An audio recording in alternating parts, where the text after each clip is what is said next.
And good evening, ladies and gentlemen. Welcome to this June 2022 edition of the Winestream. This happens to be the 4th of June of 2022. It also happens to be my birthday. Yes, so, as you can see by the birthday boy. That's right there. Yes, I have decided I should dress for the occasion. Yep. Many of you already know my dear old friend here, Tien Long, the celestial dragon. Who also enjoys sake, apparently, according to the subtitles. Yep. You know, now that I think about it, we probably shouldn't have made those yellow. We'll fix it in post. Yeah, we'll fix it in post. Yeah, we could change it now, but who the hell needs it? Okay, if you cannot see yellow due to any sort of color blindness or whatnot, it's okay. You know my name and you know I drink sake. That's all you need to know. Speaking of which, I happen to have down at my feet here. You guys can't see at home. 2 coolers, and they contain 8 different bottles of sake. I heard 8 bottles of sake? 8 bottles of sake. Are any of them for me? Well, we're going to share them. Well, I guess because it is also your hatch day that we should probably be a little bit more, shall we say, fair this time around and perhaps finally evenly split the sake between us. Already decided on that. Here's how we're going to do it. Let's see. I know what many of the bottles are.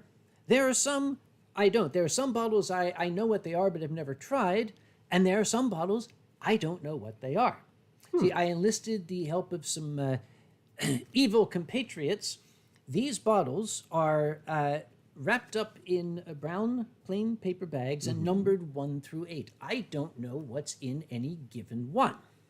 So what we're going to do is we're going to play Sake Roulette. Do you know how that is played? The last time we played it, I believe, was a while back during one of the Christmas streams, was it not? Something like that. Yes. And Vovsta says, and Talon's saying, audio lag 1 second. Well, we could try restarting and see if that fixes it. I'll tell you what, we'll put it to the channel. Do you want us to try quickly restarting and seeing if it fixes it, or is it tolerable? Well, it's a little bit weird because it looks like your mouth is not moving in sync with your lips. For myself, it does not matter because I am a noodle. Yes, true. We're watching the dubbed version. May as well now, Talon mentions. All right. Folks, we should be back in just a moment. The stream will continue, but we will be back in... So, as we all know, when it comes to electronic things, turning it off and turning it on again always fixes it, correct? Yes, correct, absolutely. That is in the #1 rule in terms of every tech handbook that you would ever find. Yep. Oh, and Talon Wolf says, audio synced. Is that good or bad? Apparently it works. Okay, so, good. Yes, that is good. Yep. Gummy Bjorn says, I thought your nose would be healed by now. Any problems? No, Gummy Bjorn, it's just a slow process. They did have to take a fairly considerable slice off the tip.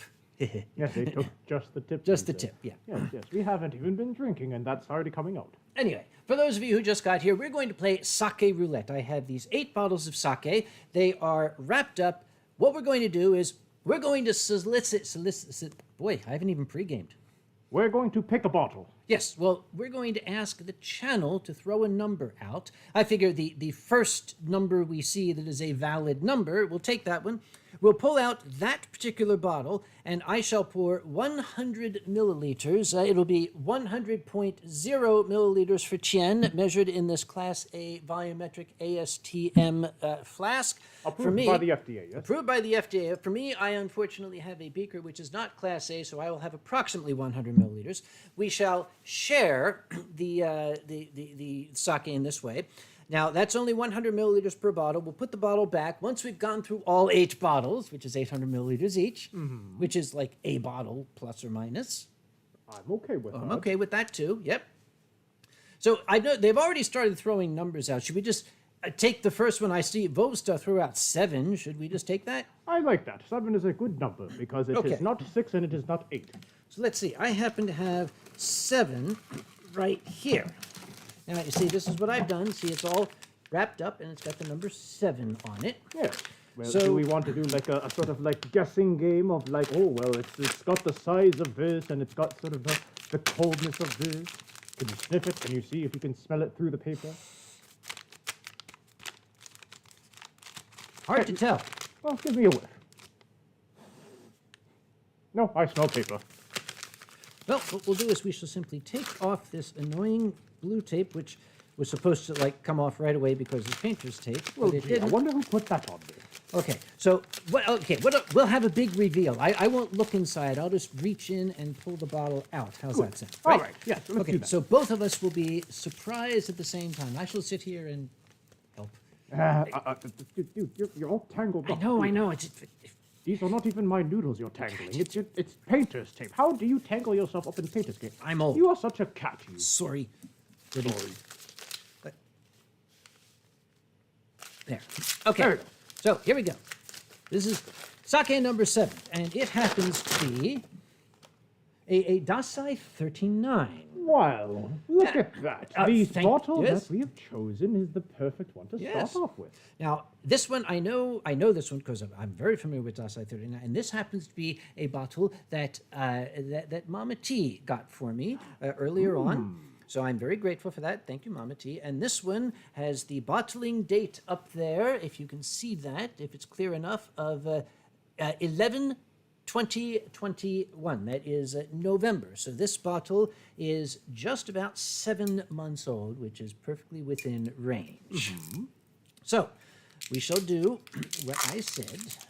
And this time I'm going to try to keep all the lids together because I was picking up lids from the last show for... Funny how that happens. You know, the Yes. morning after, and we see just how many bottle caps have, Yep. found new homes on the floor. I blame Cryo. Yes, I blame Cryo as well. Oh, by the way, thank you all for the wonderful happy birthday wishes. I am certainly having a happy birthday so far, and it's about to get a lot happier.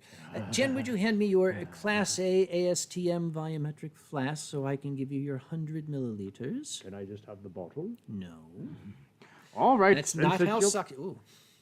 Oh, no. Sorry. Did you just boot my snoot? I did. With sake. Ah, well, okay, that is an acceptable boot. If you boot me with a bottle of sake, I will accept it and the sake.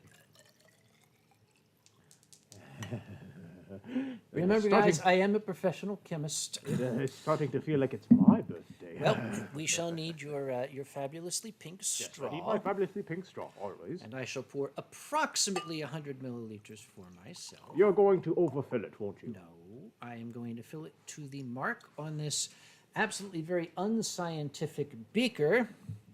It says, it's called, what is this?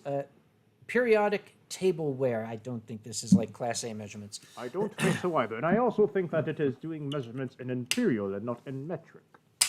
If it's, what, 200 ounces? Something like It that. says milliliters on it. Okay, so we shall return the former bottle number 7 to the thing here, and we shall enjoy this. There we go. This is our first sake for Sake Roulette, Dasai 39.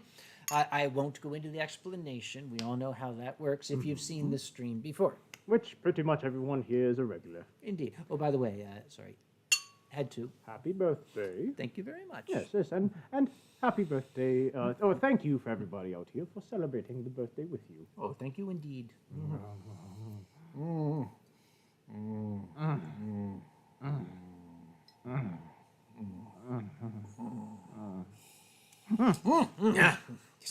Oh, damn, this is good shit. We got carried away there. I didn't want to drink the entire thing. Yep. Uschi ist hier. Hallo, Liebchen. Oh, hello. Ja. Hello. Ich habe meine besten Hut hier. Ja. Oh, das ist gute Scheiße. Ja. Sehr gut, sehr gut. Oh, and Lucky the Fosky from VR Chat is here. Hello. Incidentally, I've had a few inquiries.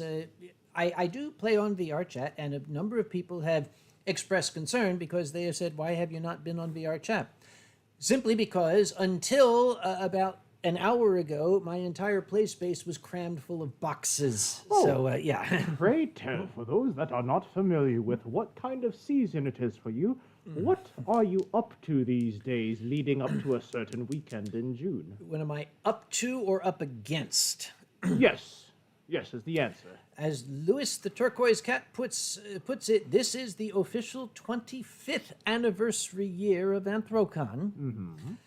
It is coming up in 3.5 weeks. That is correct. So we must indeed be ready, and I have a lot of things that are shipped here as opposed to being shipped to Pittsburgh. That is much to the dismay of some of the members of the stuff crew because they get to shift it when it's down here.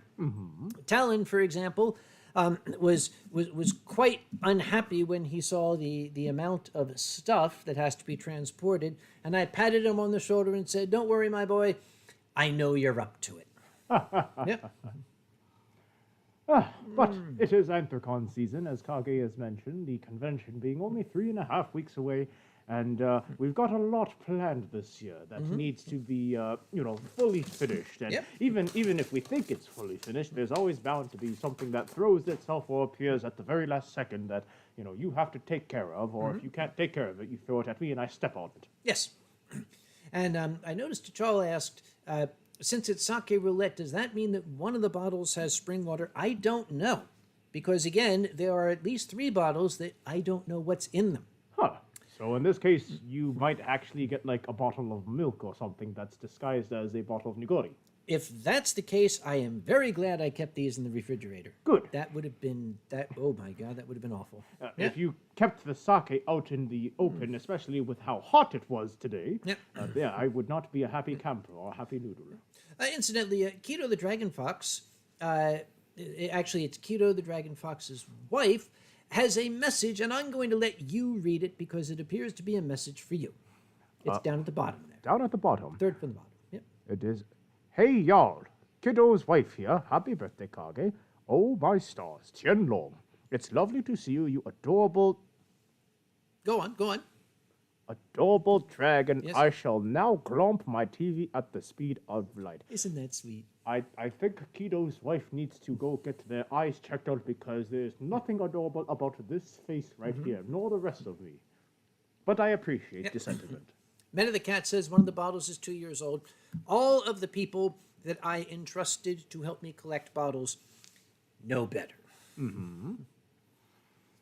After all, the one day that you do not want to be messing up this man's sake is today. Yep. And also, don't try my sense of humor in the next 3.5 weeks. You may find that it is not quite as broad as it has been in the past. So you had mentioned that we're going to be doing some very different things at Anthrocon this year. My mind is so muddled, I can't remember what we're doing. What kind of things are we doing this year we've never done before? Well, this year, if we want to start from the beginning, since that's where all good stories start, for Anthrocon this year, and this is important, especially if you will be at Anthrocon, is we are trying out a new registration process, and that took a lot of planning between, well, ourselves, of course, and many other very hardworking staff members at Anthrocon. So we will be having our registration moved to Hall D of the Convention Center, for those of you that are familiar with how it works. And we will be having lots of information and signage to make sure that you are all able to find it. After that, well, one of the more fun things about Anthrocon that we are also starting up this year and seeing how well it will work is our Anthrocon block party, is that not? Yes. Yes. So our Anthrocon block party, which will be happening after the Fursuit Parade on Saturday, that will be happening all day long on Penn Avenue, which is the street right outside of the hotel and the convention center. We will be closing it down from 9th Street to 11th Street, and we will be hosting basically all the furries in the city of Pittsburgh there. Anything I missed there? Just a tiny, teeny detail. The entrance to Hall D, it's actually Hall E is where registration will be. You have to go through Hall D to get to Hall E. And the reason for that is, for safety's sake, we are going to be requiring some documentation of certain levels of protection against the COVID-19 virus. That is the SARS-CoV-2 virus. In order to get into the building, you will need to have a proper mask. And please don't come to me and say, is X a proper mask? We've been at this for 2 years. If you don't know by now, you're a guy. Anyway. Get a proper mask. Yes, get a proper mask. And you had better be vaccinated. if you're not vaccinated, we will accept a recent negative test. That is all explained on Anthrocon's website. I'm not going to go into it now. Yes. Anthrocon.org/COVID policy, or just go to Anthrocon's website and you'll find it there. Yep. But yes, those will be two of the main things that are happening with Anthrocon. One of the other things that actually not a lot of people know about, but I'm hoping that perhaps we can share some very, at least early details, is the new food concession area that we've got. Yes. We since we're not having registration on the the concourse, we are going to have basically food there. You can go and eat food. Yes, lots of food, lots of very tasty selections. And was this not something that you were inspired by after seeing another convention that happened there? Was it not? Yes, I went to TECO in Pittsburgh, which is the anime convention in Pittsburgh, and I saw they had food concessions there, and I leaned over to my convention services manager for the convention center and said, "I want that. Make it happen." Actually, I believe that you leaned over to the convention services manager and you did this. Is for me. Yes, it's even cute when you do it. You're missing your fingers aren't touching. There. Is for you. Do you? There is some sort of bird outside trying to horn in on our thing here. Yes, At least it's not shouting, "He's getting paid $14 an hour." Goodness gracious. I felt very bad for the younger Noodle when he had been standing out on the street corner there, doing the advertisement, and all of a sudden, for those of you that don't know what we are talking about, the Anthrocon block party video that Ronnie had actually helped to create, when that was being filmed on the street corner where the block party would take place, there was a vehicle that had, appeared from basically down the road, and they were driving towards that same intersection, and there was something unintelligible being yelled at to Ronnie and the camera person. Okay, we've listened to the tape over and over. It sounds very much like a lady had leaned far out the window of her car and shouted, "He's being paid $14 an hour," which is ridiculous because I don't pay Ronnie nothing. Yes, Ronnie apparently works for free, which in America that is unheard of. Although, to be honest, I don't think that is very uncommon there either. What are you at? What are you looking at? There's mysterious yellow fluff in my sake. I don't know where that could have come from. Gunsmith Jax is still waiting for the Christmas-themed Anthrocon. Well, I don't think Anthrocon will be moving to Christmas time. We're in July. No, it's not going to happen. Yeah. Christmas in July could definitely happen if you're in the Christmas spirit. It happens all the time at Home Depot. Actually, you're not wrong. They don't ever put away their Christmas lights. Incidentally, thank you to all the people wishing me a happy birthday. I am having an absolutely spectacular day. My good friend has come to visit me. I've got lots of sake. I've got you wonderful folk joining me for this little remote party. I still have 3 weeks before Anthrocon. Everything is great. Yes, everything is fine. There's absolutely nobody that is bothering you about anything that is to do with Anthrocon. Of course, I haven't looked at my email in the last 4 hours. Which is probably a good thing, because we don't want that to ruin your birthday. Now, it's kind of funny. We have had a number of people who disagree with our COVID policy, who have sent us angry emails saying, "I want a refund. I do not like your COVID policy." The numbers are precisely 50-50 split between people who are demanding refunds because our COVID policy is too strict and people demanding refunds because the COVID policy is not strict enough. So they kind of average out. Well, let's be honest. This is a transitional year for every convention. This is not just for Anthrocon. Every convention has its own, risk tolerance. It has its own way of, dealing with the safety concerns, and frankly, it has its own regulations. But hopefully, this is the only year we will need this. And once we are able to get over the worst of it, then by 2023, we will be able to return to at least some level of normalcy for everybody. God damn, this shit's good. This is far too good. Are we only having 100 milliliters of this? Well, to begin with, if we can make it through all 8, we can come back to it. Yeah, I agree. Yep. And who knows? There might be others in there you like. Yep. And okay, Vovstar has brought something up. The headless zone. We were advised back in December that there was a concern. And when I say advised, I'm not saying by Earl the Bum down at the lube rack, who I think might be watching. Yeah, I was about to say, he's a very nice lube-rat No, guy. Anthrocon is advised by physicians, by epidemiologists, by viral researchers at Duke University. I've got quite a team of experts that I have been in very close contact with. There was a concern because think about the headless zone, the headless zone. People go in with their fursuit heads, and there's a big fan blowing out of the room. And this person, who may or may not be infectious, we hope not, but you don't know, goes in there, takes off the fursuit head, plops his face right into this fan, and goes, thus blowing everything that was in his lungs out into the room behind him. We were advised you should take the fans out of the headless zone. And that we said, okay, if that's what we're advised to do, we shall. We got some pushback. We were going to stick to that, but we are good scientists ourselves. We watched what other conventions did. There were conventions that did the same. There were conventions that left the fans in the headless zone. We did not see any, at least as we could tell, any measurable events that could be tied to fans blowing in the headless zone.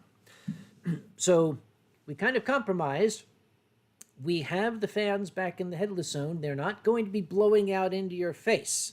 They're going to be blowing back against the wall. And this is, again, at the advice of experts. The idea is to keep air circulation in the room without blasting into your schnoz where all those little droplets of ick are coming out. I'm just... And not trying to have, fursuiters using the fans as their personal cooling device. It is meant as a general cooling system. Yes. To keep the entire room cold and air circulating. We do not want fursuiters taking their fursuit heads or their bodies or whatnot and draping it on top of a fan, and therefore the fan sucks all of the potentially germy particles out and spreads it all over the room. That is the last thing that we want to do, is create that kind of environment where particles are flying around everywhere in the air, but we want to at least keep the room cool, we want to keep fursuiters cool, and we want to make sure that everybody feels comfortable with fursuiting to, in this year at least. And speaking of conventions, BLFC is going on this weekend, and Alkali, as busy as he is, has joined us all the way from BLFC. Wait, Alkali is Alkali joining is us here, while yes. he's at a con. Alkali, Yes. what are you doing? Go back to having fun. Aren't you supposed to be having fun and going out to the casino and playing blackjack and, meeting up with, fursuiters in skimpy maid dresses and, all the things that happen at BLFC? Yep. I am seeing lots. I see Boxy is here, Champion of Boxes. McLabin is here. Silver Fox Wolf is here. And Benny is here now. Thank you all for coming by. I am very, very touched. I kind of wish I was at my age, but anyway, yes. So, speaking of Alkali, Alkali may or may not be coming and joining us here in North Carolina in some upcoming capacity. If you want to know when, you can ask him. If he wants to tell you, maybe he will. And again, thank you all so much for the birthday witches. And for those of you who are just getting here, we are indulging in a little game of Sake Roulette. I have some bottles of sake that are completely wrapped up. I don't know what they are. And one thing that I always find amusing to look at is the different ways of people, expressing their congratulations for surviving, the trip around the sun, which already is another expression of having a birthday. But Yes. apparently, Mutta Wolf says, happy leveling up and anniversary of uterine eviction. That's one way. That's Yep. a first for me. I have not heard of that term before. Orami Kuro Raiden says, can we get Tien in a Speedo in the next convention? Absolutely. Yes, Absolutely yes, not. make it happen. Not, Yes, we will. absolutely not. We are not putting me in a Speedo for charity. Again. You looked pretty good in that Speedo. You were looking quite a lot, you were. That used to be my Speedo. I used to be able to, I can't anymore. There is a federal law, you can look it up. It's 18 CFR, Part 233. Gentlemen in America over the age of 55 are forbidden by federal law from wearing Speedos. It's true. And I see that a Yep. few folk are also saying hello, Tien, so I will say hello back to you all Yep. as well. It is good to see you all here. If I do a web search for Tien Long Speedo, would I find a picture? Look at what that, there's a very interesting thing there. What's going on? I saw the interesting thing. Betty says something about, tequila. Yes, tequila. Does he? Yes, tequila. Dun, dun, dun, dun, dun, dun. Dun, dun, dun, dun, dun, dun. Dun, dun, dun, dun, dun. Tequila. Isn't that the name of a nice old lady's doggy up in Toronto? Oh, yes. Mama Noodles, as Ronnie calls her. Ronnie's mother up in Toronto, Mama Noodles, has a little pupper. Actually, it's not a pupper. It's smaller than a pupper, so it's a yapper. If you go down the dog, the dog naming conventions based on the size, from biggest to smallest, you have the boofers, and then you've got woofers, and then you've got puppers, and then you've got small doggos, and then you've got yappers. Her doggo is a yapper. I find lots of Speedo pictures, but none of Tien. Any of yourself? No? Oh, there'd be illegal. Oh, there's a picture of Tien, but he's not in his Speedo, and there, yee! Okay, there was a reason why men my age are not allowed to wear Speedos. We're just going to put this over here and not look anymore. Yes. Put that over there, have another stiff drink, and we'll move on with our classic men's bathing attire. And Jay the Cat says, didn't you wear Speedos on Furween? Actually, no, Jay, that was Zilver. That was Zilver. You mistook me for Zilver. Yeah, Zilver wore the Zilver the Speedos. Viking wore Speedos. Yes, Vikings can do that. They're not American, so it's allowed. Ah, that is true. And Vovstop points out the puppies of the woofers are subwoofers. Get it? Subwoofers.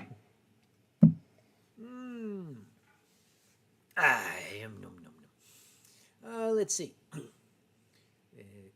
Oh yes, and people are saying, "Oh, Kage is not that old." Yes, You are all sweet. Thank you. if you are of that age where you cannot wear speedos, then you must slow down. You can wear slowdos. Yeah, I was letting that one go.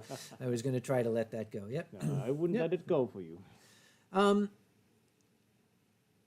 Okay, Gunsmith Jacks. There are sometimes people send me a message and I just look at it and say, okay. He says, I hope the package will arrive safely since the stained glass window is very fragile and the cheese grater since both are going to the charity auction.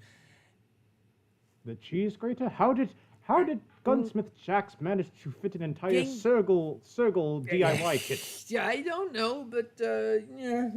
I guess. Let's see. Oh, Sicilian points out, or Sicilian, my grandpa used to call the small doggos tretupen, I guess that's pronounced, which is most actually accurately translated to kick hooters. Kick hooters? Yeah. Or I guess if you do, you know, accidentally kick them when they're on the ground running about, they become more like footballs. Silver Foxwolf says, how much sake will it take for Tien to give up a striptease? We shall see tonight. But I'm not wearing anything. How can I striptease without having anything? That's when we put the Speedo on.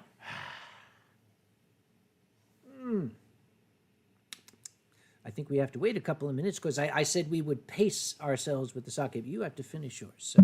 What? Yeah. Did you already finish yours? Yes. All right. I'm trying to pace ourselves, but you don't have to enjoy this to Psi 39. You may enjoy it. Just try not to think of what else is waiting. Yeah. All right, fine. I'll enjoy it too fast then. Let's see. Oh yes. Wrap a robe over the wrap a robe over this. Oh yes, wrap a robe over the celestial dragon. He can slide out from it. Yes. We have 68 viewers now. Jay, somebody left, so sorry, buddy.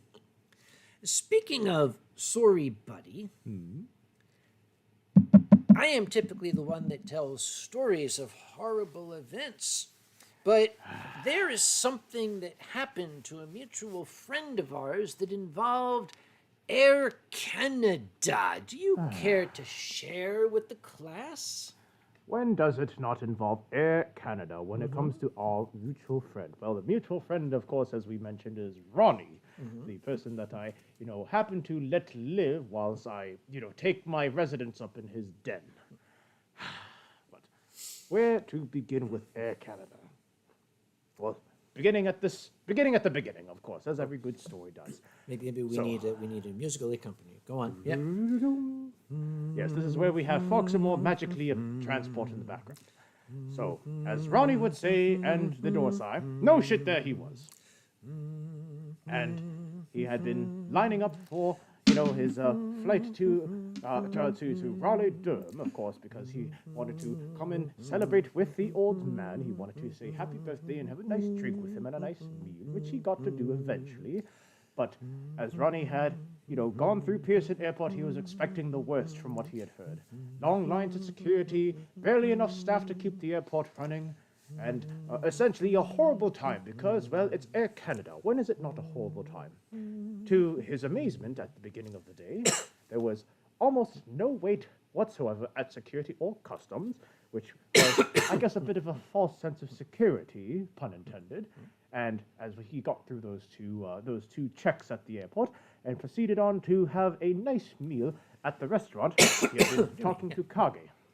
And he was telling Kage, "Oh yes, I am at the airport. I am currently sitting and having wine. All is good. And Air Canada has about a 50-50 chance of either being 10 minutes early or 10 hours late." May I read the message that then came across about 2 minutes after you said that? You may.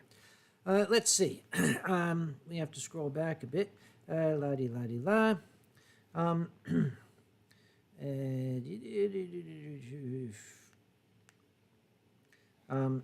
Nope. Got to go further. We shared a lot of messages. Here we go. Yes. Yes. M pre-gaming. Have a 1 p.m. whatever. And then after, yes, it was 2 minutes after you sent that, you just sent back in all capitals, "Motherfucker." Why? In the Boozy Badger voice. Yep. You have to hear it in Boozy's voice. And then "I'm about to fucking kill someone." That came immediately afterward. It was at that moment where Ronnie had sent the message to Kage saying, there's a 50-50 chance of Air Canada being 10 minutes early or 10 hours late, that Air Canada had canceled the flight. They had sent a text message that just simply said, "Your flight has been canceled. Reason, crew constraints." Now, crew constraints could mean a multitude of things, but essentially they did not have the staff needed to operate the flight, so they canceled it outright. So, of course, at that point became, jump into emergency travel planning mode and seeing what options there were to rebook Ronnie on a different flight and get him to North Carolina in a manner of time that would at least allow him to enjoy the rest of the evening with Kage. Might not have been a good evening, but at least the evening.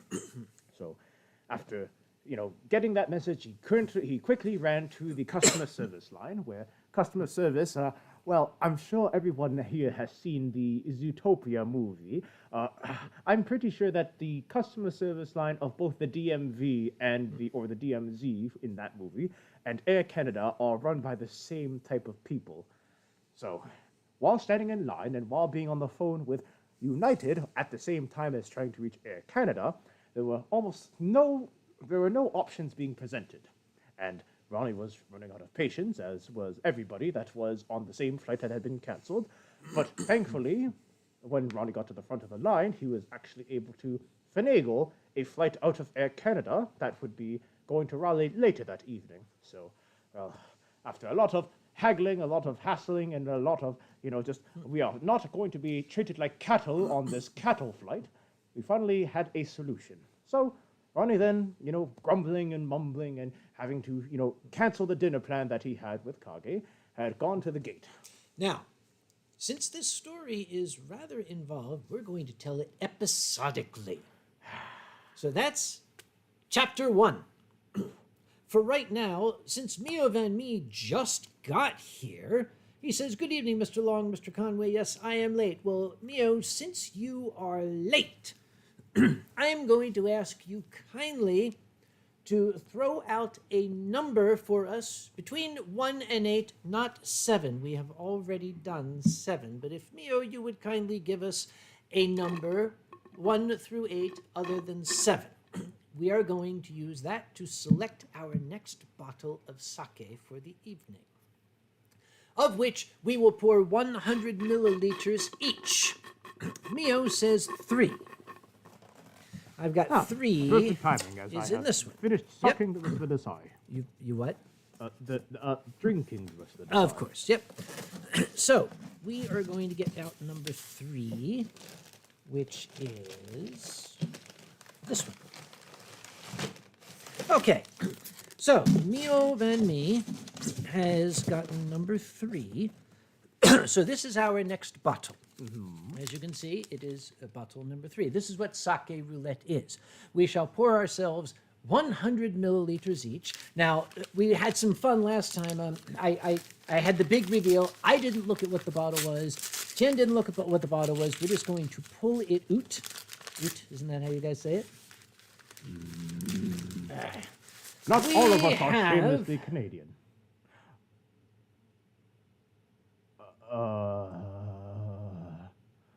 Maybe you should have let me, inspect the bottle first. The rules were that we have to do it. Are you sure we want to drink Thai cucumber? Would you like to show to the audience what you've got there?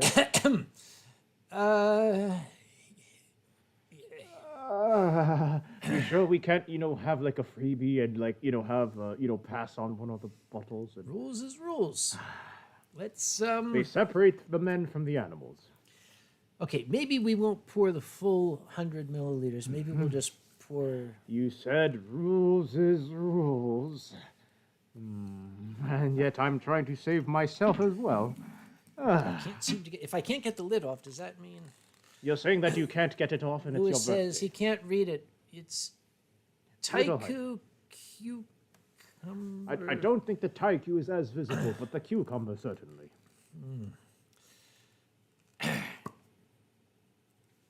Oh, that was not a. Oh, I'll pour yours first as you're the Did you guest. did you not do the sniff test? The whole wafting of it. Did you just bury your snoot into the hole of the cucumber? I'm an old-time chemist. We don't do that. Gimme. I don't want to. After having that desai, I feel like this is. This better not be green. This is going from like, a Playboy magazine cover, kind of doll into, last week's To burn the chair. Yes, oh goodness, not burn the chair. Oh. This is this is the taste of burn the chair. If that picture had a taste, it would It be is the sake. green. Look at it. It is fucking green. It's fucking green. You can't see it at home, but it. Oh Jesus, fuck. Okay. Happy birthday to you. Thanks. Thank you, Mio. Good job, my friend.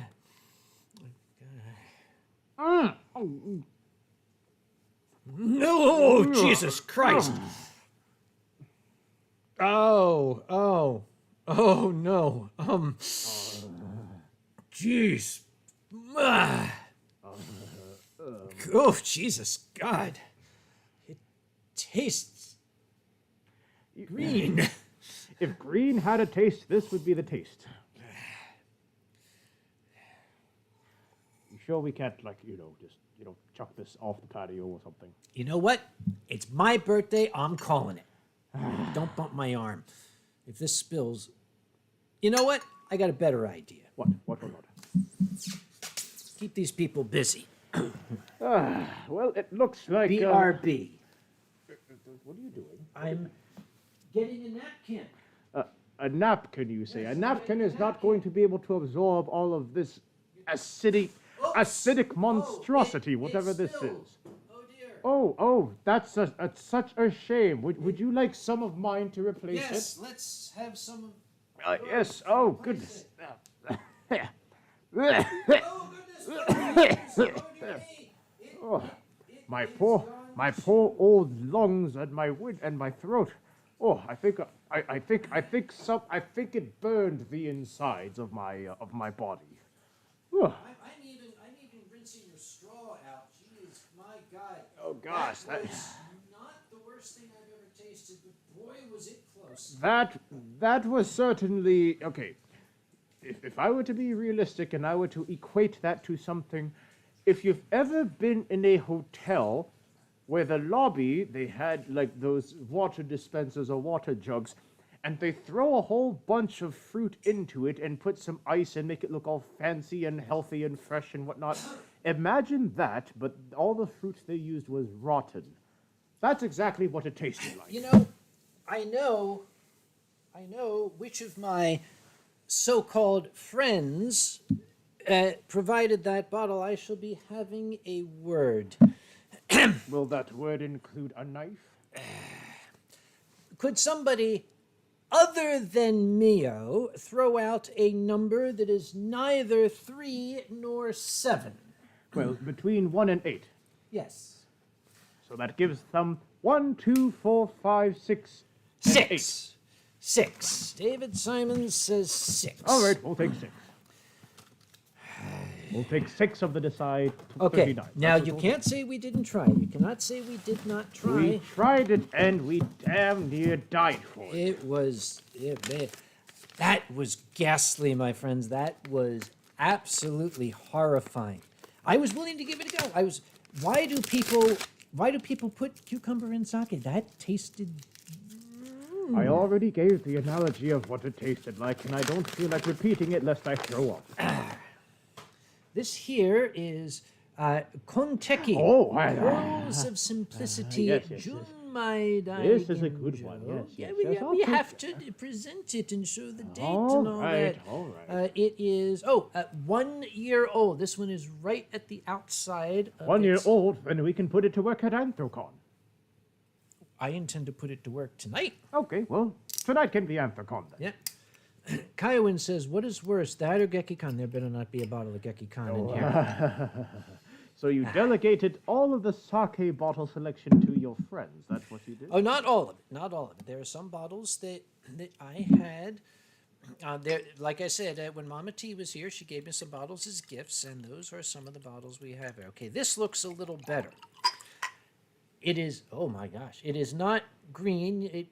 Again, it's very difficult to see at home, but it is crystal clear. Yes, Can you see indeed. that? It is absolutely I colorless. can see. Yes, I am very familiar with Konteki. Konteki and I have had many a nice sultry night together. Sultry night. What were you doing with that bottle? Are there well, pictures? Does it involve the Speedo? All of these questions require the presence of my lawyer to answer. Boozy's Boozy? not here. Are you sure? If the kittens that Boozy is taking care of haven't already taken his entire attention, then I'm sure his children have. We shall place this back into the chiller. Well, not chiller, the cooler, I should say. So, ooh, it's squeaky. There's a styrofoam cooler down here. Okay, so we're going to call this our second of 7 bottles. Yes. How's that sound? Well, since we are pulling a mulligan... That was a mulligan. mulligan, yes. Yes. It is the birthday boy's decision, yes. I shall say. Yes. So, kampai. Kanpai. Much better, much better. This one's got a little. Is this one tokubetsu by chance? I said, is this one tokubetsu? It's got a little earthiness to it. Actually, I believe this one should be Yamada Nishiki. Yum, yum, yum. But I'm wondering if the brewing is tokubetsu. Let's see what it says. Yes, it is Yamada Nishiki, Junmai Daiginjo. Okay, so it is not tokubetsu. That just happens to be what it tastes like, which is pretty good. I like They it. do not have a Tokubetsu, if I'm mistaken. This is a Junmai Daiginjo. Yeah. But it is also good shit. Yes, it is very good shit. Camaro Cougar, are you pouring yourself a mega pint of wine? No, Camaro. I am pouring 100 milliliters of Not wine. rated by the FDA. Not rated by the FDA. This one is rated by the FDA. Yes, I'm having FDA-approved sake. Yep.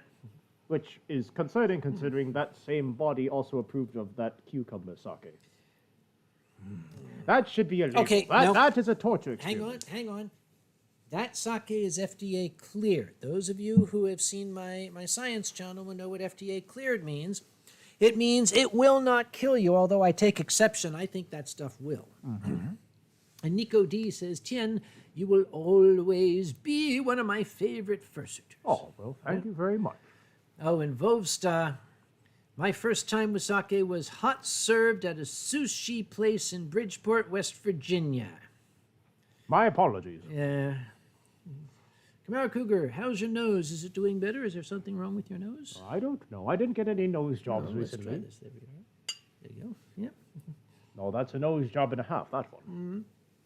But yes, it is getting better very slowly. They did have to take a rather significant portion off the tip of my nose, but it is growing back, which is nice. Good. And Silver Foxwolf says something very unposh. He says, Tien can sake my long any day. Somebody must have taken over his computer because that sounds oh so unposh. I don't think I can imagine Silver Foxwolf being as as British and posh and proper and gentleman-like or gentlewolf-like. I don't hear that from Silver Foxwolf at all. I mean, after all, Silver Foxwolf barks and balks and a woos. Yes. What else does Silver Foxwolf do? That's pretty much it. He barks, he balks, he oohs. Yes. Gunsmith is asking, which was worse? Oh, good question. What was worse, the cucumber sake or the durian liqueur? The durian liqueur, because I almost threw up when I had that. The cucumber sake, I just... That again, as I mentioned, was the hotel lobby water with rotten fruit. Yep. And, Pandez is here. He's talking about maple syrup sake. It'd be better than better than what we had Maple there. syrup sake, isn't that just like maple syrup but at a Japanese restaurant? Yeah. They probably microwave it too. Ew. Incidentally, I do want to point out, as I do periodically, but I'll do it right now. This is a Patreon-supported stream, and I want to give a nice shout-out to some of my amazing Patreon patrons. Do you want to read the list, or shall I?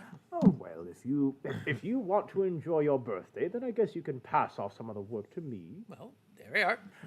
All right. Well, going down the list, we have, and this is definitely the list that we haven't heard a million times before, but we'll try to do it all in one go as we do. We have. Zilver the Viking, Arantia, Vulpezar, Fox, Tom Fox, David Hunter, Furry Trainer, Jack of the Circle, Mama T, Nikolai Tiger, Onyx, Flame, Rick Hill, Sun, Silent on Silver Fox, Silver Gotham, Montez, Magic Cat, Ash, Ale, Atheist, Bentley Shepherd, Botan, aka Aaron Huroff, Check the Ship, Doko Porter, Flatfax, Carrier Wagon, McLabin, Martin Spangleberg, McCall, McLovin, Maine, Martin, Scotch Butterwolf, Paul Crazy, Q the Dade, Rusty Rover, Sasha Whitefish, Sicilian, some weird guy, the Dragacho, Vokos, Yakisoba, and Xanthan. He got at least 50% of those right. What was the other 50%? Wrong. Not right. You were throwing letters in where they weren't, and you're taking letters out. But I blame your weird spreadsheet that you've got there. It's throwing all these non-dragon letters in. dude, it's Arial font 36 point. We'll use a serif font next time then. Okay. I'm old-fashioned. I don't use sans serif.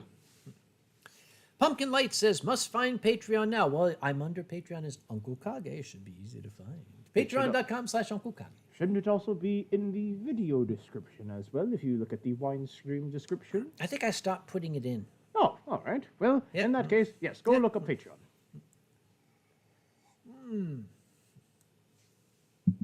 Rusty Rover says, I thought that was pretty good. Yeah, some of the names. You really, you had trouble with Aaron Hirof, which everybody does. I do not have any... I do not have any practice with saying names that have, all the HJFLOFs, all together at once. And punctuation inside the letters. Yes, and punctuation within the letters, and striking all the letters through with a line as if there was like a battle axe that slashed the letter in half. And Odami Kuro Raiden says, what's your science channel? It is also a YouTube channel. It is Samuel Conway, PhD. That is my science channel. Yeah. Which is a little more serious. Serious. Have you uploaded anything to that channel recently? I have not. And people have asked me why, and maybe I should explain why. As a scientist, the idea of the channel was to attempt to both entertain and educate. We have entered an era in this culture where people not only want not to be educated, they actively resist it, and they lash out against people who attempt to tell them the truth. Oh, interesting. So basically, I gave up trying to educate people. You know, it doesn't matter. They ain't going to listen. They've already made up their minds. You can get 10 million scientists to tell people one thing. They're going to believe one, smiling face on television that happens to have a reality show. Television? Try TikTok instead. Yes, TikTok, something like that. So, as I used to have enthusiasm for the Science Channel, I don't really anymore, because why fucking bother? They're not going to listen. No one's going to listen. Okay, Pandez is outside walking the dog, chatting on my phone. The dog is chatting on the phone? That is astonishing, Des. You know how furries are these days. They've made such developments, and now they have the quadruped furries, and the quadruped furries have like paw pads that can tap on the phones and stuff, and they don't even need, hotel key card. Look at Ronnie as an example. Ronnie doesn't even need a hotel key card to open doors. He's got his magic beans. Yes, his magic beans. Yes, his magic beans open hotel doors magically. And Kyowan says, have you seen the Foundation series at all? If you mean the books, I have Dr. Asimov's autograph on the Foundation series. So yes, I have seen it. Louis the turquoise cat official reminds everybody, I'm a kitty. That's Louis, not Yes, me. We're talking about Louis, say. not this isn't there. See, the subtitle up there says Celestial Dragon. I'm quite certain it says Celestial Dragon. And not a kitty under that. Yes, and not a kitty. Jen, do you have that's a very personal question. Oh, a TikTok. I read it. I'm sorry, I read it wrong. I thought you were thinking in your birthday wishes. Meta the cat would like to know if you have a TikTok. I do not, because not a TikTok thing. is for children, and I do not have. Do I look like a child? I don't have any inch of me that is childlike whatsoever. Yep. Dear. No, I've not seen the Obi-Wan series. I actually have not really seen anything. Just anything that is essentially pop culture-ish, you've got about a 1% chance. The only thing that I actually have watched beginning to end in the last year is Centaur World. I don't think I've heard you let anyone that would, listen to you escape without at least learning about Centaur World. Oh, well, there's not just Centaur World, there's also the Goes Wrong show. Yes, those two shows. Yep. Of course, not pop culture, but for those that are cultured, those would be the two to recommend. Yes. What is going on? Undertaker the Furry Vampire says, Uncle Kage, can you give Tien some belly rubs? I guess I could. I might pull back a bloody stump, but I could try.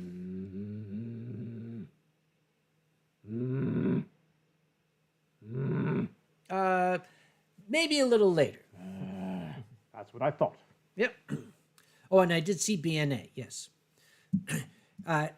Okay, I liked BNA. I loved BNA and Beastars because it's got one of my favorite voice actors, one of my favorite English voice actors in it. Yes, absolutely. Goose Caboose 737. Wow. Curious question. Whenever you try something new, do you ever do it simply for fun / random curiosity, or do you tend to do new things out of necessity? That's actually an excellent question. I would say I do tend to do new things out of necessity. I'm rather set in my ways. Are you saying you're old? Yes. Good, that makes two of us. Let's see. And Benny says, I am good about educating about Buster Keaton. Now, he's worth educating about. Kids don't know who Buster Keaton is, and that is a crime. Well, for the kids in the audience that don't know who Buster Keaton is, who is he? Buster Keaton was arguably the most influential silent film comic of all time. He's the guy that gave Charlie Chaplin his first job. Buster Keaton perfected the sight gag on silent films. He did a lot of stunts himself back in the days before you had trick photography, where, okay, so here's what's going to happen. I'm going to stand here, and these two whirling blades are going to come rushing in from either side and miss my head by 1/4 inch on either side. Okay, roll them. That's the kind of actor he was. Yeah. Yep. Let's see. Somebody named Fans and Elevators with Skylar Porter says hi. Well, hi, Fans and Elevators and Skylar, all three of you. Fans and elevators. I Yes. didn't know that fans and elevators could type. Yep. And Benny points out, yes, Buster Keaton singly codified the idea of timing for humor in film. His timing was impeccable. No, it is no relation to Michael Pandez. I'm going to smack you. You know better. Orami Kuroraiden, if there was ever a movie based on the furry conventions, who would you want to play as you, Uncle Kage? So, in other words, what actor would play me? That's a rather tough one. That is a very, very tough one. Okay, first let's make sure they're still alive. Because these days I've lost track over who's still alive. And considering in this day and age, all the good ones seem to be disappearing by the week. Yep. Oh, yes, okay, good, still alive. Patrick Stewart. All right, yes, Patrick Stewart. Yes, I would. It's in my biography. I would like Patrick Stewart to play me. Could you play a good Patrick Stewart, I wonder? No, that would be the height of hubris to say that I could match his acting talents. That is the correct answer. Yes. Who, I wonder, in that same vein, would be a good Tien if there was to be a recreation of Tien and my personality? Okay. What's the guy's name that played David Lopan in that movie where the Chinese guy was, help us out, guys. In that the movie, David Lopan, him. Lopan. Yes, that guy. No, not Chuck Norris. If it was Chuck Norris, then I'd be all for Chuck Norris to play as me. No, not Ernest Borgnine. No, Benny. No. Not Yul Brynner. No. Although he would be a decent one. Jamie Hong. That's it. Jamie Hong. James Hong. Yeah. But James Hong is like the grandpa in every single Asian American film. Yes. And he's all like Asian and stuff. And And he like kicks ass. yes. Keep going. But does he have noodles? Actually, he does, because he does play a noodle shop owner in Kung Fu Yes, Panda. he does. Exactly. He's got Okay, everything. fine. James Hong. Yum. Gunsmith Jacks. I heard they did use real bullets in the very old films. Actually, Gunsmith, I happen to be familiar with this. Where I grew up in Pennsylvania was very, very close to the old Bettswood Film Studios. That's where most of the silent films are made before there was a Hollywood. And there was a little town there called Port Kennedy. And the history of the town of Port Kennedy, it is a colorful history, but one thing that the old folk would tell you when they were kids, there were days when their parents were required to keep them inside because they were filming westerns out in the streets and there were bullets flying and they didn't want the children to get hit by the bullets. And apparently, Benny says, or not Benny, but Gumi Bjorn says, agree with Benny, Tom Hanks is the most fitting. What would you think of Tom Hanks playing as you? Okay. Tom Hanks could play me. I don't think he could play you. He's I not don't- mean enough. I don't think so. Tom, okay, could you imagine, Woody from Toy Story being a celestial dragon? I don't think so. You know what? Smog could play you. Oh, Benedict Cumberbatch. Yes. Okay, well, in that case, If he could play Smog, he could play you. if he could give me the same voice that he gives to Smog, then in that case, you can have the role any day of the year. So. Actually, their voices are somewhat similar, are they not? I Show don't- of I hands, don't- everybody who thinks I- that I his don't voice know. is similar to Smog. It's a dragon thing. They all sound alike. I don't have the same power that Smaug has. That's because I've got a shitty microphone. If we had a better microphone, yeah. Yes, and lots of heavy effects layering. And Alicia Welsh asks a question of you. I bought me a fursuit. Do you have any tips and pointers? Oh my gosh, that's a loaded question, isn't it? So tips and pointers for fursuiting. Well, of course, the number one tip that I have for fursuiting, especially as a first-time fursuiter, is don't try and, go completely all out crazy with your fursuit. For first-time fursuiters, you will instantly notice a very, very big difference between being out of a fursuit and being in a fursuit. Namely, the sight, the heat, the vision, which is the sight, basically, the vision, the heat, and the movements, the awareness that you have.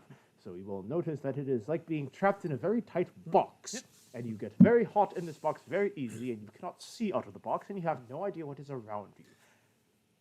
I'm going to interrupt you.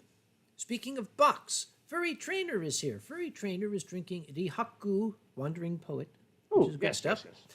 Speaking of Furry Trainer, I received a package a couple of days ago, inside which was a box wrapped in very pretty paper. It's to your right. Would you be kind enough, right. Jen, to get that? This box, you mean? This very, very self-same box. And it says, do not open until 6/4/22. Yeah, right there. I think I should like to open it. Well, it's and your see birthday what it present, is it not? I hope so. I mean, it doesn't specifically say, but we're going to assume that it is. Oh. Okay, this is it. This is one of those, however did you know questions. This is apparently a lovely gift from Furry Trainer. It is a wine chemistry set. Ah, well, is that not the perfect definition of who you are? It is, and it's got all of the lovely chemicals that are commonly found in wine here, the various antioxidants, the various flavor components. It says, raise this glass when you toast your latest publication or stare into its depths as you mull over the secrets of the molecular world. That sounds like someone who wrote it when they were very high. No, that sounds like somebody who's a scientist. Who Actually, was very high. what they meant to say was, or stare into its depths as you mull over the rejection of your publication. Yes, pretty much. Thank you so much, my darling. This is very, very kind of you. I'm going to keep it in its box for now. There seem to be 2 glasses, which would be very, very lovely. Well, that would be Yep. good for when you and I can, have some particular molecular wine Yep. to enjoy later. Yep, they've got 4 MMP, which gives you the overcurrents of passion fruit and blackcurrant, diacetyl, buttery flavor. Actually, that's pretty Butter flavor. Yeah. Rose oxide, sweet flowery rose. Oh, thank you so much. We can set this here. Ah. Now, I'm going to get down to the bottom of the glass here, but I think that at this point, I would like to invite you to give us chapter 2 of the saga of Ronnie. When last we left, his flight to North Carolina had been canceled by Air Canada, who simply looked around and said, oh, wait, we don't seem to have enough staff. Oh, well, sorry, eh? So they got him rebooked on a flight that was to take off some 4 hours later. Something like that.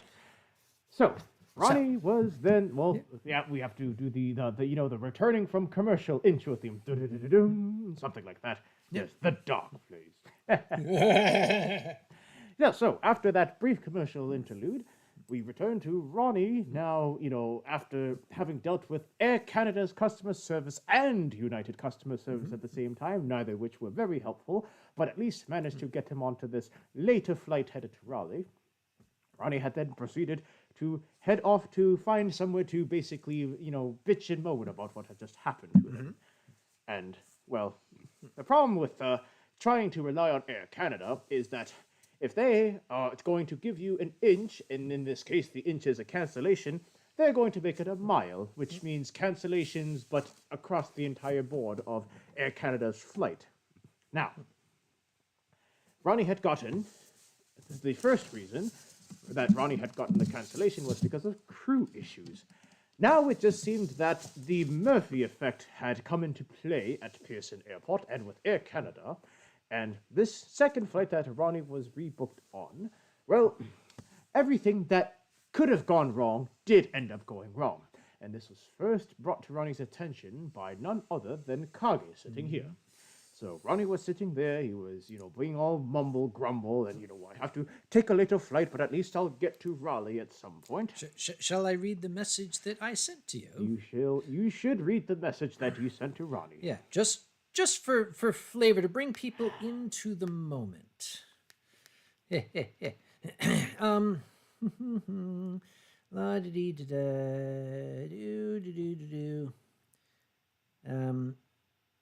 It is the one where you mentioned, sit down and take breaths. Yes, that's it. Had that already happened? I can't see the phone screen quite well. Yep. I think a little further up, yes. Yep. I basically sent him there it is. Okay, sit down, deep breath.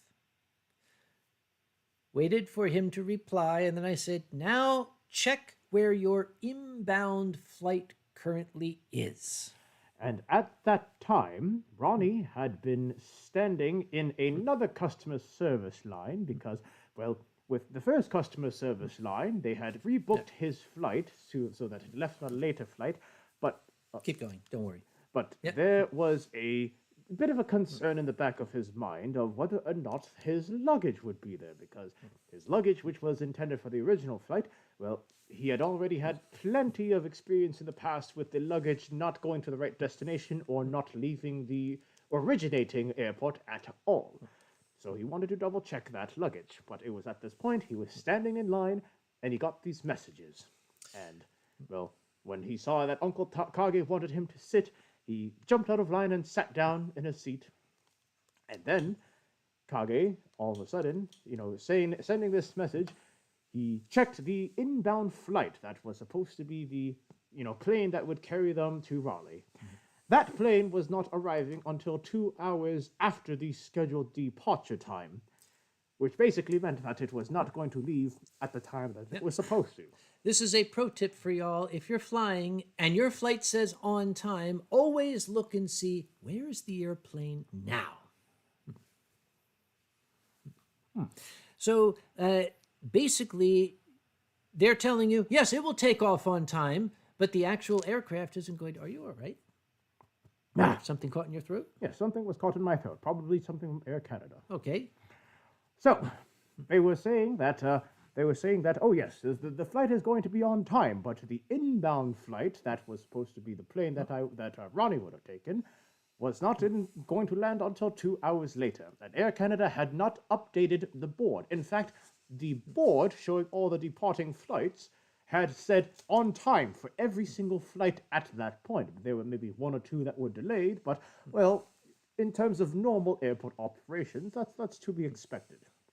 Except it wasn't to be expected, because at that point, Ronnie had started staring at the board that was behind the Air Canada customer service desk. And all of a sudden, one flight then switched from on time to delayed by 30 minutes.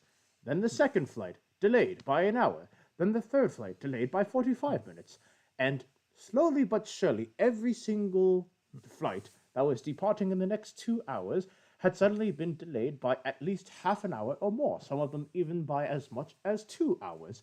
Ronnie's happened to be one of the ones that was delayed by more than 2 hours, because the plane was not going to arrive, well, I believe it was supposed to be a 6:55 p.m. flight.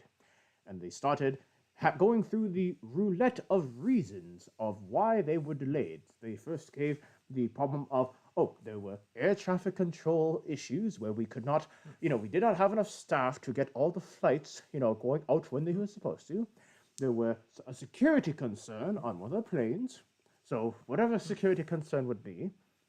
And thirdly, and this one came much later in the story, which is probably part 3, but part 3 and the third reason was that there was inclement weather in Toronto that prevented planes from flying in. Ronnie had been sitting in Toronto all day long. All day long, there had been nothing but clear skies and sunny, bright, cheery weather. Almost like what we have at Anthrocon. Yes. Well, we better have an Anthrocon. Well, we better have it. Well, you just pay the weather guy. Yeah. And every single flight within the span of 30 minutes had gone from on time to delayed by at least half an hour or more. And at that point, a 6:55 flight that Ronnie was supposed to be on got delayed by about 4 hours, increasingly by half an hour, then another half an hour, then another half an hour. And at that point, the entire time, Ronnie, corresponding with Kage, was basically saying, oh, well, okay, well, maybe we can have a late dinner. Oh, no, now it's far past dinner time. Maybe we can have at least one glass of wine. Oh, okay, no, we can't have one glass of wine. Maybe you'd like to pick me up. Oh, no, okay, it's way past your bedtime. I'll just get an Uber. But I said, no, I'm invested. We've waited this long. Now we're going to give them the next cliffhanger before we take them to chapter 3. You do that. I'll be right back. You be right back. Yes, we'll be back after these commercial messages. After these commercial messages. When he gets back, I shall open another bottle, but he hasn't finished his, so I'm going to have to finish that for him. Actually,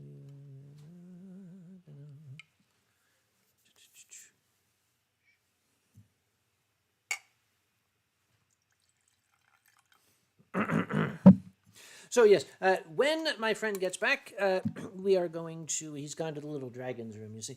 We are going to open another bottle. I noticed that Mama T is here. In our game of Sake Roulette, I have some bottles here that Mama T gave to me, and I've been saving them for this very night. You might recognize some of them. Okay. And I saw that, where it is, yeah. Oh, Hayden Parker, writing my first paper currently. I'm so terribly sorry. That is not fun. People keep asking about my nose. It's still attached. It is healing. It is going to be a very slow process, however. Fans and elevators, after graduating, made a plan to make a goal, which is to get to amusement parks haven't been to and go to Anthrocon this year with one of your friends. If Kennywood is an amusement park you haven't been to, you can make that part of the trip there in Pittsburgh. And even before I asked, okay, Arco the Fox says pick number 5, but Pumpkin Lights came in first, saying you should do 4 next. We will do 4, and I should probably get that bottle out and ready without saying the number, because in many Asian cultures, 4 is considered an unlucky number. In Japan, for example, the number 4, the numeral 4 is pronounced shi, which is also the word for death. So those cultures, they look at 4 the way we look at the number 13. And Lewis says, Tien Long stealing your wine. Lewis, it's right here at my feet. He can't possibly get to it. And okay, Arco the Fox says, oh, well, Arco, be ready. You can jump, and maybe we'll do number 5 after this one. Yep. Let's see. And Meta the Cat says 4 turns out to be durian sake. It had better freaking not be. I'm going to give him another 30 seconds before I might go after him. If I make sure he's all right. He's all right. And Pumpkin Light says, yes, 4 in French sounds like a cat. And 5 in French sounds like cinq. There is an old B. Cliven cartoon where it's got a little kid pointing to a puddle with some bubbles coming out. And he's saying, in French, 4 5, he's saying, cat cinq. Cat cinq. Anyhow, right. I heard something about cats and sinks. Cinq. Why are we talking about cats and sinks? Cat cinq. We have gotten our next number, has been given to us, number 4. I am keeping track over here just to make sure we don't like get the same ones. Arco was really hoping for 5, but didn't get it in quite fast enough.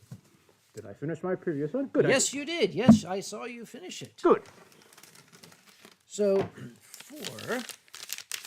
It's a very chunky bottle. And again, I do apologize that.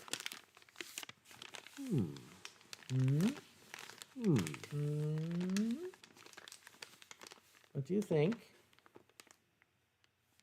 I liked it. You like it? Yes. I had to see if I liked it or not just by feeling it up. I mean, feeling the shape of the bottle. Even though it is shi. Oh, I see Japanese writing on the top. Good.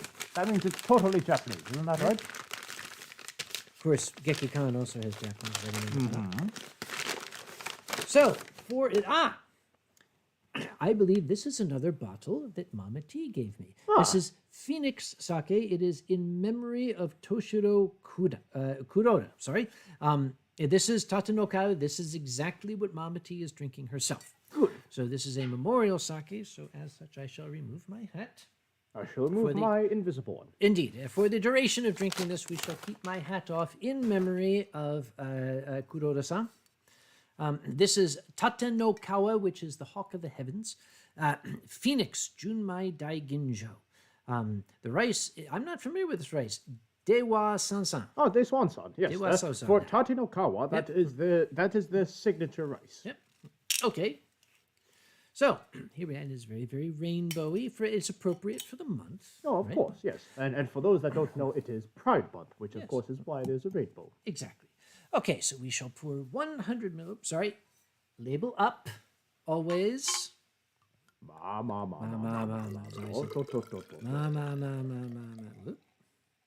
This one is also very clear.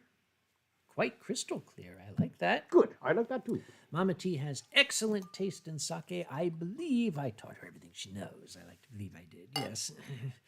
And this is not a mega pint, Camaro Cougar. It's only 100 milliliters. So it's not even a pint.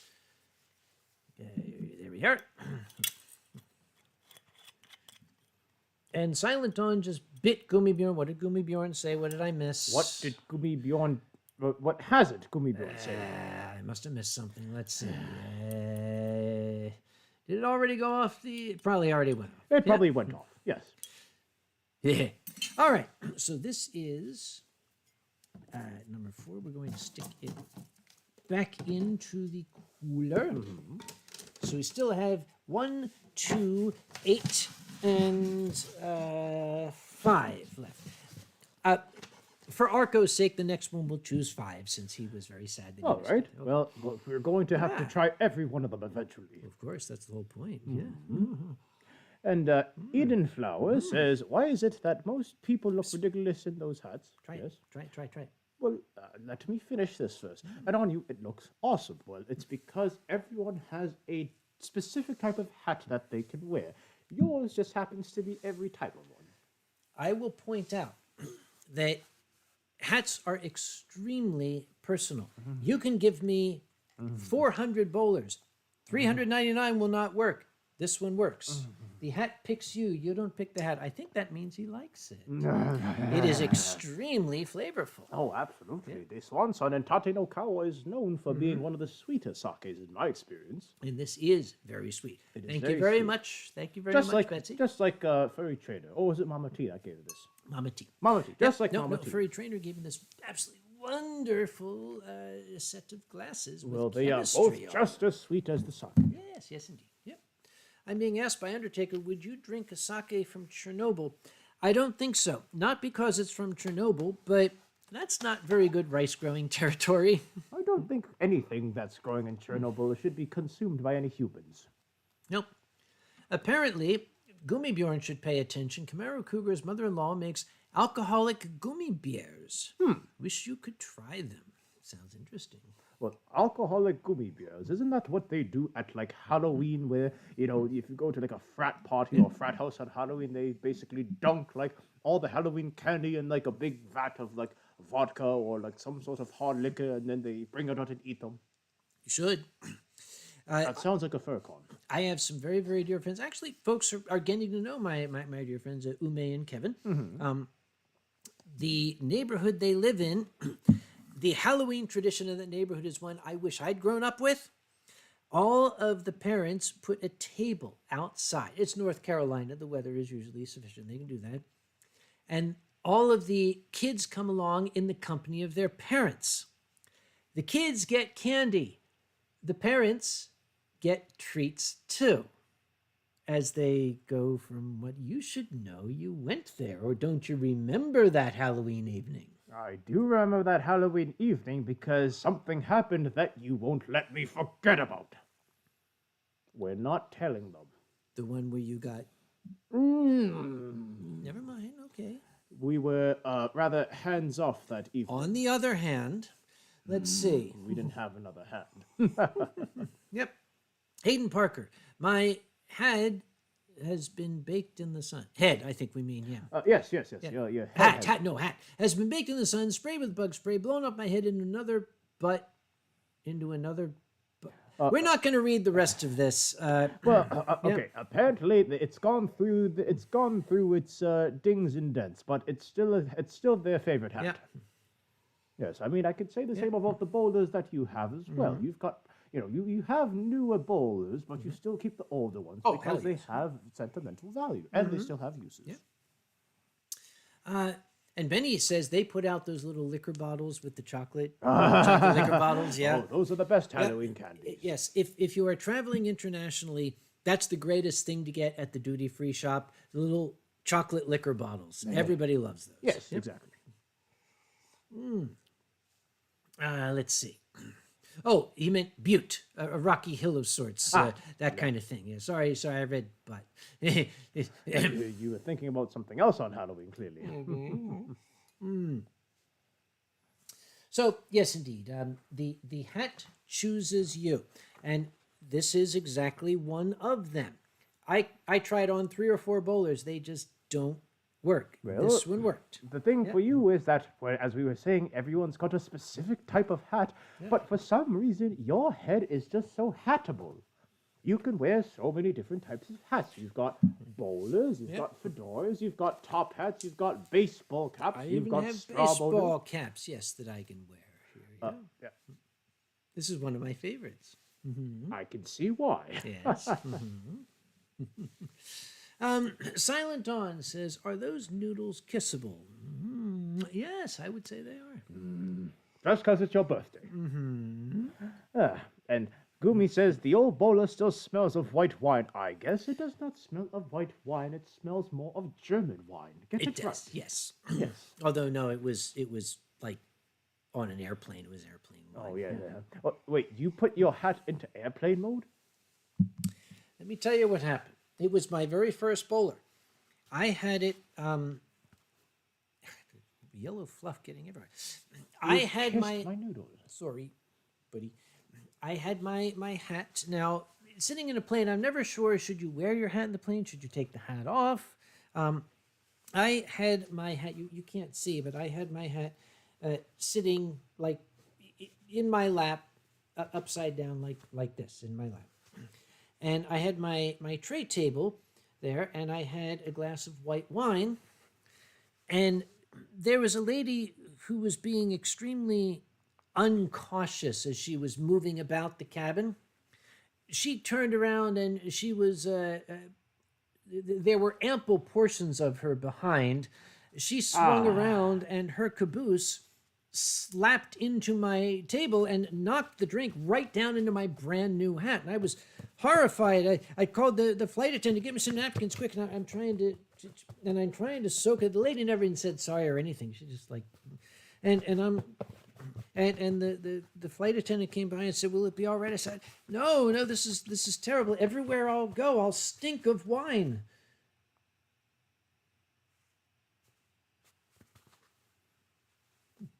And you've kept that hat ever since. Yeah, because who could tell? The caboose knocked the wine loose. Yes. Oh, and Undertaker says, "Tien, what big horns you have there." You know what they say about a guy with big horns? Oh, Jeffrey Ike, happy birthday from the Rakshasan. May you have more to follow than you have had already. My God, I hope not. That means you'd have to run Anthrocon for much longer. Jesus Christ, yeah. And once again, thank you all. I wish I could thank you all personally. So many people are giving me wonderful birthday wishes. That is very, very nice of you. Drax, you missed it. Yes, somebody tried to sneak me Taiku cucumber sake. We tried it. We actually tried it. We're not going to do that again. It was hell. There was an attempt. Mm-hmm. That's as much as we can see, and that's all that we will say. Myrta Edenflower is drinking a Rheinhessen Riesling, which are good. The Rheinhessens are very, very good. Yes. Yep, they're up there. I am not going to turn my nose up at a Rhineland. Well, speaking of turning your nose up to German wines, I still remember when I was in, well, not myself, although I was traveling along with these two companions, but when Ronnie was traveling with B.T. Velwolf down in Bavarian regions, and Ronnie had tried Müller-Thurgau for the very first time. Good shit. And he had told some of the Bavarian furs down there that he had Müller-Thurgau. They all turned their noses up at him. Yep. Is the greatest barman in Germany here? We'll find out, because it was Andre Opitz who introduced me to Müller-Thurgau, and it's wonderful. It is, you can't get it in this country, but it is wonderful. Probably because if they did get it into this country, that would be like the slow invasion of like German wine taking over America. Yes, like Riesling. Yes. Yep. Let's see. And once again, more birthday wishes. Thank you so much, Manuel. And Wolfster asks a very interesting question. Have you yet reached the Travis Point? I reached the Travis Point early this year, and then I snapped at somebody a whole month ago. And I do apologize for that. The Travis Point, I've actually graphed this out. If you were to graph, pardon me, my stress levels as we go through the spring and into the early summer, they go up in a curve like this. My sense of humor concurrently drops. And where those two curves cross, we call that the Travis Point. Named after a chimpanzee who very famously bit off a woman's face. The chimpanzee was named Travis. Yes. Yep. I was thinking it might have been like, some poor staffer back in the day. And, the convention took this poor staffer's, mix between the declining humor with the inclining stress. Now, Mio, that question I don't care to answer on the air, but if you sit down with me at Anthrocon, I shall tell you. When you're asking, which guests of honor at Anthrocon, a lot of times I don't like to talk about that, Well, not only that, but because Anthrocon itself hasn't even happened, and, well, we don't want to be saying things about the guests, especially when they're fine people. They're all the guests at Anthrocon. Yeah. And Taluine is here. Hello. And you know what they say about a guy with big horns, big holes in his hat. Well, Sully, I'll have you know that is why I do not normally wear hats. And if I do wear hats, I only wear it on my one horn. Or if I am able to, I fit it right in between here. Pass me your bowler.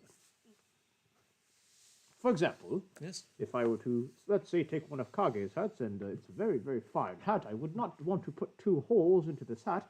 I would simply do something like this, where it goes on one horn, and it gives me that somewhat, cartoonish look, which is why I don't wear hats, because they're far too cartoonishly small for me. Now, this particular bowler... That's, you need a top hat for that. This particular bowler had something of an adventure. At Raleigh-Durham Airport, I always wear my hat going through security. One thing I've noticed is you can do that because there are many religious sects that require a gentleman to wear a hat, and security had damn well better not ask you to take a hat off. They have asked, can I look under it? And I always do the doff my hat, let them see when I go by. But as I was going through a very, very large oafish person at security at Raleigh Airport said, let me see the hat. I handed her the hat, and she smashed the top in. I was like, yeah, what the hell are you doing? Now, fortunately, this is a very, very well-made hat, and it bounced back quite nicely, but I was very put out by that. I don't think she had any right. Well, I don't think that she had any understanding of what hat culture is, especially we're down south. We are in North Carolina. This is where I would say one of the last bastions of any sort of class still exists. And I would imagine that people in the south would, reflect that kind of behavior. But clearly this one did not. I'm sure they were, what they call the millennials or whatnot. There's an exchange here that I'm going to take umption with. Silent Dawn says, gotta go to the market for more wobble pops. Don't do anything stupid while I'm away. I feel offended that Silent Dawn would think that we would do something as stupid as crashing a helicopter. Worse yet is Drax following up in that posh accent of his. Silent Dawn, you do realize who you're speaking to, right? Well, if it was Drax, that Drax would be putting on the, the very sarcastic, I'm from, where is he from? York? Sure. Yorkshire, yeah. Actually, he's from York, yes. Yeah, Actually, York, I'm sorry, he's Worcestershire. not from York. Yeah. He lives in York. Well, in this case, you can then imagine that Drax would be, putting on the whole, like, oh, Kage, I'm your biggest fan, Kage. Stop. That's the stuff nightmares are made of. Which is what Drax would want to give you for Yes. your birthday. After all, Drax is your personal demon. Yes. Not New York, Benny. Old York. Very old. Oldish York. Original York. Old Yorkshire. Yes. The stuff that, they used for the setting of, Yep. The Hobbit. Yep. And Chimera Cougar discovered Skittle Ice Pops in the U.S. Didn't know they had such a thing. Skittled Ice Pops. Maybe they featured that in the Bad Guys movie. Could I be. remember they kept on referring to Ice Pops. Now, when this particular sake is done, I suggest that we break for the artistic, if you can call it that, portion of the stream. All right. While I am doing the art, if you want, in the refrigerator, we still have one remaining bag of minstrels. Oh, wow. But we must finish our sake first. Wait, why would you put minstrels in the refrigerator? Aren't they a little big to fit in a fridge?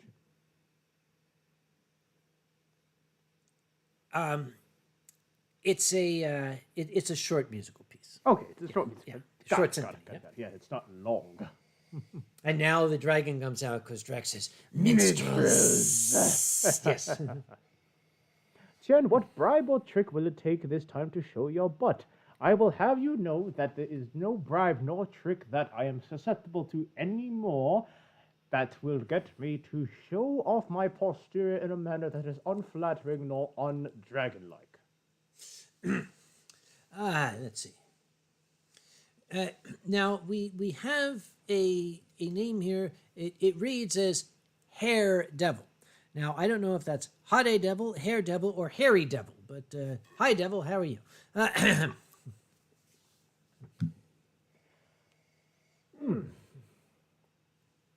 Put a sake bottle off screen so he has to bend over and pick it up. Okay, we could always take Stan and Ronnie, who's over here, and accidentally have him fall back and ask Tien to get him. I know much better than to fall for Ronnie falling. I mean, I have to live with that dragon. I know all of his antics. And we are not going to, because I've got a tall cylinder here, a Class A graduated cylinder. It was very expensive. I've got my Yeti microphone. If he turns around, that whopping great Godzilla tail of his is going to sweep everything off the table, and I don't want that. And it's going to look very cool, but it's also going to be very expensive to replace. Yes. And the nice people downstairs will say, oh my goodness, did our poor elderly neighbor upstairs fall? I'll be like, no. Undertaker wants to know what a Tien sake would taste like. Sour. Yes, sour and old. I wonder why. So, slow-mo shot, yes. Yes, slow-mo shot. Yes, it's a slow-mo drinking of the sake.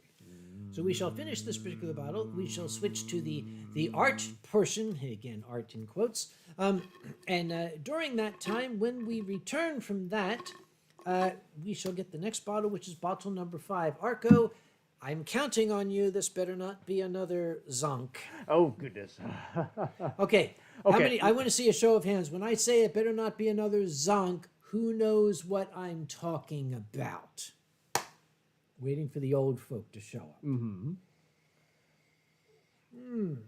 Humphrey says, you have fallen for it a few times before, silly dragon. The Yep. only time I have fallen and cannot get up is after too many bottles of Desai. Yep. And as far as I know, we only have one of those bottles tonight. We don't know. There might be others. That might be true. Sake version of hobo wine. No, sake version of hobo wine. I think we had that earlier.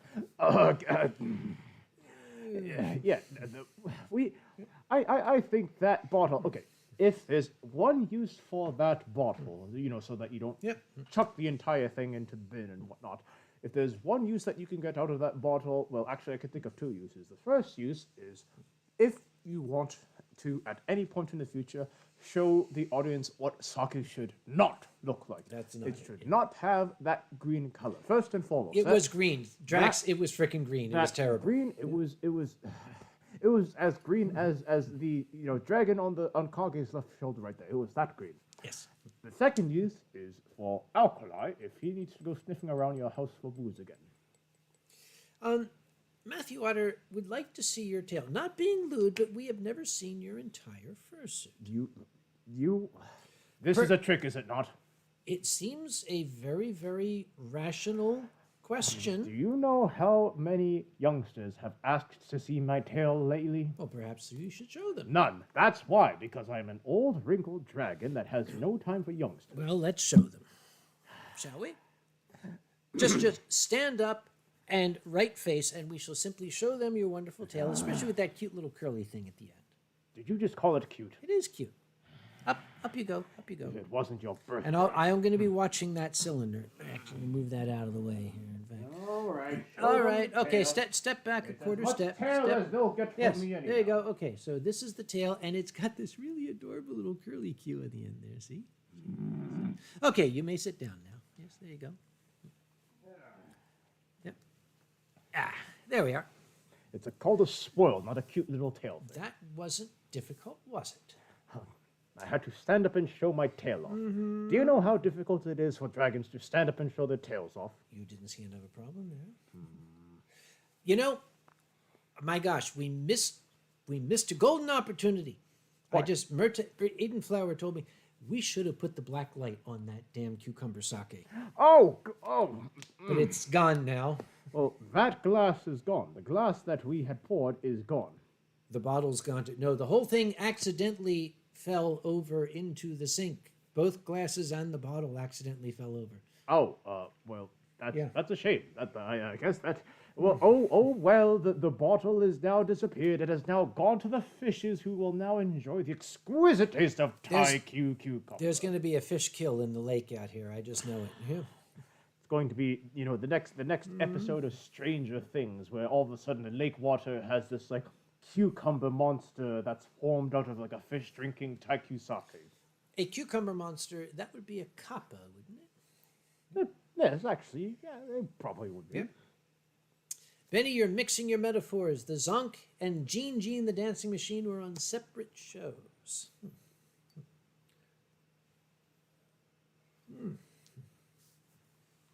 And about shining the black light on Tien? No, he just gets more yellow. It's an Asian. Sorry. And Louis the Turf, for God's sake, dude, enough with the bus. Yeah, we'll go with that, right. We'll go with that, yes. Yeah. Yes, and Mio Van Me says, the thing from the swamp probably won't even officiate it. Yep. And yes, Gene the Dancing Machine was the best part of the Gong Show. Yeah.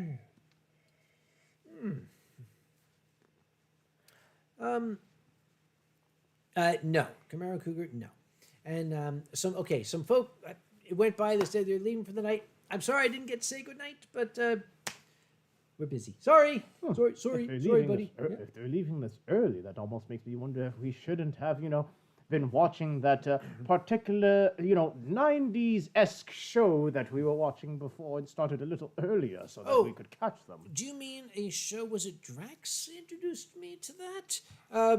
You know what? The style of the show, I would damn well bet it was Drax that showed you that. Yes, Dark Place. Garth Marenghi's Dark Place. If you haven't seen it and you remember the late 80s and early 90s, you should watch it. Yep. I've introduced Tien to the first 2 episodes, I believe. Yes, the first 2 episodes, and learning about just how 90s this 90s style show is. Good gosh, it is a blast from the past that no one asked for and certainly no one needs. Jackal says, I'm playing Minecraft chemistry mod. What the hell is, let's see, disonium, lithium, aluminum, that's a silane H2O. That looks a little funny. Disodium, lithium, aluminum, that's going to be a silane hexahydrate. I honestly don't know, but I don't think that's real. Si2, Al2. Actually, no, it's possible. Al2, Si2. But it just looks like bullshit. Did Tien get even enough meow mix? Excuse me, read that again. This is from Odami Kuroraiden. Did Tien get given enough meow mix? Don't you start.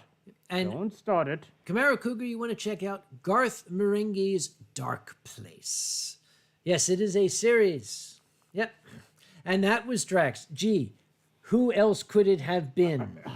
Somebody that could have the same twisted sense of humor and appreciation for, British television that is, shall we say, unconventional. And I have this to say to Drax. What a good idea on a day like this. So, we are going to have a switch over to the drawing cam. You have to say it right, the drawing cam. The drawing cam. And I'm going to draw some stuff because as part of the Patreon program, something that we offer to our Patreon patrons is I will draw stupid shit. They tell me what to draw and I just draw whatever the hell I want. It doesn't matter what they ask for, but that's how it works.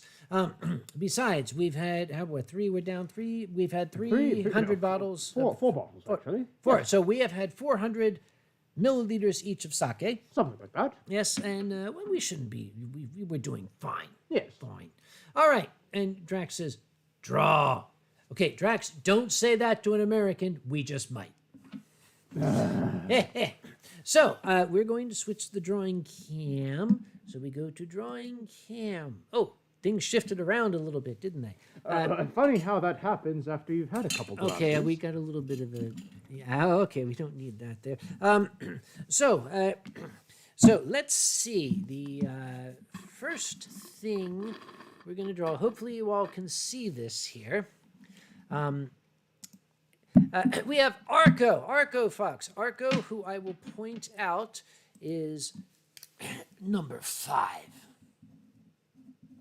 Number 5. We could put that on too. Roach Kage, enjoying a swim in overly liquid frosting that is pooling around the base of a birthday cake. That sounds mildly kinky. It sounds somewhat arousing, actually. Yeah, that is very mildly kinky. Okay, let's start with the cake. Here we have a cake, and cakes are kind of shaped like this. Unless you're watching Is It Cake on Netflix, in which case it could be anything. Quite literally anything. Yeah. And since it's a birthday cake, we're going to put a single birthday candle on here. Yep. And it's on a plate, right? Because it's got the swimmy stuff around it, and overly liquid frosting that's pooling. How do I draw overly liquid? Okay, it's already run down and has pooled. That's what it is. So we're seeing, the overly, and we've got the Roach Kage. We're going to draw the Kage Roach. There he is, with his little legs. Yep. And his roach antennae, which kind of do this kind of thing. That works for me. Yep. And gee, Arco, you paid me for this. Aren't you an idiot? Thank you so much, Arco. You're a sweet little fox. And he also has a very, very posh accent. It's fun to listen to Arco talk. Incidentally, it's only been 2 weeks since the last Winestream, so my dear Patreon patrons, if you haven't received anything in the mail, it's because I haven't sent it out yet. I'll send everything together. How's that sound? All right? Okay, beauteous. All right. Saving on postage. Yes, exactly. Next we have Furry Trainer. Furry Trainer. FT, that's very... Cockroach, Uncle Kage, and Furry Trainer having a drink to Kage's birthday. Okay, well, let's do Furry Trainer first. Furry Trainer is as I said, she is an Alsatian. And Alsatians have these kind of boxy muzzles, right? And they've got like floofy things, and they've got ears that aren't really kind of like fox ears. They're pointy but a little broader. But she's very, very happy, right? And she's got her Alsatian tail, which is kind of big and almost fox-like, were it not for I didn't want to say it, but I think you've turned Furry Trainer into a fox. But she is Alsatian. Look, on your birthday, Furry Trainer is a fox. You can say it has that. Yes, for your birthday, Furry Trainer had put on a fox costume to try and, be all fox-like, and that could actually be interpreted in many different ways, which we won't continue that thought. She's wearing a fox fursuit. That's what it is, yep. Yes, fox fursuit. Yeah, and she has got we're drinking. So she's got a glass of wine, yeah. And over here, we have Cockroach Uncle Kage, yeah. So he's standing. And he's got, because he's a cockroach, he's got 2 glasses of wine. Cookie booty. He's got a white and a red. See, that's how it works, yeah? Wait, are you juggling the wine glasses? Well, no, he's got 2 hands. He can do that, right? Yeah, I thought cockroaches had 8 hands.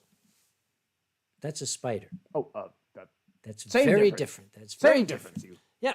So we're going to call this 04. June 2022. Thank you so much, my darling, and thank you for the amazing birthday present. I am going to treasure it always. I just realized. What? You tasked me with a task, which is to go get the minstrels from the fridge. Yes. I shall go do that. I Please want do. minstrels. Yeah. Give me some minstrels. I must have them. Silver Fox Wolf. Werewolf has just finished working at a convention. The standard staff post-convention exhaustion.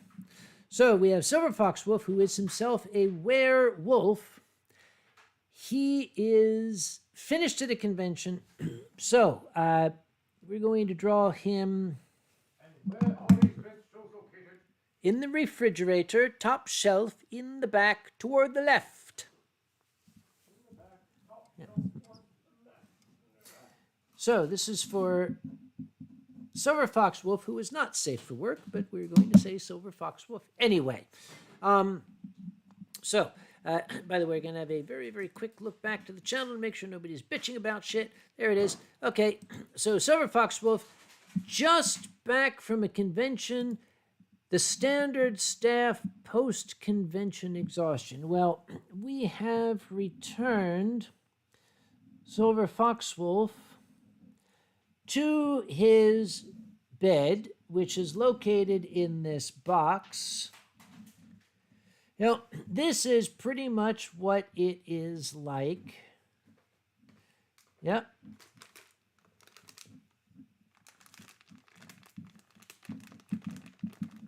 Yes, that's what it's like immediately after a convention, and he is resting until such a time as he shall arise to take on the next thing. Isn't that what happens after Anthrocon, is you get put back in the storage locker? Yep.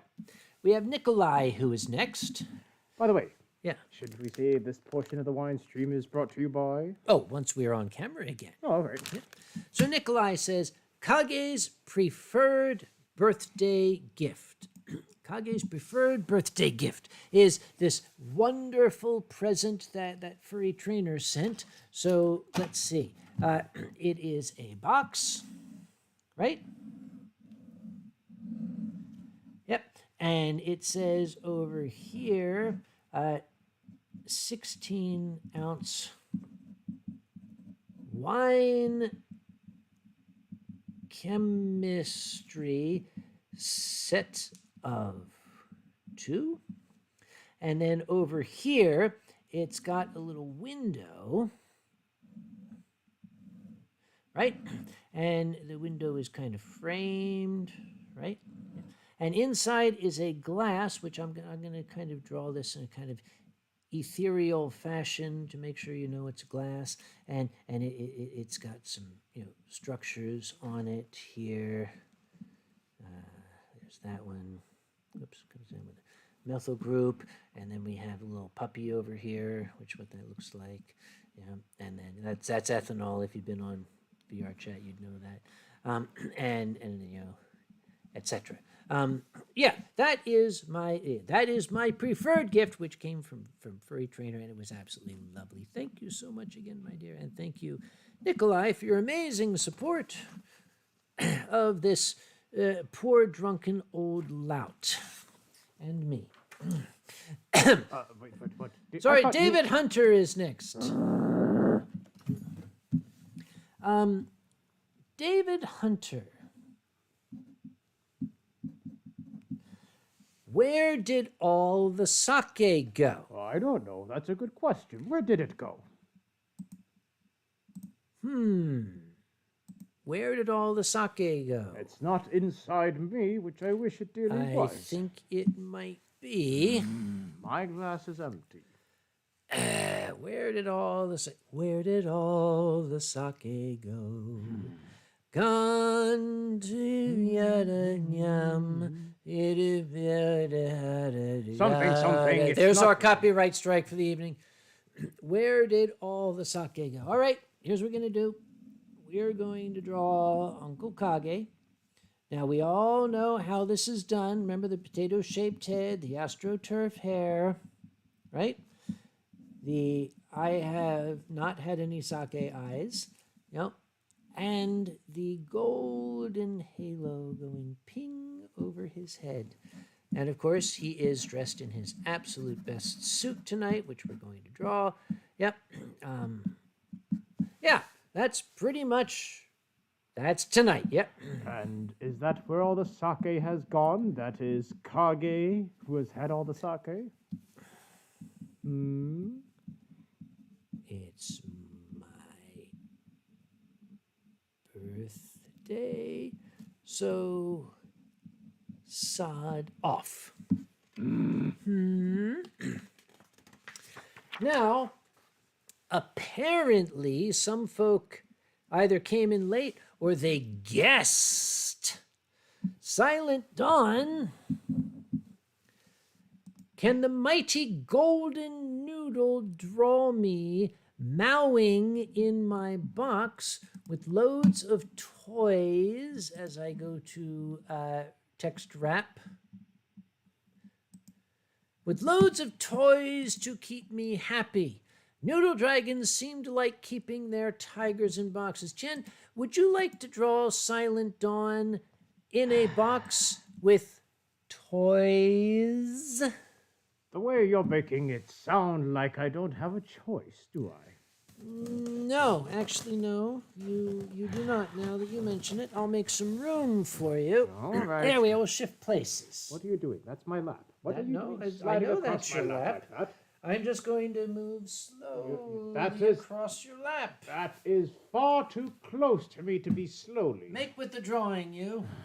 Meanwhile, I'll look at these. If only it wasn't your birthday. All right, Silent Dawn would like me to draw. Keeping him in his box with toys. Well, in that case, first off, we are going to need a box. So we shall draw a box. There we are. We have a box. That is a box. It looks like a box. It's got, lids and stuff, as you would see with most boxes. And in this box, you would have maybe, one of these arrows here that says, this side up or whatnot. And this box is filled with Silent Dawn's toys. So in this case, maybe we'll draw a little bit of the inside of the box and we'll show off some of Silent Dawn's toys. So Silent Dawn's a tiger. Is that correct? Oh, yes, very much so. So in that case, Silent Dawn would have toys that include things like yawn. So perhaps a ball of yawn. Yeah, that looks pretty much yawn-like. And what other toys do tigers have? Do we know? Bad dragon. Yes, bad dragon. Absolutely a bad dragon. So we will draw a dragon inside the box. There we are. And the dragon is very clearly bad. There we are, a bad dragon. There we are. That's a bad dragon right there. And do we have any other toys that tigers enjoy? Helicopters. Helicopters. Yes, yes, helicopters. We shall draw a helicopter. All right. So we shall draw a helicopter that is not yet crashed in the box. There we are. What a fine-looking box of toys there. All right. And in this box, above all of the toys, is a tiger with a butt nose, because we all know that tigers have butt noses, and they have sort of these muzzles that kind of look like they look like two cherries on the stem. Let's just put it that way. Yes, two cherries on the stem. Yes, we are. And then they've got ears, and then they've got cheeks. There we are. And there we are. We give the tiger some stripes because, you know, we want to make sure that they're not accidentally mistaken for panthers. Isn't that correct? Oh, God, yes. Yes, it's very difficult to tell the difference between a panther and literally every other big cat. And in here, Silent Dawn is going meow, meow, meow, and more mows. Meow. All right, there we are. That's for Silent Dawn. Silent Dawn in a box with all their toys, continually mowing nonstop because that's what sign. cats do. Sign. What? Oh, Sign. yes. And this is Yep. SD, and this is. And you are Tien. Am I? Oh, yes, I am. Yes, I am Tien Long. Tien Long. There we are. And the next thing, allow me. Yeah. You do it. Meow. That's so cute. And last but not least, from Silver Gatomon, Silver Gatomon. would like me to draw something of Kage's choosing. Kage's choosing. Right, and it's my birthday. You realize that it might be your birthday, but you're still mortal, and I'm still very vengeful. So what'll it be? You are to draw Tien Long attempting to resist eating this galaxy minstrel. That's simply cruel. Yes? You can't, you. My choosing. Tien Long attempting to resist eating that galaxy minstrel. There are worse fates that could potentially exist in the celestial heavens, but down here on this mortal earth, this is one of them right here, forcing me to.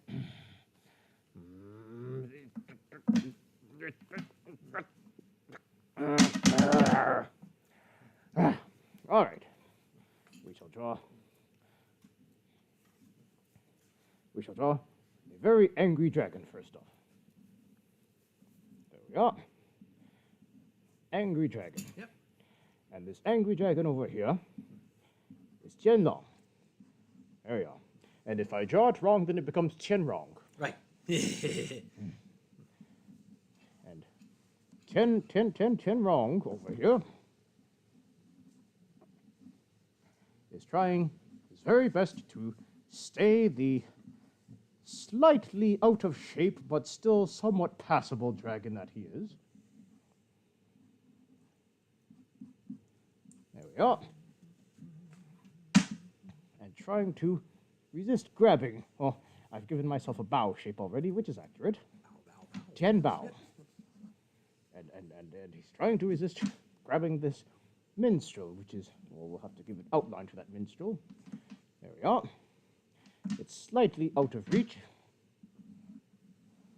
And Tien is clearly not doing a very good job resisting the minstrel because I want the minstrel. Give me the minstrel. And I'll say, Silver got to one. mine. Mine. I said mine. Mine. Mine. SGM. And signed by Tien Long. Since you were so kind to do so, you may have the minstrel. Give me. Nah. Mine. Give me. As long as it doesn't choke. Got it. All right, I'm going to trade places. I'm going to slide across your lap again. I'll slide across the lap. And this time the lap sliding comes with minstrels. Oh, the minstrels doing the lap sliding? It sure feels like they are. Oh, the minstrels sing. Move your paw. Of an English king who lived long. And that is the drawing portion of the Winestream. We shall go back to the couch cam And now. at that point is where we see all the comments from Mom saying, oh, I don't like... Whoops, that's the... There it is, couch There. cam. Right, whoop, wrong thing. What are you doing? Wrong button. You got There distracted it by is. the minstrels. Yes, I got distracted by the minstrels. Yes. Oh, Steel Gear is here. Hello. Oh, Hello. Steel. Oh, I can hear now. These drawings are too good. Not the Winestream quality I'm used to. Excuse me. Yes, I'm not used to them either. He is denigrating Cryo's drawing skills from last... Wait, that's what he was saying, yes. Oh, well, what did Cryo draw last time? Do you remember? I don't actually know. I don't. If you remembered, Yep. then I would have questioned how much you drank. By the way, this portion of the Winestream is brought to you by Die Bayernfurs, Die Münchnerfurs, and by Galaxy Minstrels for all your chocolatey needs. Her Majesty's, not her Galaxy. Indeed, her Galaxy. Her Galaxy's No, minstrels. here, I want to do better. Oh, put it on my tongue. I won't bite your fingers Head off. back. Yeah. Oh, no. Oh, it worked. Oh. Damn, this is good. I blame Drax because I didn't know what these were. And he was like having some kind of online VR orgasm because I said, what are these? He told me, so I tried some. I said, Wait. You witnessed Drax having a VR orgasm? I've seen him having both kinds. Anyway, let's move right on. Okay.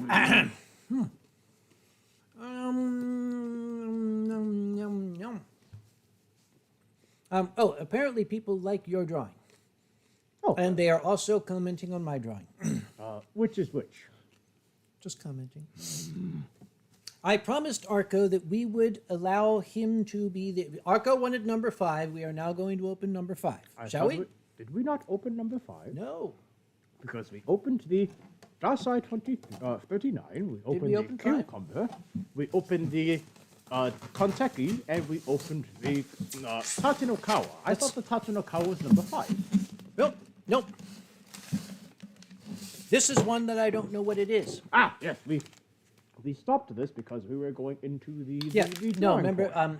Arco wanted 5, but somebody jumped into heaven. So this is the Arco choice. This is Sake number 5. All right. A little bit of Arco. and always A little bit of tracks up on this side. Posh and British. A little bit of steel Yeah. gear's all you need. Yeah. A little bit of boxy's all you see. A little bit of Benny in Yeah. the sun. A little bit Yeah. of someone else. Yeah. Wolfstar all night long. A Okay. little bit of Tien Long, here I am. By the way, Steele, I'm very, very happy to see you. We are playing Sake Roulette tonight. The next visit I make to the sake store, I have to stock up on sake to bring to Germany because I promised to bring Steel Gear a very, very nice bottle of sake. And are we going to have another Japanese sake tasting evening like we did at EF 2019? With the door locked and barred. I don't think that stopped them. It's a little bottle. I have a feeling I know which one this is. Are we ready? I'm ready. Okay, I have been proven wrong. This is... Dude! This is Dude, what? a Gretzko Junmai sake. Wait, dude, what? That's Dude. you're seeing what I'm seeing. What the hell? Where'd they get this? What? When did they make a Gretzko sake? Did you know about this? I certainly did not know about this. So apparently, sake number 5 is death metal. When you drink it, you go, "Roar! You're a shitty boss, shitty boss." You're a shitty boss. Yes, Yeah. Let's see who makes it. It is Konishi Brewing Company in Hyogo. It comes from Hyogo, which is a good area. Served chilled, good. It's just Junmai, so it's not. Well, it's a Gretzko. What more could you want than a Gretzko? What more could you want than a 25-year-old, accountant who is single, not married, working in the most dead-end job in their career and trying to make their ways around the challenges of everyday, Japanese life? What more could you want? Okay, it makes me very, very happy to see it, but my heart is sad because it's got a Prop 65 warning on it. California Proposition fucking 65, which is the most ignorant piece of shit legislation. Basically, if you can detect lead or cadmium in or any carcinogen in a product, you have to put a warning on it. Oh, good God. Yes, consuming this product can expose you to lead and cadmium known to the state of... Yes, the levels of lead and cadmium are probably parts per quadrillion. Mm-hmm. They are barely detectable by the most powerful instruments we have today. It is naturally occurring lead and cadmium. It's been there forever. You probably get more from your kitchen sink. You probably do. But because it's detectable, California says you had to put the warning label. Okay, guess what? Fuck you, California. This is what I think of you. All right? Yeah. Yeah, So, exactly. No, shall we try it? You can hear it in Retzko's voice. California! California! Prop 65 sucks. Prop 65. Fuck your Prop 65. You're a shitty prop. Yeah. You don't even have hyenas in California. You suck. So this is a small bottle. It's a 300 ml bottle, so we're going to finish most of it. Just, pardon me on the first round, but there is your 100 milliliters. Maybe that means we should just finish it. Let's see how it is first. As the French say, goût en voir si le vin est bon. Or as the celestial dragons such as myself say, shut up and pour me another drink. Okay, how do you say that in Chinese?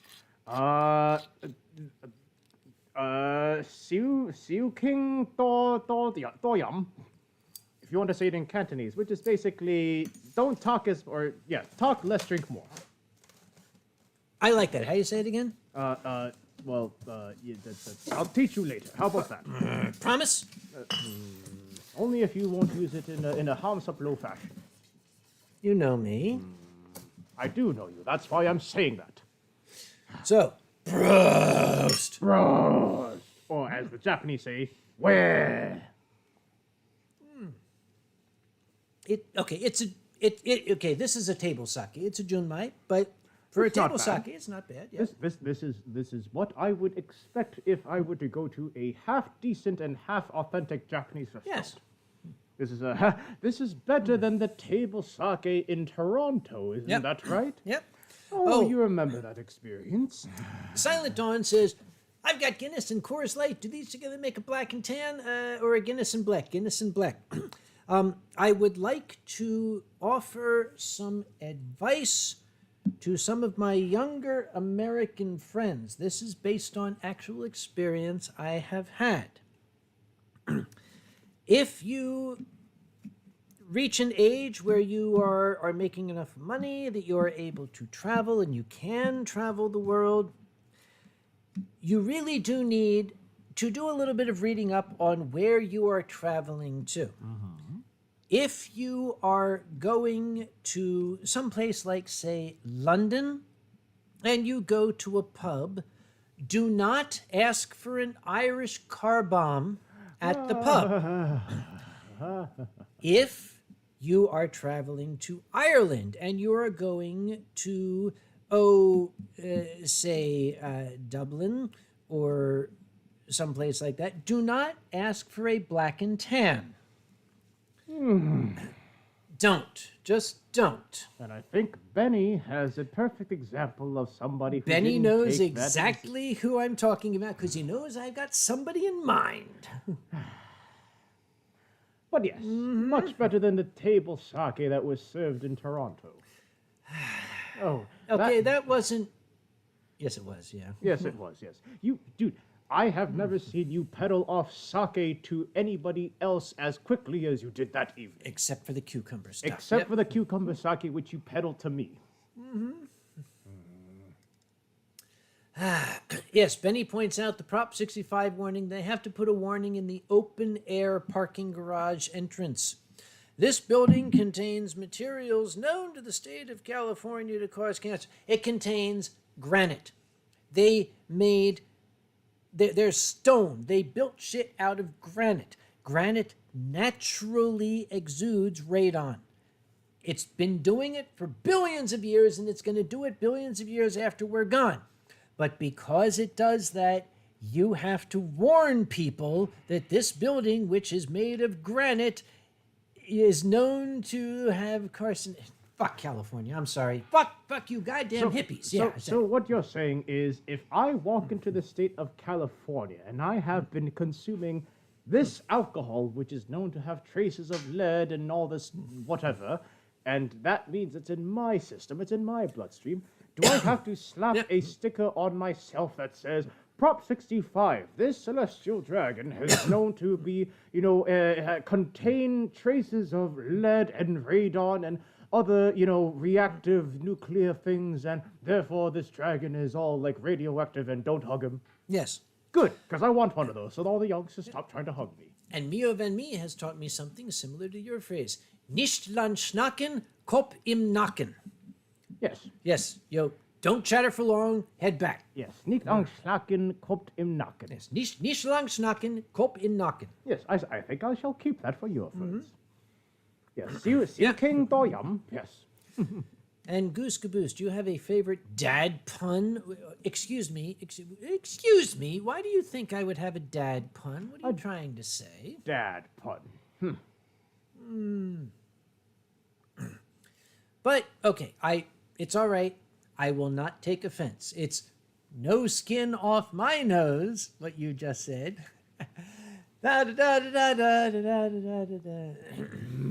It's your birthday, so I won't hit you. Good. Until midnight.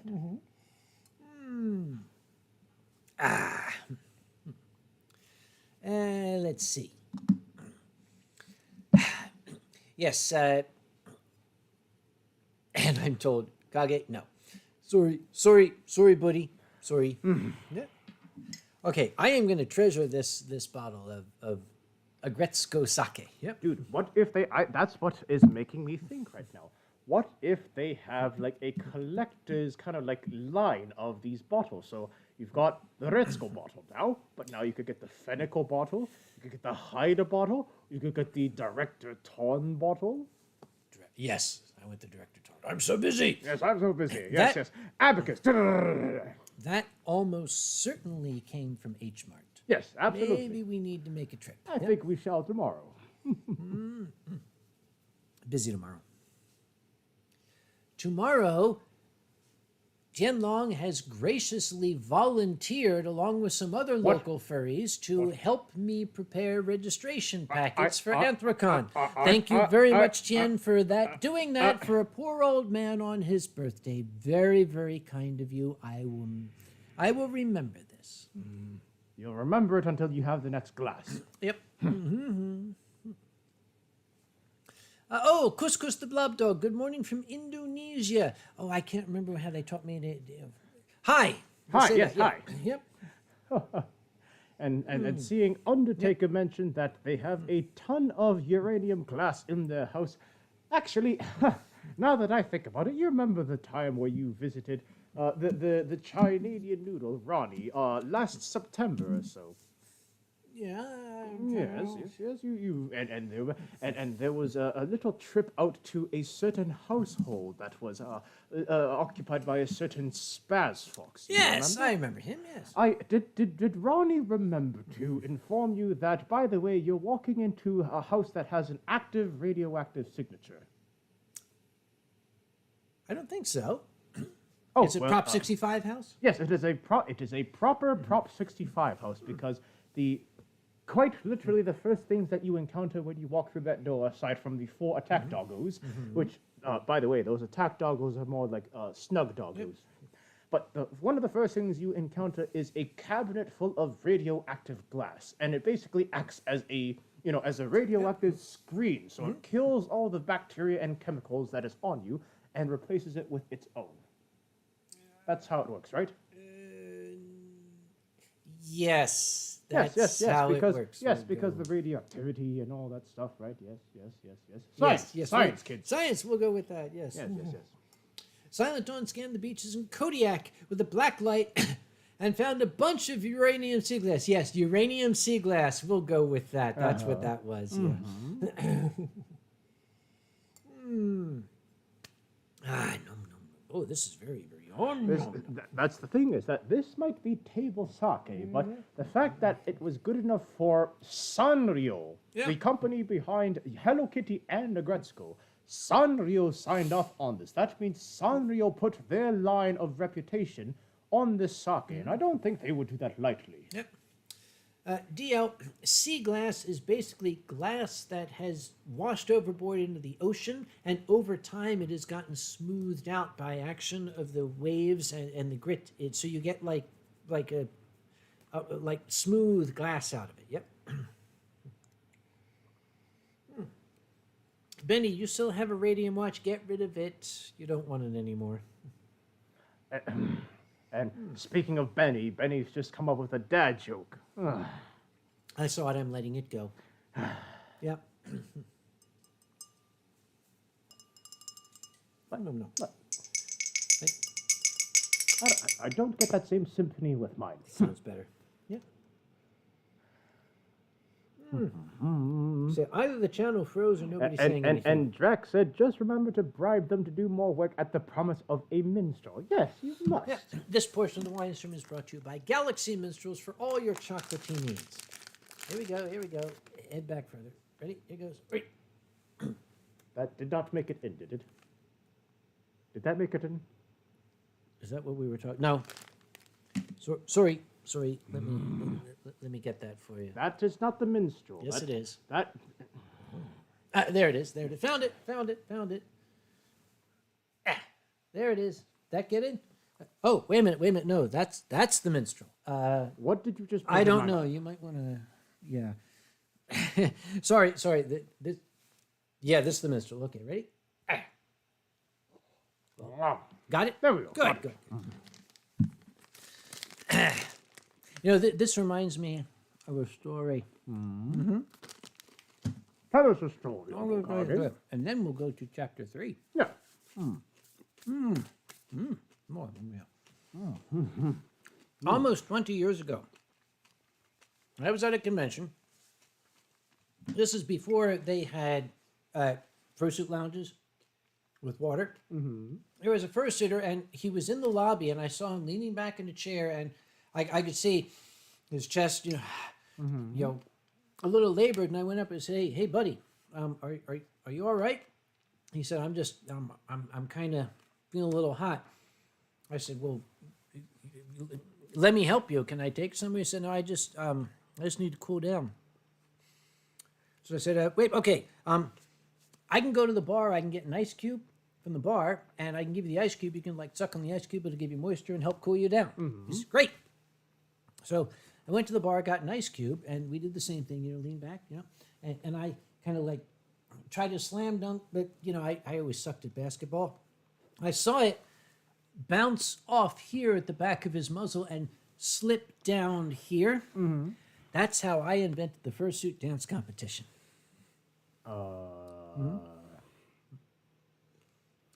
So that's what you got me to run at Anthrocon. Yep. So now I've been missing the key ingredient this entire time, ice cubes. DL says, "Kage, what type of car do you drive?" I drive a 2006 Toyota Corolla with a manual transmission. Yes, manual, because that is the best way, and I shit you not, that is the best way to prevent any modern day car thief. Let's see. Sasha Whiteford says, boo, what are you talking about? I did. You should have seen him. He was like, yeah. And apparently we have more people joining us from BLFC happening this moment in Reno, Nevada. Is BLFC boring or something? What the hell are you doing I was here? going to say, there's an entire resort with like a casino and stuff like that. Aren't they there, like, gambling their money away? Or if not, then there's like, like a bowling alley, or if not, there's like a go-kart track and whatnot. Yep. Let's not. Sorry, that was an aside. We're not going to say that. All right. All right. Furry Trainer says, what bottles in the roulette have you used up? We've used up 7, 3, 6, 4, and 5. So that basically leaves 1 and 2. And 3. No, we used 3. 8. We haven't had 8. Oh yes, we haven't had 8. Yes, 8 Actually, is the lucky one. 8 is a good number. Let's see what's. Yeah, that's already done. We have not yet had 1, 2, or 8. Dude, you keep on getting these sticky things on yourself. I meant the tape.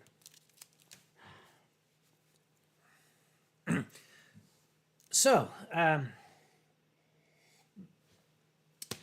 the last we left the saga of Ronnie, his flight had been canceled, and then they put him onto another flight, which they said will take off, but then it was horribly delayed. It was horribly delayed by 4 hours of its original departing time for the rebooked flight. This is a rebooked flight of an already canceled flight. Now, this flight had been, I guess, one of just every single flight that happened out of Air Canada and out of Pearson that day. Yeah, go on. And and as Ronnie was standing there looking at the board of the departure flights, and every single one of them then started going from on time to delay, cancel, canceled. And at that point, it was a lost cause. I think everybody in the airport, especially Ronnie, knew that Air Canada had been pulling an Air Canada. But 4 hours passed, and there was some glimmer of hope, because at one point, the flight that Ronnie was supposed to take had a departing time of 9 p.m., and it had then suddenly moved back to 8:30 p.m., half an hour earlier. And at that point, they were thinking, well, maybe that's a good sign. Maybe that means the plane is actually on its way. But of course, having too much optimism and speaking far too soon, the plane then arrived an hour and a half later than that. And deplaning the plane took even longer. So, of course, 8:30 did not happen. The boarding was an hour and a half later at around 10 p.m.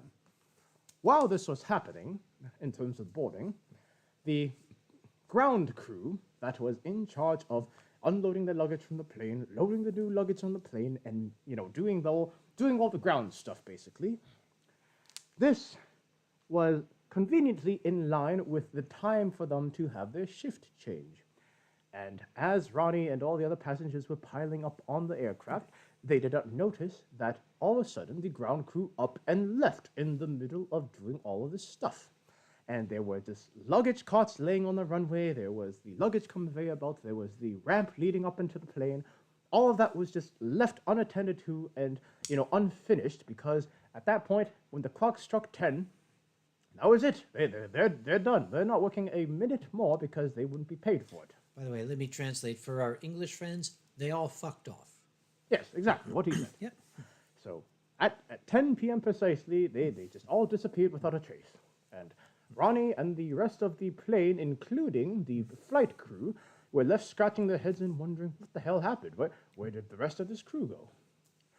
45 minutes later, a single person showed up, which was from the flight crew, or from the ground crew, rather.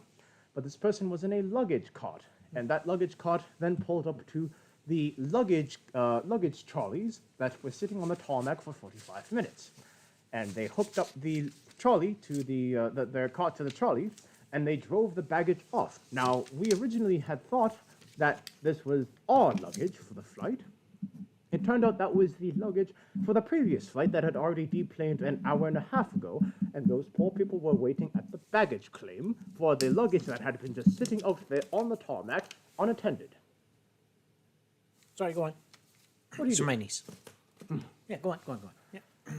So, we had been waiting without any news, without any notification, no sign of hope for 45 minutes, sitting on a tarmac in a stuffy plane. And, bless the flight attendants, they were doing their very best to make sure that nobody was, dehydrated or overly angry. Of course, we were all angry. But there was still no sign of hope. Half an hour later after that, we had 2 more of the ground crew of the airport come and then detach the luggage conveyor belt from the plane and close the cargo door. And they sort of shuffled about, they moved a couple of traffic cones, and then they disappeared. And we were wondering, okay, well, we still have the ramp that's attached to the plane, and we need somebody to come and, take this off so that we can go. 15 minutes after that, 2 slightly more competent ground crew people came up, and they finally did what they had one job to do. They had one job, and they did it an hour and a half after they were supposed to do it. They pushed the ramp back up, and they rolled it away, and the plane was finally able to go. And the plane, at that point, was 4 hours late. But we were all at least somewhat thankful that we'd be able to make it in Raleigh that same evening. Or so we thought. Or so we thought. Tune in for Chapter 4 of the Saga of Ronnie after our next bottle. You've fallen behind. You still have 13 milliliters to go. Well, it's because you're making me talk so much. Well, I'll just have to take some of your sake. Okay, I'll do some talking, and you do finish some sucking talking. that Yes, thing. you keep these people My sucked. niece is here. Be good. Hello, Katie, my darling. How are you?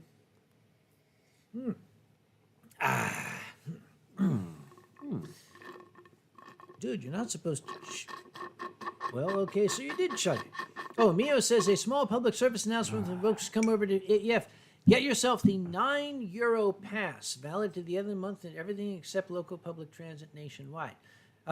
Okay, excluding Intercity Express, and IR. In other words, everything I want to take. Yes, so thank exactly. you, Mio. Yeah. Yes, exactly.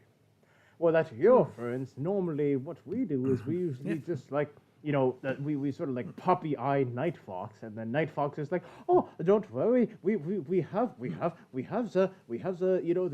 your friends, Mercedes Benz that will come and pick you up and drive you wherever you want. Night Fox is the guy that just makes things happen, and he has the most charming and infuriating innocence act he puts on. It's the German Shepherd with the Night Fox. It's like you've never seen German Shepherds because they're all like big and strong and they're like police dogs, but they're really just like all they want is your love and affection.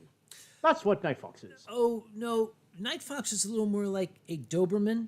Actually, you're in that right. he sits there looking very regal. You know that at any moment he could either run up and lick you or bite your arm off. You're not sure which it's gonna be.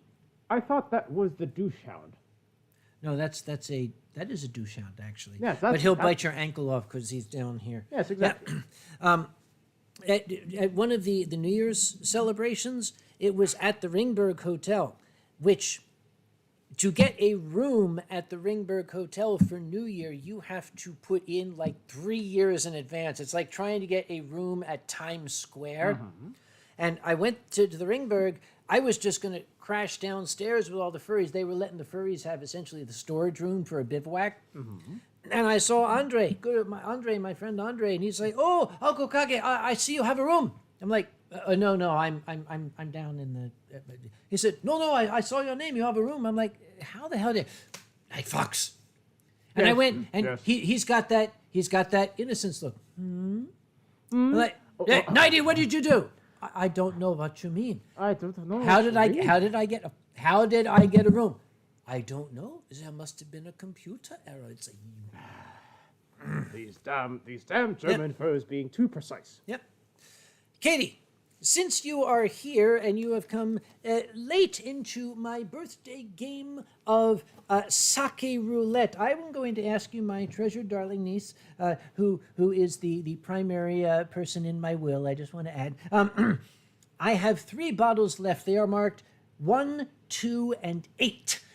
Would you kindly pick one of those 3 numbers, Katie? I would like to proceed. So whichever of those three numbers you come up with, that's the bottle we shall open. 1, 2, or 8.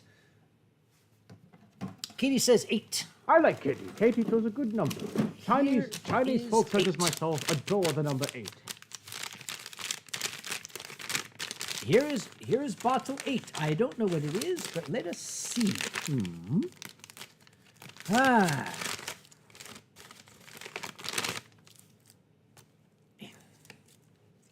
Dude, you're always getting stuck in the tape. Maybe you should.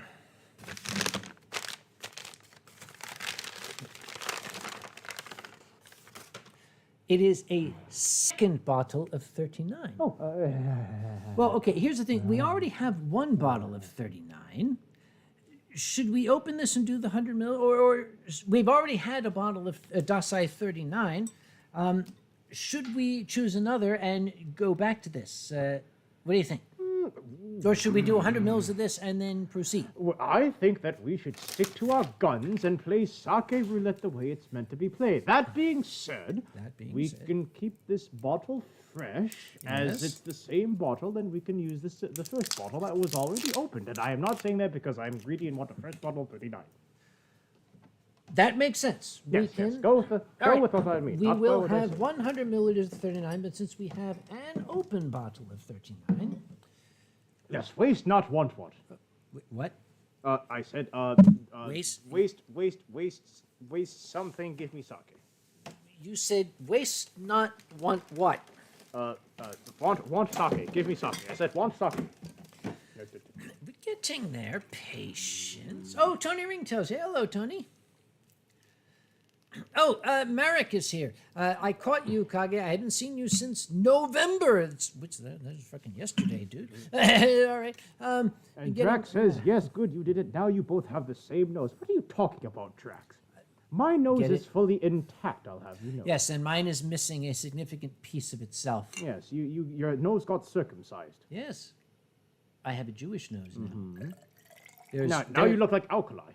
I was going to say, there's lots of room there. We're not going to go to any of them, but you did. Okay. All right. Okay, so I shall simply say, Mazel tov. Mazel tov.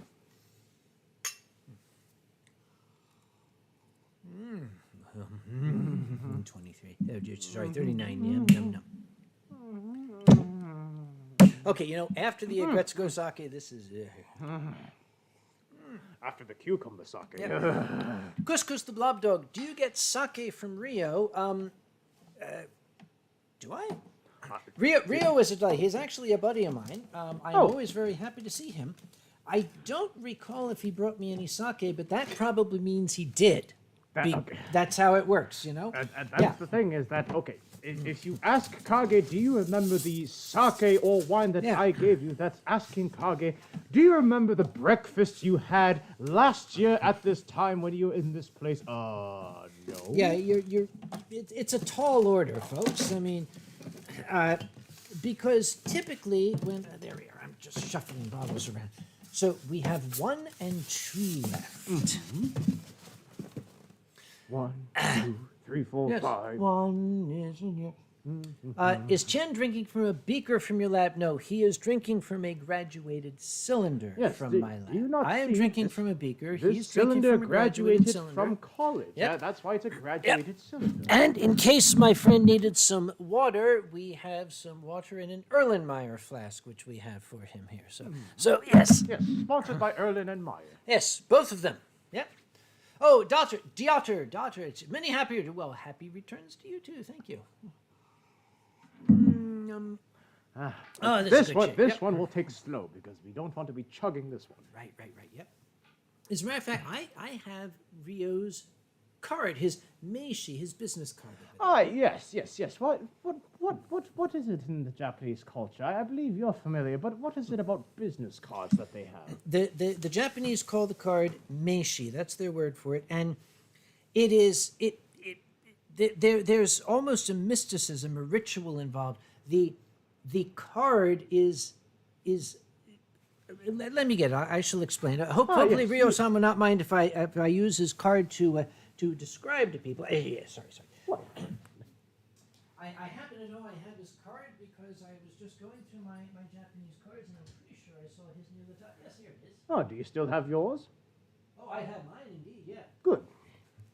So, as a matter of fact, I'm going to put that here. Yep. So, here is, I grabbed a bunch without realizing it. So, the Japanese tradition of trading the meishi. This is Ryo-san's card that I have here that he gave to me. When you are being introduced to a Japanese person, the Japanese person will take their card and they will hand it you with both hands. Yes, both. Like this. It must be both Yep, hands. exactly. Now, it's kind of understood that the card is it's an extension of the person. It's like the physical personification of that person's professional presence in the Japanese culture. So you don't take it and shove it in your back pocket. You take the card the same way as it's handed to you. The polite thing, you look at it. My understanding is you say, Ryo-san deshoka ne? So you're Ryo-san. You read the name off to make sure you got it right. Yep. And then, if you have your little card box, you put it in there. Since I don't carry a card box, I am very certain to put it right here, along with my business cards. Oh, so you keep the Japanese furs close to the chest. Exactly. Well, close to my heart, you see. Now, the Japanese furries like to make interesting cards. They kind of like, I want to make a card that it's in color, it's got a picture of something that stands out. So I had a card made up with the assistance of a certain Ronnie. When I went to the convention in Japan, I had this acrylic day glow card made up. This was my business card that I gave out. Oh, and you are an anthropomorphic wine glass. Yes, exactly. And I had it in this little thing here. Yes. And again, I would hand it this way. Now, for example, Ryo-san would hand his card and say, Ryo-san desu. I am Ryo. And I would hand it and say, hentai jiji desu, which is, I'm a dirty old man. There. The Japanese understand. It's a drunk old white guy. He doesn't know any better. The drunk old creepy white guy Yes. who just outed himself as a pervert. Exactly. And they're cool with that because they're an understanding kind of people. Yep. Is that what they said? Undertaker says, is it time for belly rubs yet? I guess it is. Tien, may I have belly rubs, please? Because it's your birthday, you may have belly rubs. There we are. Oh, yeah. Thank you. I am rubbing your belly. Let it be known to the world that I am rubbing. Shall we put the camera so they can see it is my belly, just to be sure? You know these people. They've already screenshotted this. It's already done. You got your belly rubs for your birthday. Yeah. That is as much as Tien will give you for your birthday. Yep. On camera. For your birthday. Let's see. Tony Ringtail says, look at the cute kitty. Yep. Now, the thing is, when I... You or me? I don't know. I don't have a cell phone. When Anyhow. I was at JMOF, okay, I probably embarrassed myself every 5 minutes without realizing it because I am a stupid fucking gaijin. But again, the Japanese are an understanding people. They know that Americans don't necessarily understand the subtle nuances of their culture. That doesn't mean that you can deliberately be rude, but they are forgiving. Yeah. Aldia Karufis, by the way, says, Silent Dawn, could you translate? He says, meow, meow, meow, meow, meow. I would not be able to translate such a language because I am not a cat, nor am I of the feline persuasion. So he's saying, hums up meow. Maybe. Possibly. I don't know. Perhaps. Yeah. Maybe that's just wishful thinking. Oh, Dick Rufus saw that as the Meow Mix jingle. Meow, meow, meow, meow, meow, meow, meow, meow, meow, meow, meow, meow, meow, meow, meow, meow, meow, meow, meow. And now you've got all the cats in the audience going wild in their homes.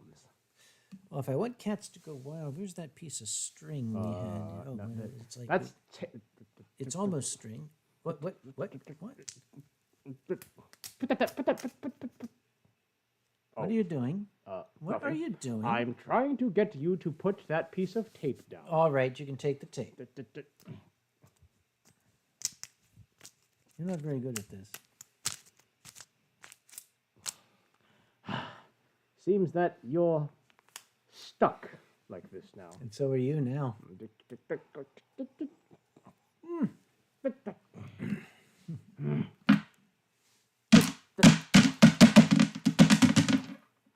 Get this off of me. Give it to me. By the way, I was forced upon visiting a friend to watch Chippendale's Rescue Rangers. It wasn't what I expected. And what was it then? It was very different from what I expected. I recommend it, by the way. It is both nostalgic and beyond clever. It's like, oh, is this going to be a rehash of Chippendale? No. No, it is. No. Just no. Yep.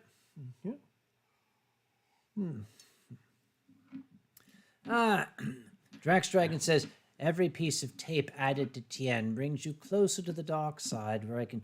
Dark side. To a dark place. Dark place, dark place, dark place, dark... Yeah.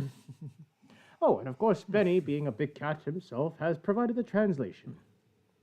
We want Chicken, we want liver, we want fresh fish, please deliver. Yeah, that's a Meow Mix jingle, yep. By the way, hopefully it will surface somewhere. Sue Deer once did the most absolutely adorable picture of Benny strung out on catnip. Oh, I remember that one. Yes. That is an absolute timeless classic. Mm-hmm. It's like, yeah, that's That's a big cat on catnip. That's Yep. a cat. Mm-hmm. Have they actually, and I have not seen this, have they actually given big cats catnip before? Yes, there are YouTube videos, big cats on catnip, and they are just like little cats. They act exactly the same way. Okay, we need to watch this then after the stream. Rocketeer Coyote, can Scrapple be eaten with chopsticks? Tien, can Scrapple be eaten with chopsticks? I thought you ate Scrapple with your mouth. Yes, Yes. but Scrapple goes in here. yes. And what type of Scrapple particularly? Because you, as someone that's native to Philadelphia. Here comes the jingle. Haber set your table, Haber set your table, Haber set your table, it's quality. Only Haber set Scrapple, none other. And you just get hit by a copyright strike for that one. Probably. Meow and me. Uncle Kage, what was your very first impression of Jamoff? All I ever saw was some videos of it. Okay, my very first impression of Jamoff. I was dragging my suitcase and my wine case, and they were very, very cumbersome. And I had taken a train from the airport to the rail station, and I was struggling with the case, the suitcase and the wine case, and a young Japanese business like a Haida just showed up out of nowhere and bowed and offered to help me carry my things to the taxi. And I was very grateful to him, and I thought that was very kind of him. Yeah. So my first impression of my visit to Japan was like, aren't these very nice people? Actually, was that your first visit to Japan? It was not my first visit to Japan, but it was my first visit to Japan where I was not entirely sober on arrival. And I was by myself unescorted. That's a dangerous thing to be as a gaijin in Japan. When I got to the hotel, it was kind of late, and I didn't see anybody around, so I went to check in, and then I happened upon a group of staff members. And when they realized who I was, they greeted me very cordially, and then they asked me to join them at what is called an izakaya. Ah, an izakaya. Yeah, an izakaya, which is essentially what do you call it? It's basically a bar. Yeah, it's a hangout. It's It's a place where you go and you drink a lot of sake and eat little plates of food. Yes. And you keep doing that until your friends call you a taxi. Or you call your friends a taxi. Yes. But you're the one that gets into it. Exactly. My first visit by myself without, like, this is not a business trip, this is not escorted. I got to meet the staff of JMOF. They took me to an izakaya. I had the real Japanese experience. The Japanese crew were spectacular hosts, as one would expect from such a gracious culture. I can literally say I have no complaints at all. I was treated absolutely regally, which I don't deserve in the slightest. I am positive that I probably insulted the chairman 9 times in a given day, but he never said anything bad about it. As I said, they are gracious, they are polite, they are very, very friendly, and my God, do they make good sake. Remember, I'm talking sake that, sake, when you look at the date on sake, it shouldn't be more than a year old. I had sake that was bottled that day. I mean, yes, I was going to say your first impression, and by impression I mean what you impressed yourself upon, was probably the keg of sake that they brought in for that sake tasting. Yoisho. Yes, when we broke open, literally it was a keg opening party with hammers. They banged that keg open with hammers and then just dip a ladle in. And you sure they dipped the ladle in, or they dipped you in? I was the ladle. Yes, except this ladle drank it all up as soon as it was dipped. Yes. Actually, when you mentioned JMOF, I can't help but remember my first and only experience with JMOF was during the virtual convention. Oh, yeah. You remember that, don't you? That was so interesting and so cute at the same time because, well, you know how the Japanese furs are. They're all like polite and all shy and all like, not wanting to, be the first ones to break the ice because they're all polite and formal and shy and whatnot. Yeah. So in VR, this is exacerbated by the fact that, there's a little tiny bit of lag, as you can imagine, with all the interactions. And, the Japanese furs are not sure whether the other person is Japanese or if they're a gaijin or whatnot. So there's a lot of these avatars that I noticed just sort of standing around in corners around the JMOF world, which, by the way, is a very, very well reconstructed virtual counterpart to the actual JMOF hotel. Yep. And seeing all these Japanese furs that sort of just come up to you very shyly and they go, my wa kage desu. My wa kage bushi. And Kage would be like, Hai, watashi wa kage desu. Kage oji desu. Kage oji desu. Hentai jiji desu. Yes, hentai jiji desu. And the Japanese girls will be like, saikyo, kage, hentai jiji desu. And then they'll say, like all sorts of very polite, flowery Japanese words, and then they'll try to hand you a virtual business card, as you just explained, and then you'll reach your virtual hands out to receive it, and then it drops to the ground because you couldn't actually catch it. Okay, that's why I was afraid to go, because if it drops to the ground, that's like, Dude, that's like eternal shame. That's like you have completely shattered their entire image. And I have been in business, I have been in high-level meetings where Japanese colleagues have come over, and I was not high enough to try to explain to some of the management, listen, can I give you some advice? But I saw them do such things as take the business card and stuff it into their back pocket. I was like, So the only thing I could do was kind of look pained and look at the Japanese and a little apologetic. Gomen. Yes, and Kamero Cougar, there is indeed a VR chat version of the JMOF world. However, I believe that they don't actually have it public. Am I correct in that statement? It's basically invite only. You have to attend the convention. Yes, you must sign up online in order to attend it online. Keep these people busy. I'll be right back. All right. But It is certainly one of my goals to be able to make it over for J-Moth myself. Matter of fact, I was actually broaching that idea to Uncle Kage, and I think Kage was very much amiable to... Huh? I think Kage was very amiable to the idea of attending J-Moth once more, and we don't know when that may happen. We just have it as an idea at the moment. But well, if traveling to Japan opens back up, and of course in a post-COVID world we won't have to deal with as many hurdles with travel, then perhaps it might be a possibility. Yeah. I had to check. Apparently, the neighbors are having a cookout because I smelled something burning. And when you're a homeowner and you smell something burning, you're like, dude. Yep. Well, that is true, but it's also the South, and it is the summertime. Mm-hmm. Yep.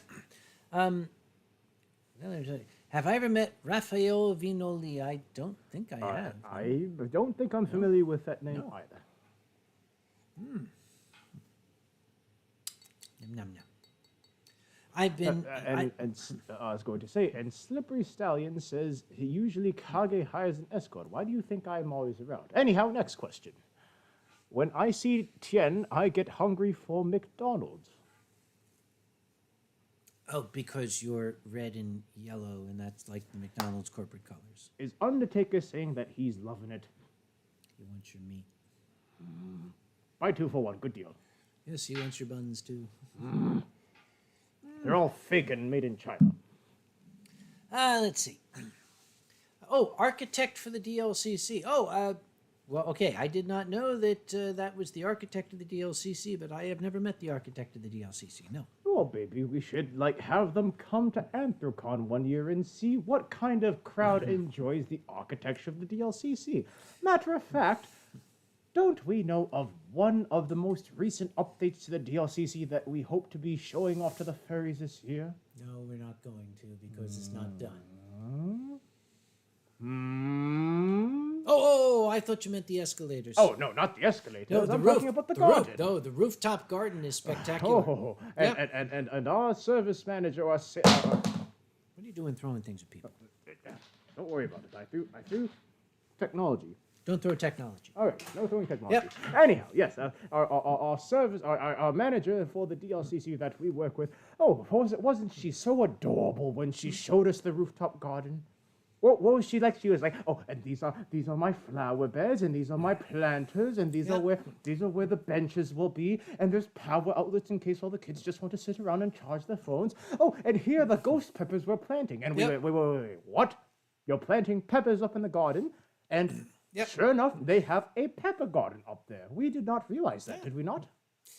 We went to visit the convention center, and Jen, who is like the most absolutely indispensable individual for Anthrocon, she met with us as like, this is our convention services manager. She didn't even say hi. She saw us and said, let me show you the rooftop garden. Oh, and this was her pride of joy. Okay, sure. Yep. Yes, this was her pride and joy. We have known Jet. You've known her for far longer than I have, but neither of us have seen her so ecstatic to show off a garden. Yep. We've seen her happy, but not that ecstatic to show off a garden. Okay, we've seen her happy. We've seen her wired off of wine, which happened at a certain fellow's wedding. That same fellow being on the stream last month. Jackal asked Kage, what's the oldest story hour story you can remember?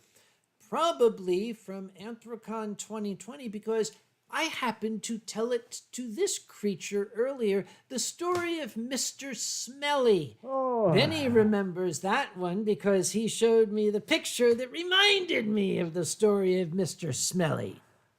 Uncle Kage, would you tell this audience a story? Do they want to hear the story of Mr. Smelly? Considering how much sake we've gone through so far and the time of night, I think it's appropriate. Let me tell you a story. We had an interesting gentleman. I only call him Mr. Smelly to preserve his privacy. Anyway, Mr. Smelly, in years past, ancient days, back in the 90s and such, he had a business concept. His business concept was, as this thing was starting to show up that we called the internet, where you could connect your computer and you can get stuff. He was cruising around to bulletin board services and what we were starting to call websites and downloading very, very adult-oriented furry art onto his computer. He was then burning CDs and selling the CDs. But you must explain to all of these youngsters what a CD is.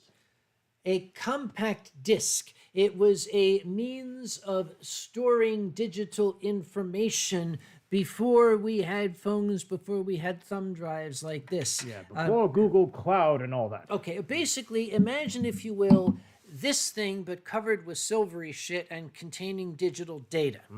Yeah. So he was basically just taking this art and making CDs of it. And it was extremely racy. And he was pushing this. He had a laptop, which in those days was sort of a novelty, this laptop computer, and was just openly showing off these smutty pictures to anybody who would be interested in buying one of his CDs. Now, this was bad because, number one, it's like, dude, there's kids here. Could you not fucking show that around?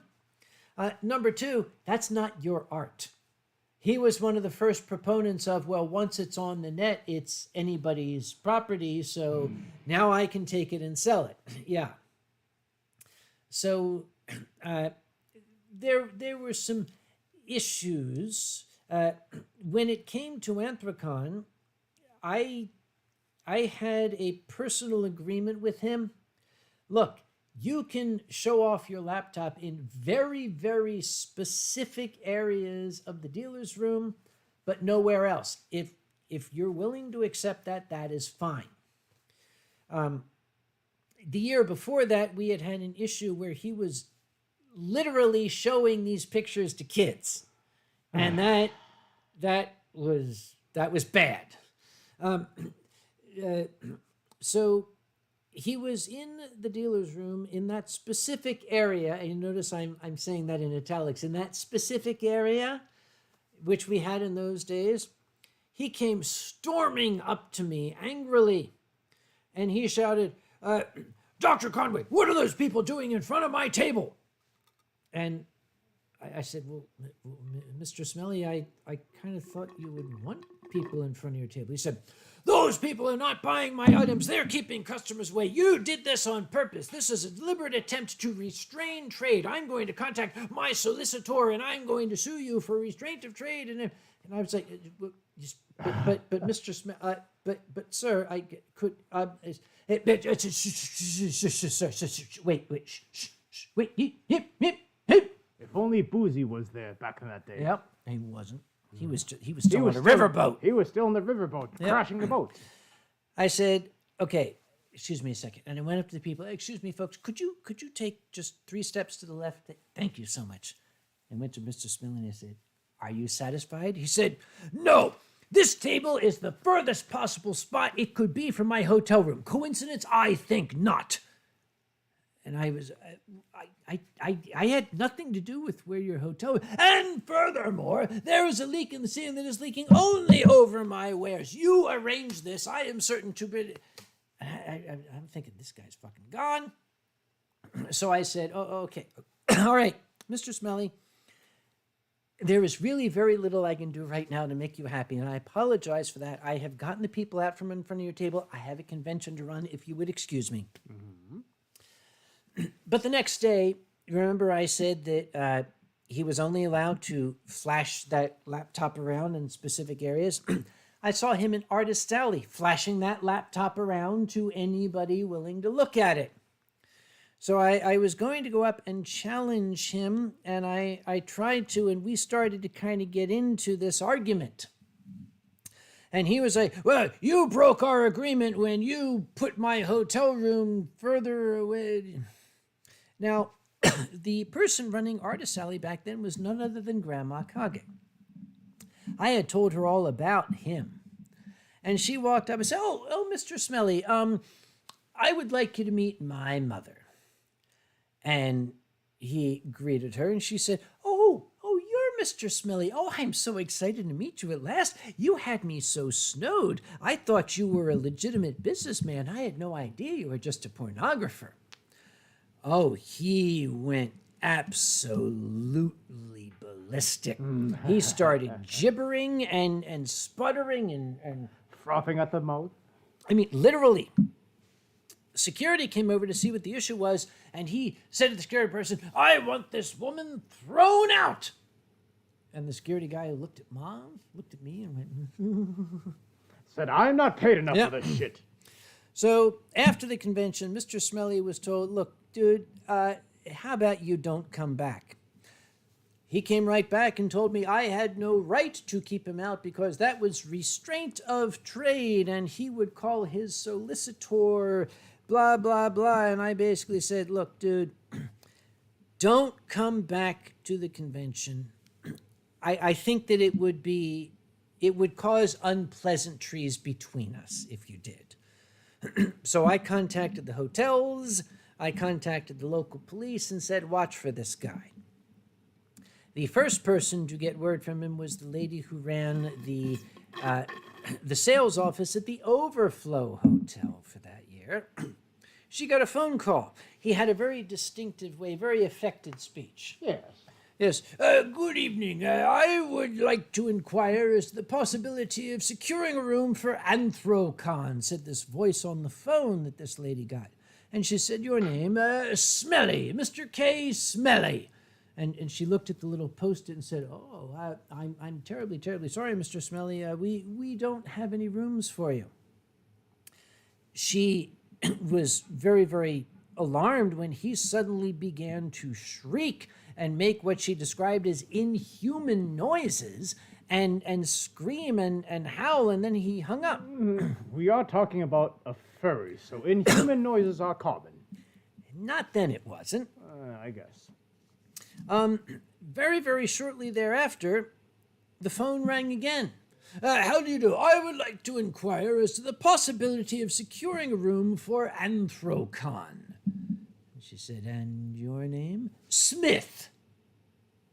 She said, "I'm very sorry, Mr. Smith. The whole hotel is booked up for the next 20 years. We have nothing for you." And she hung up. When I came into work that Monday, there was a pink "while you were out" note from this lady. And when I called her, she sounded extremely agitated. She said, "What time zone is this guy in?" I said, "What do you mean?" Apparently, after this exchange, at 1:30 a.m. Sunday morning, he had called the night crew demanding to have her home phone number so he could speak with her about the issue. I said, "Do you understand now why we don't want him here?" Mr. Smelly did show up at the convention. He was promptly shown the door.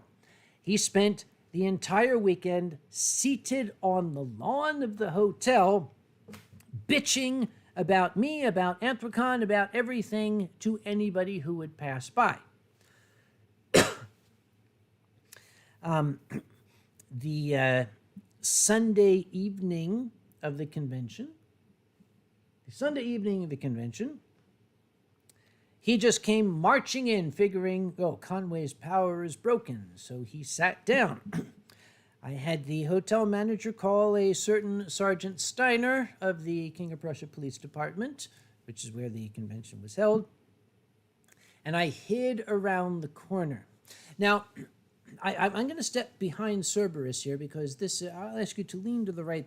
There is something of a somatic component to this description, you see. Here we are. Sorry, Cerberus. Okay, so I could not see what was happening. You're fine. I was going to say, give me Cerberus. But he's happy. All He's right. comfortable. All right. I could not see what was happening, but from my perch around the corner, I could see Sergeant Steiner, and what I saw was, and Mr. Smelly in the chair said, and Sergeant Steiner said,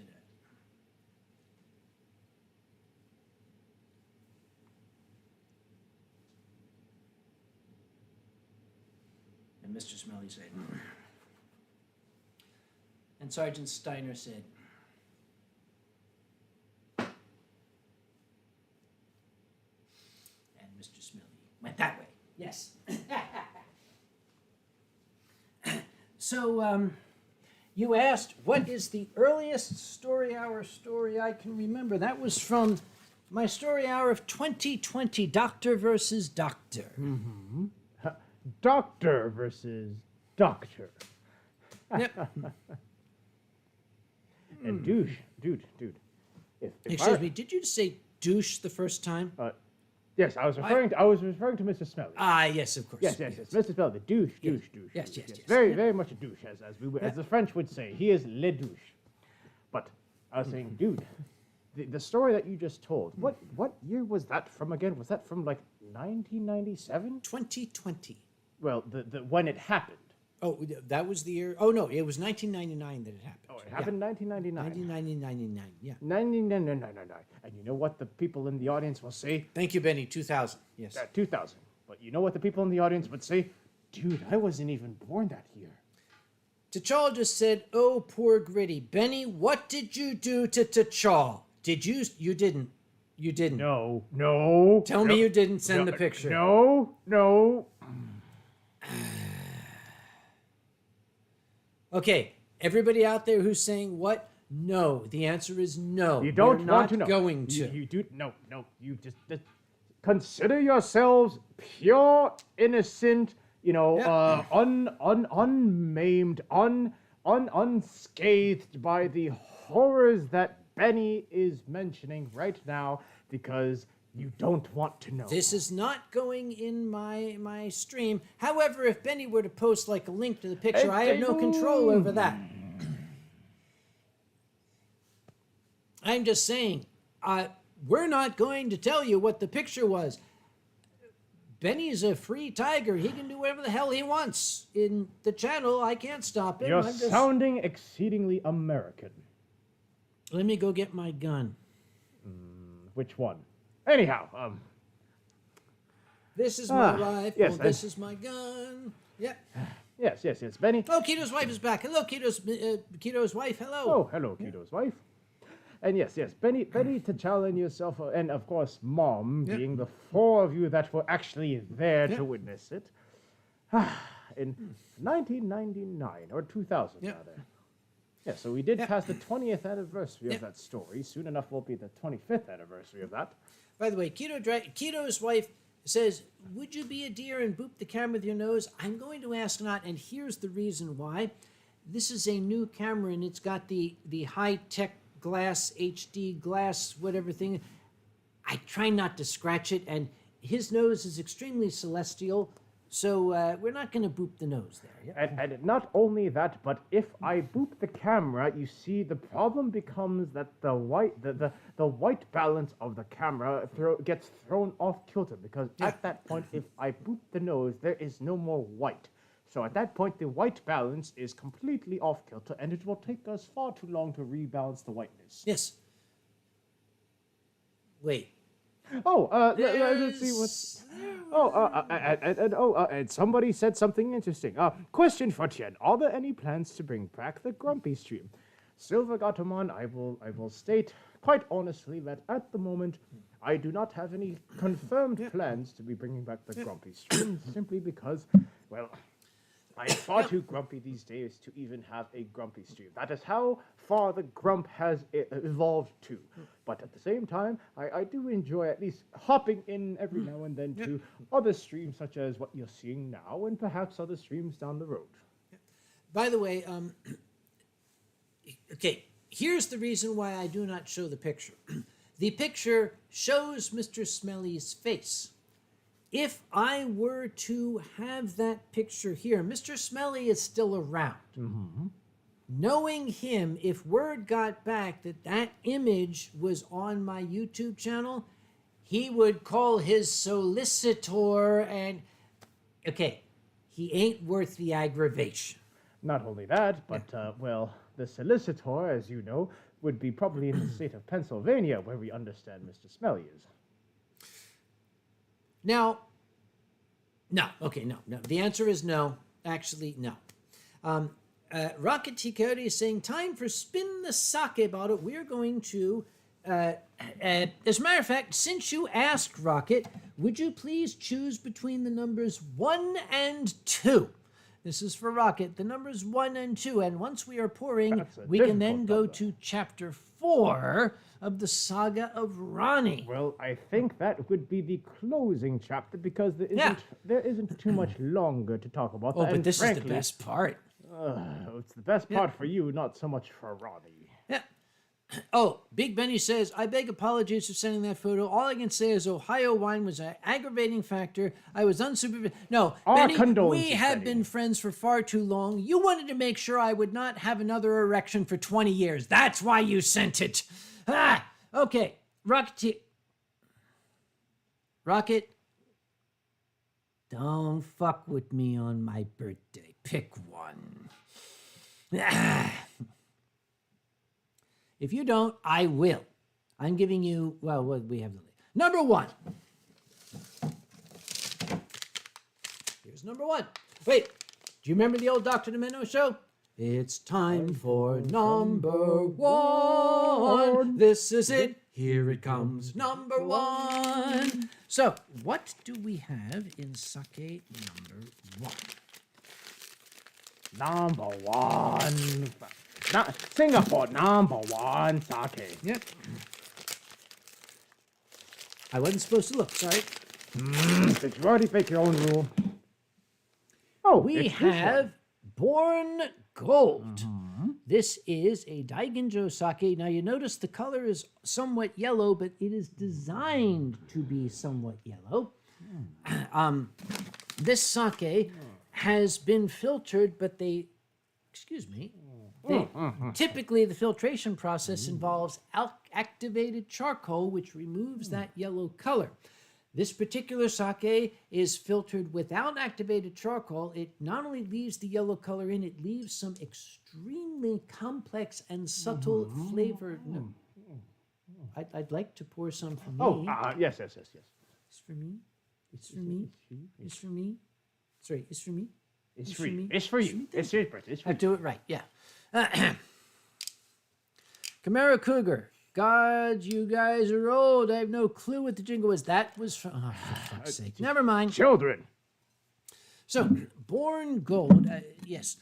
As I said, it is made in a filtration step that does not include the activated charcoal, so that yellow color is not an indication of degradation. It is an indication of impurities, but those are actually carefully controlled, desirable impurities. Yes, and in this case, Yes. the entire aspect of gold color in sake. Okay, we have said in the past that sake should the most dangerous 6-letter word in the English language. Yep. Sake should be clear. It should look like water if it has been filtered properly. Yeah. But as Kage has already said, this is purposely to give not only the brand its name, but also to denote the high quality. This is purposely been left as its gold hue.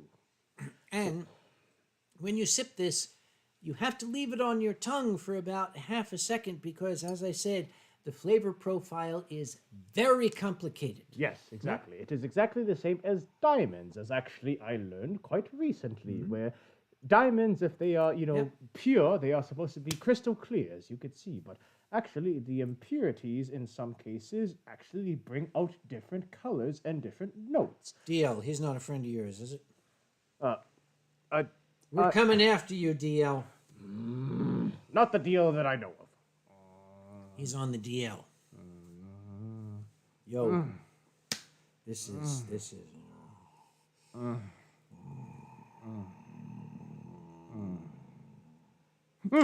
Yeah, yes, sorry.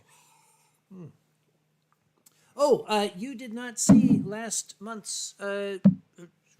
time's, when I accidentally dropped a minstrel into my glass of artificially colored blue wine cooler shit, and it made it better.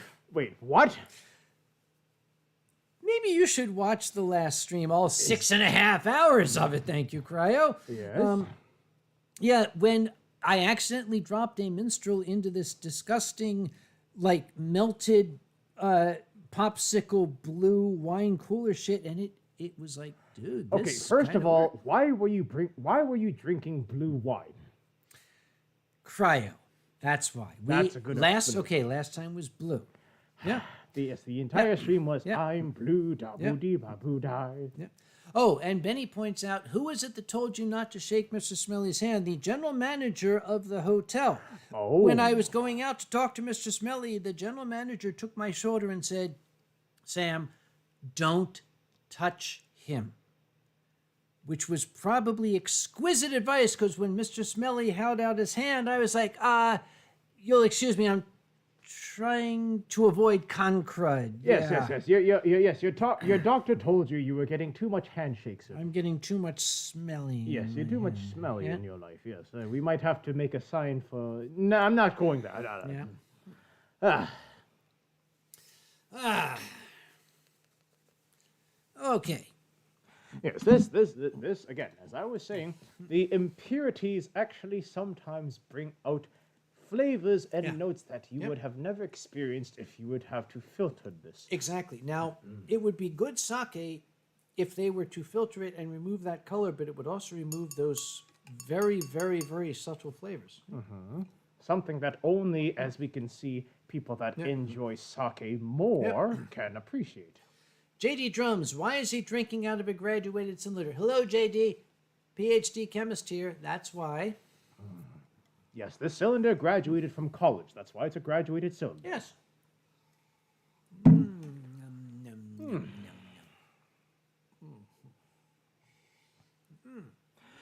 And Benny asks, is sake similar to whiskey where varying levels of salt can change the flavor profile? Well, you as a chemist can probably answer from, of course, a scientific standpoint, but from an alcoholic standpoint, I can very much say that, yes, in terms of sake, any change, even the smallest subtlety, such as having the sake brewed 1 degree colder than another sake, will definitely give a different flavor profile based on the rice type and based on the methods that the brewery is using. And to expound on that, from a chemistry standpoint, our sense of taste is extremely sensitive to salt content. I don't just mean sodium chloride, salts, ionic substances. So even a tiny, tiny change in the dissolved content of minerals in this can have a huge change in the flavor profile. Yep. Which is why the fact that breweries such as Desai are able to constantly put out such high quality results with each bottle of Desai that we enjoy. Yep. That is the reason why they are our favorite. Yep. But this I will say again for what you would call an impurity, a purposeful impurity in the sake. This is good, dude. This might give Desai a run for its money. Yeah, this is good shit. JD Drums. Okay, this is an honest question. I'm going to give an honest answer. Why did you need to go to an Ivy League college to get your doctorate? Are you still paying off your debt, or are you rich? I mean, you live in a condo. So, okay, one at a time. JD, did I need to go to an Ivy League college? I didn't need to, but because of this thing that eventually became called the internet, I had made a lot of acquaintances at Dartmouth because it was Dartmouth time-sharing system that we used when I was in college. And I became aware of a Professor Gordon Gribble, who, Boss Gribble became my mentor. He is the man who made me what I am today. And the more I read his papers, the more I read about him, the more I learned from his students, the more I said, that's the man I want to work for. So when you get to the grad school level, you don't say, I want to go to Harvard, I want to go to Yale, I want to go to University of South Florida. You say, I want to work with that professor. That's what I did. And I did. Am I still paying off my debt? I was able to pay off my debt years ago because as a graduate student, I got full scholarships to Dartmouth. so I didn't have to pay for that. Am I rich? Dude, I drive a 2006 Toyota Corolla. Ask yourself that question. Am I rich? Yep. Dave Nevius, dissolve a single grain of kosher salt in the glass to see if it changes the flavor. Dave, if I had shitty sake, I might take you up on that, but this is very good sake. I have kosher salt, but I don't want to. What if we took that Taiku cucumber? It's gone. It's down the drain. But what if we took another bottle? This is purely a scientific thought exercise. Yes? What if we took that and through the power of your, chemistry expertise and the power of my alcoholic expertise, we were able to actually make it good? We probably could. In fact, in retrospect, maybe we should have kept it and done some experimentation. But I was just so sickened by that flavor. I don't blame you. But now that we think of it, the fact that you and I, our powers combined, we can create the cucumber sake of the gods or something of that sort, and actually have a cucumber sake that doesn't taste like hotel lobby water with rotting fruit inside it. Yep. And actually have it, taste like a decent sake that's worthy of the name sake. Yep. And I see DL saying that's something to look up to for me. Okay, guys, if you know anything about chemistry, look up the name Gordon W. Gribble. He was my boss. Yeah, his name is a little funny, but he is possibly one of the most brilliant natural product chemists of the 20th century. And I will fight you if you want to disagree with me. Where'd it go? Yes, Marek the Wolf says, Kage should get a new car for his birthday. Bite your tongue, Marek. That car and I have been through a lot. We have literally been through hell and high water. I am not getting a new car until I'm forced to. Well, speaking of which, I remember the story, the very, sad but inevitable story about when you were forced to get rid of your car and get this new Corolla, the one My that old you had Saturn, before. yes. The old Saturn, Yeah. which sadly you don't see on the road anymore these days. Yes. And Undertaker says, bacon could make it better. That's, you know what, Undertaker, okay, here's the thing. I'm making the same face that you are. Believe me, can you see this face? This face is the same as Kage's right now. Well, I'll tell you what. Lower your head. Lower your head. Yes, that's the expression. Yeah, there it is. Yeah. I have the same inclination as Kage right now in terms of bacon could make it better. Not necessarily for sake, but I was telling Kage, because my flight was delayed, and if my flight had actually gotten here on time, also known as if I had not taken Air Canada, one of my plans was to take, for Kage's birthday, to take him to a relatively new cider joint that had just opened up not too far away in town. And that cider joint specializes in not just what you would call traditional ciders, but ciders of, shall we say, experimental nature. One of those, I believe, had bacon included in it. In fact, it was maple bacon cider. How charming. That would have been a lovely birthday present, wouldn't it have been? We've got the whole week ahead of us. Mm-hmm. Yep. Weissenwolf says, did I miss it or have they told Chapter 4, the conclusion of Ronnie's airport adventure? Speaking of which, when last we left our hero, the airplane had departed the gate, had taxied to the runway and turned on the runway. And We hadn't gotten to that part. Go on. Well, no, it was heading to the runway. No shit, there he was. Yeah. No shit, there Ronnie was.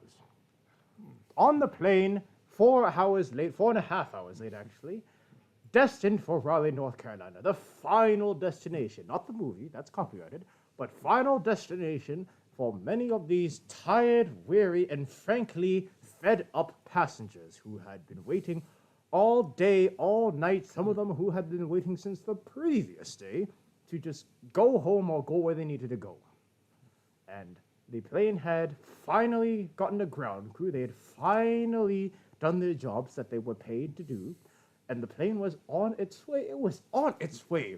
It was coasting down the runway. It was on the tarmac. It looked as if everything was good to go. But unbeknownst to Ronnie up to that point, there had been a passenger in the middle of the plane, in the exit row, who, shall we say, started developing a disliking for the flight. And the sound came on over the PA system. For those of you that are familiar with the sounds on a flight, this is the sound of someone pressing the attendant button. Somebody wanted the attendant. Yes. Just one. And then another. And then a third. And all the flight attendants then ran to that row. And some of us passengers up in front, because of course Ronnie doesn't fly, he doesn't fly in the back, he flies in the front. You might know something about that. I've rubbed off on you. Yes, you have. Yes, he noticed that there were flight attendants running to the back, and the flight attendants were going hush, hush, hush, grumble, grumble, grumble. And when the plane was just about to reach the designated runway that it was supposed to turn on in order to go to Raleigh to take off, it then started turning a little sharper than it should have. And Ronnie noticed this. Ronnie, who has been on flights for far too long now, had noticed the trajectory of the flight going a little too sharp, almost as if it was making a U-turn. And indeed it was. And it was making a U-turn to go back to the airport. So when he saw not the open, clear skies of 32,000 feet cruising altitude, but he saw the airport and all of the flashing lights involved with it, he then knew that something had gone wrong and that they were turning back. And the airplane had let a collective groan out, a symphony of wails from all of these passengers who had been waiting for hours and hours on end. Because now they knew that, okay, now we're more than likely to have lost this flight. This is more than likely to be cancelled. And the plane inevitably pulled up back to the gate, but the plane could not be parked at the gate. The plane was stuck waiting on the tarmac. Because remember that ground crew that took 90 minutes to get a single plane out of the gate and going on its merry way? That same ground crew had disappeared yet again. And they had to call that ground crew back from whatever coffee break they had gone on. And while waiting for that ground crew to return, a very cheery yet very ominous sight had appeared out of the corner of Ronnie's eyes. It was a fire truck with all of its party lights flashing and racing towards the gate that they had just departed on.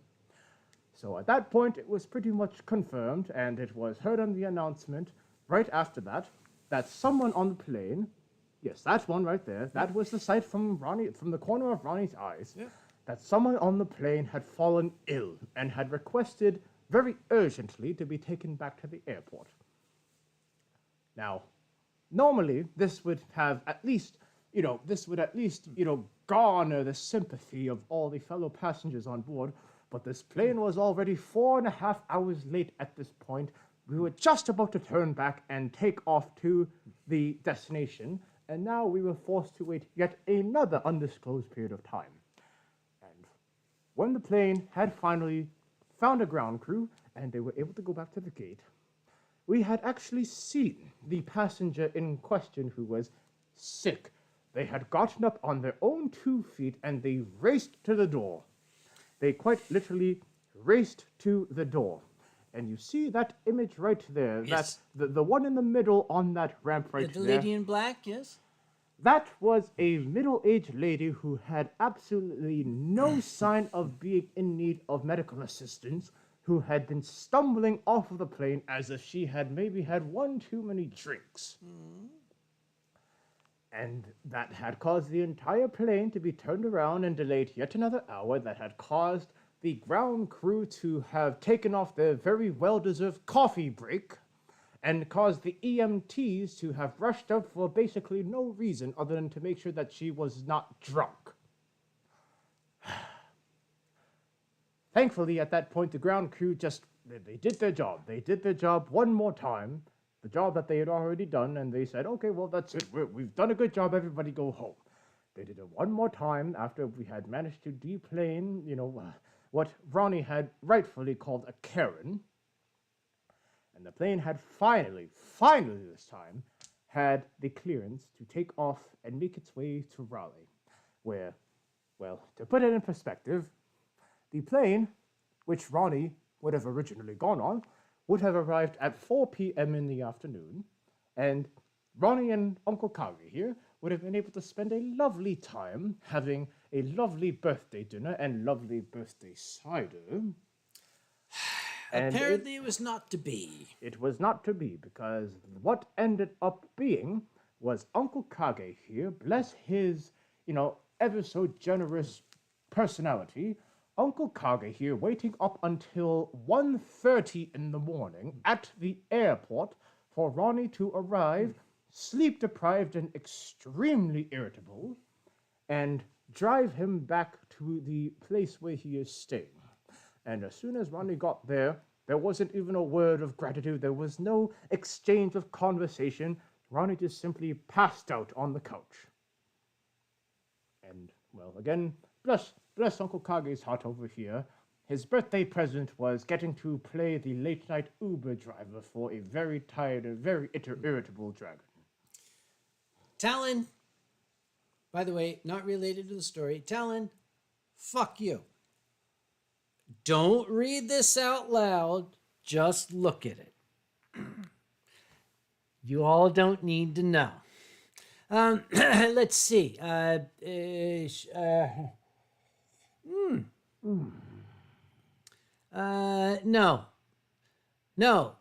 Okay, Talon, what the... Apparently, your smartwatch's heart rate monitor was developed by a furry. It was. And actually, I will say this right now.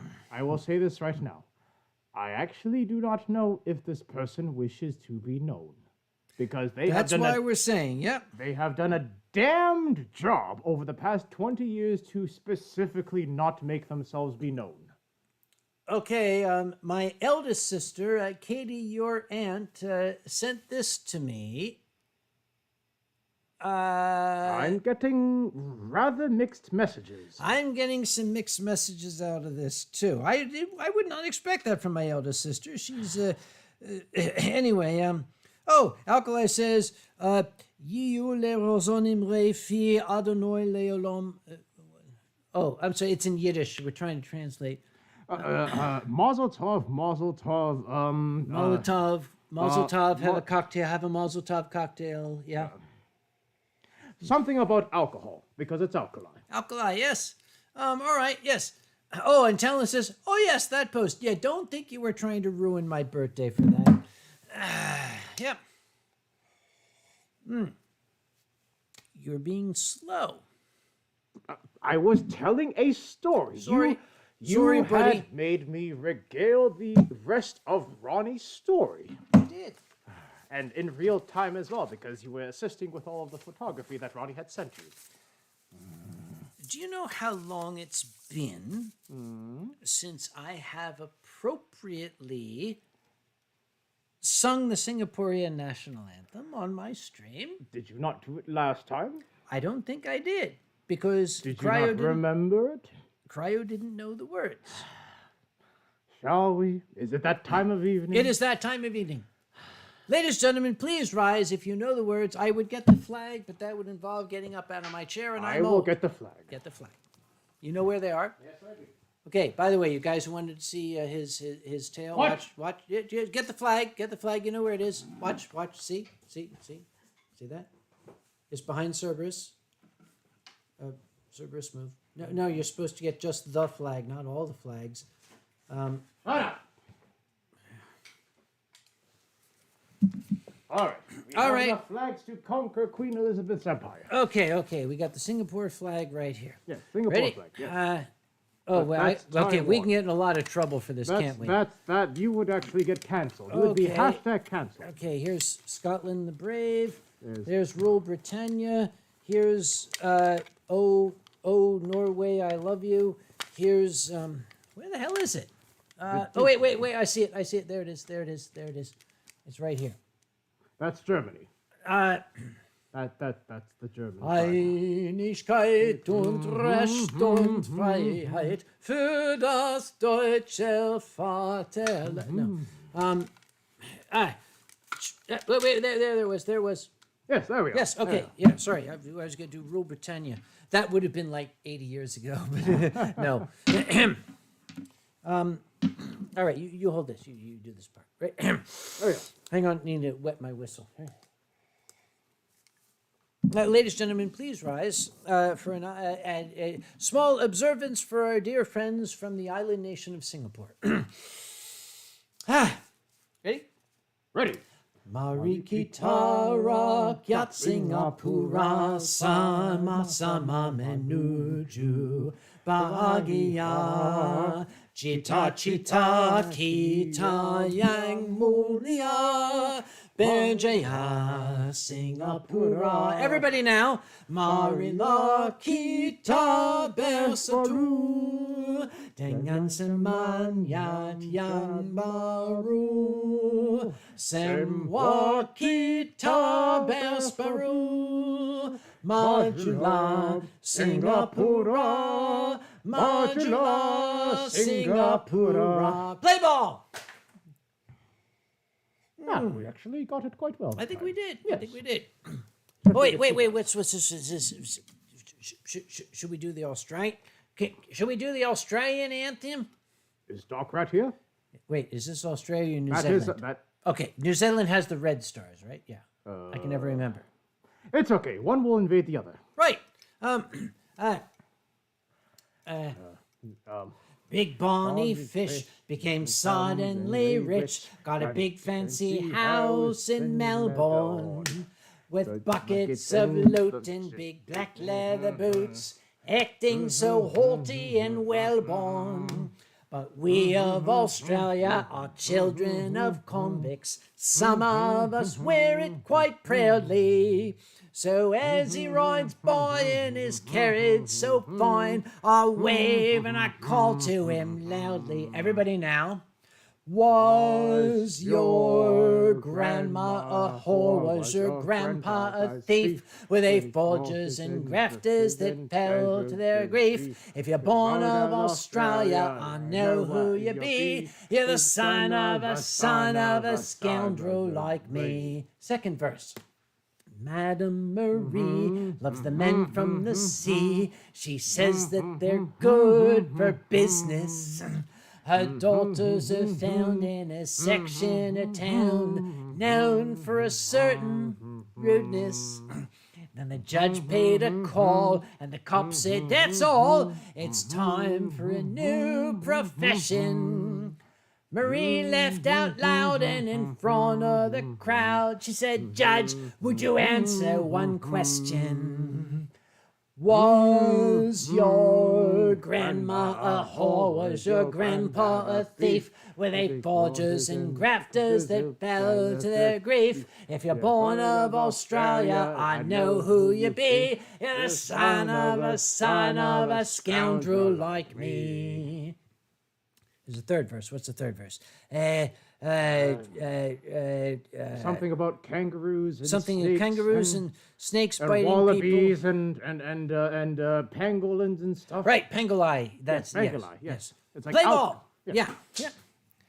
Camping Republicans. Do you know any sea shanties? I know all the sea shanties. Dude, if Boozy was here. Oh God, we'd be yeah. What we got?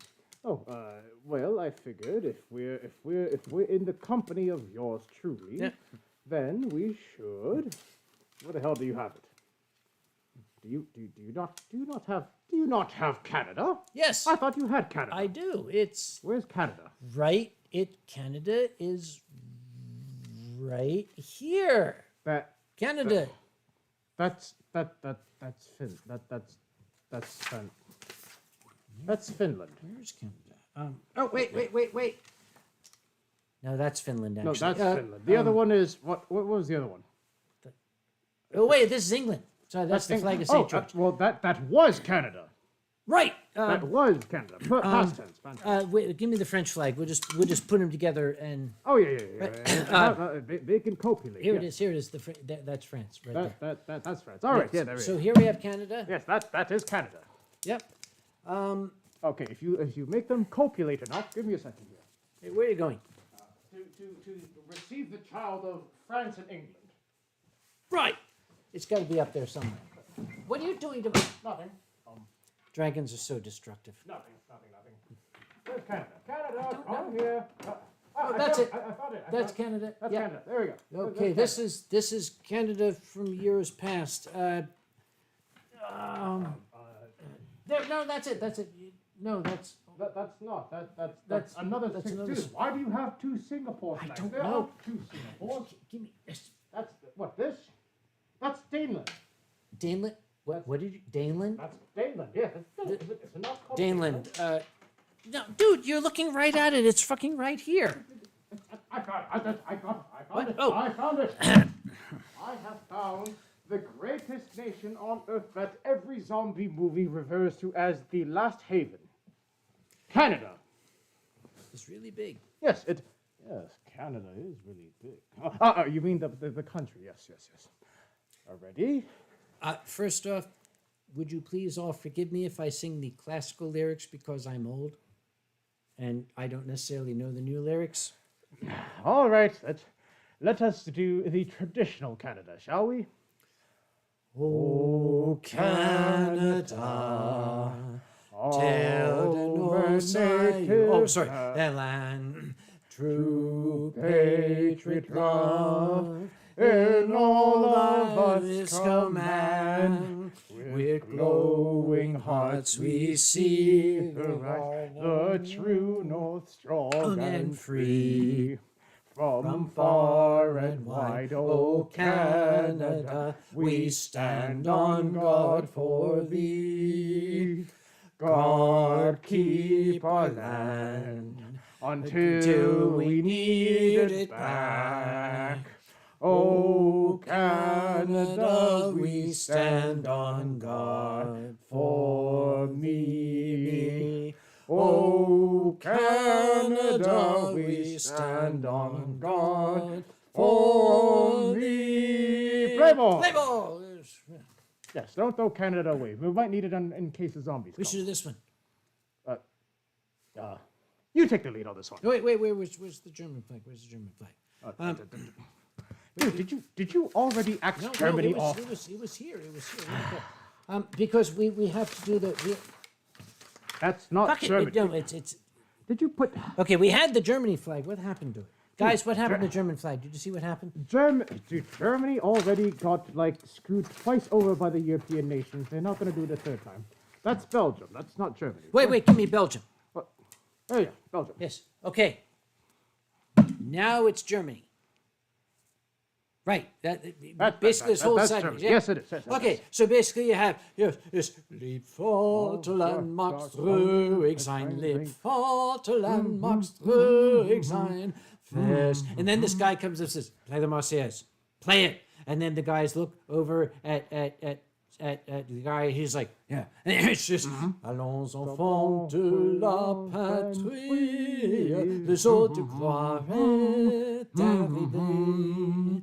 Contre nous de la tyrannie, l'étendard sanglant élevé, l'étendard sanglant élevé. Camaro, you got it. Entendez-nous dans les campagnes. And they have the lady crying, mugir ces féroces, ces soldats. Ils viennent jusque dans nos bras, égorger nos fils et nos compagnes. All of us, aux armes citoyennes, formés au bataillon, marchons, marchons, qu'un sang impur abreuve à nos sillons. Jouez le bal! We'll always have Paris, kiddo, said the Germans. Yep. Wait, we can do this one. Yep. There was something in the air that night. The stars were bright. Fernando, it was singing the meatballs at the IKEA. Dude, Fernando. That's the IKEA theme. Right, never mind. Okay, forget that. Play ball. We have one more bottle to open, do we not? We've only gone through 7 out of 8 bottles. We have to finish what's in our glasses. Give me a second. What else do we got here? There's España. Okay, we can do the classical one that I like so much. Oh, yes, we could. The original version. To Anacreon in heaven, where he sat in full glee. A few sons of harmony sent a petition that he there inspire and Patreon would be. The answer came back from the jolly old Grecian. Voice, fiddle, and flute, be thou no longer mute. I'll lend you my name and inspire you to boot. And thus I'll instruct you once more to entwine. Think about it. The myrtle of Venus with Bacchus's vine. Play ball! You might not want to do that with the American flag while you're in America. Should I pick it back up? Yeah, could you please? Yeah, I'll pick it back up. Sorry, buddy. Forgot about that. I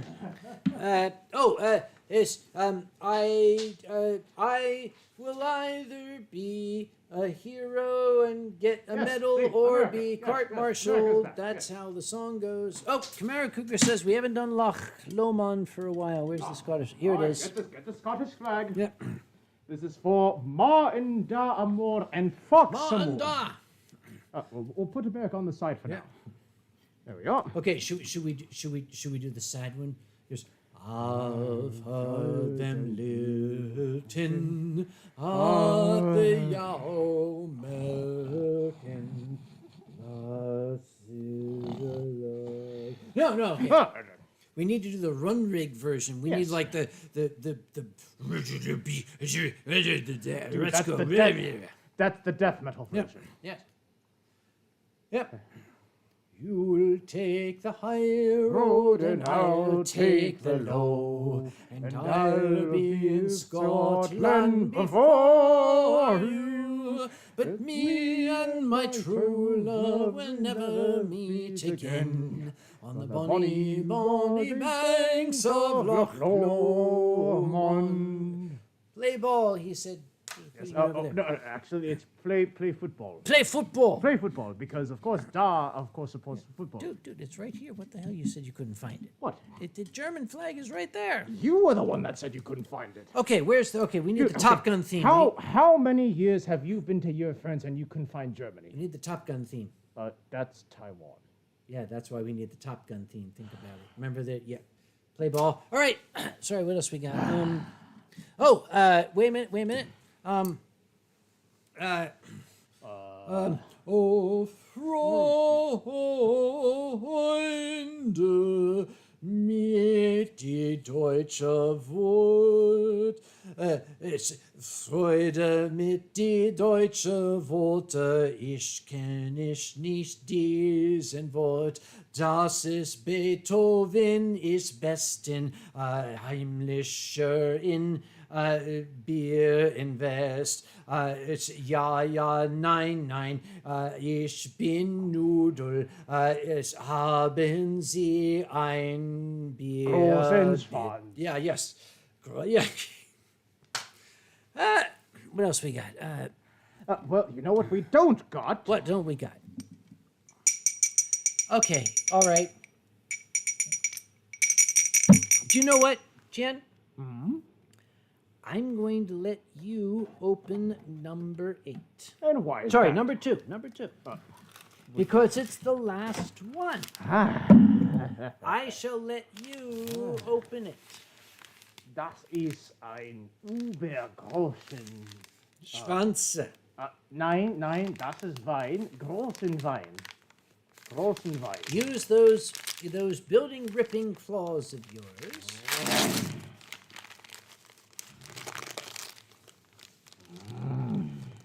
You see, I happen to know which one this one is because it's the only one we haven't opened.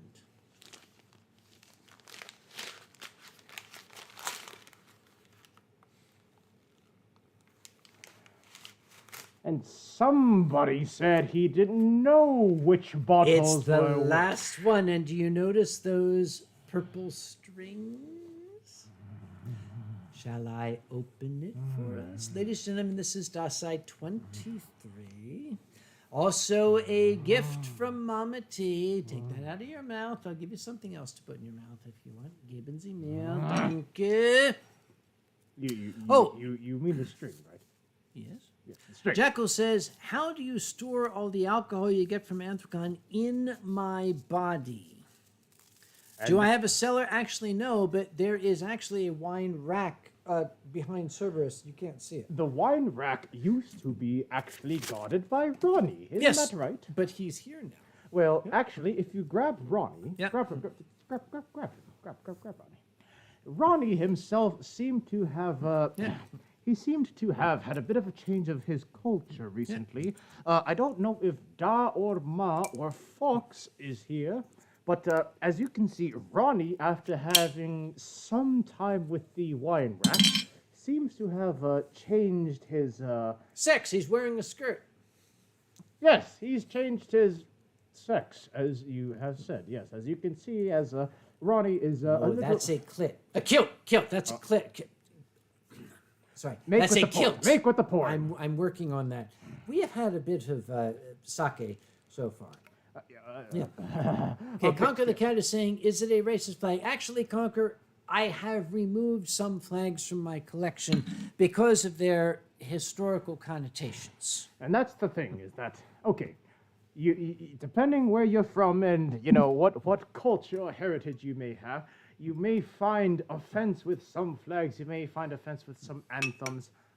The way that we are portraying them is not to insult anybody or any culture. We are simply doing it as a way of displaying the variety of culture that we have been exposed to. It does not mean that we are purposely trying to, you know, subject anybody to any unintended, you know, offense or any sort of, you know, history that they do not want to be a part of. And allow me, you raise a good point. Allow me to point out here, when I sing the various songs and you wave these flags, it is all meant in good-natured and loving ribbing. There is no hatred here. There is no denigration here. If I am making fun of your country's flag, it is because I feel comfortable enough with my friendship with people of that country to do so. Also, it's a way of coping with the fact that America is a fucking horrible country. Thank you very much. I was trying not to say it, but you are correct. Cheers! You poured, actually I won't say it because you won't notice if I don't say it, but you poured more than 100 milliliters and I'm okay with it. Did I? Oh, I might have, yes. This is the Cadillac of sakes. And we thank Mama T for this. Thank you, Mama.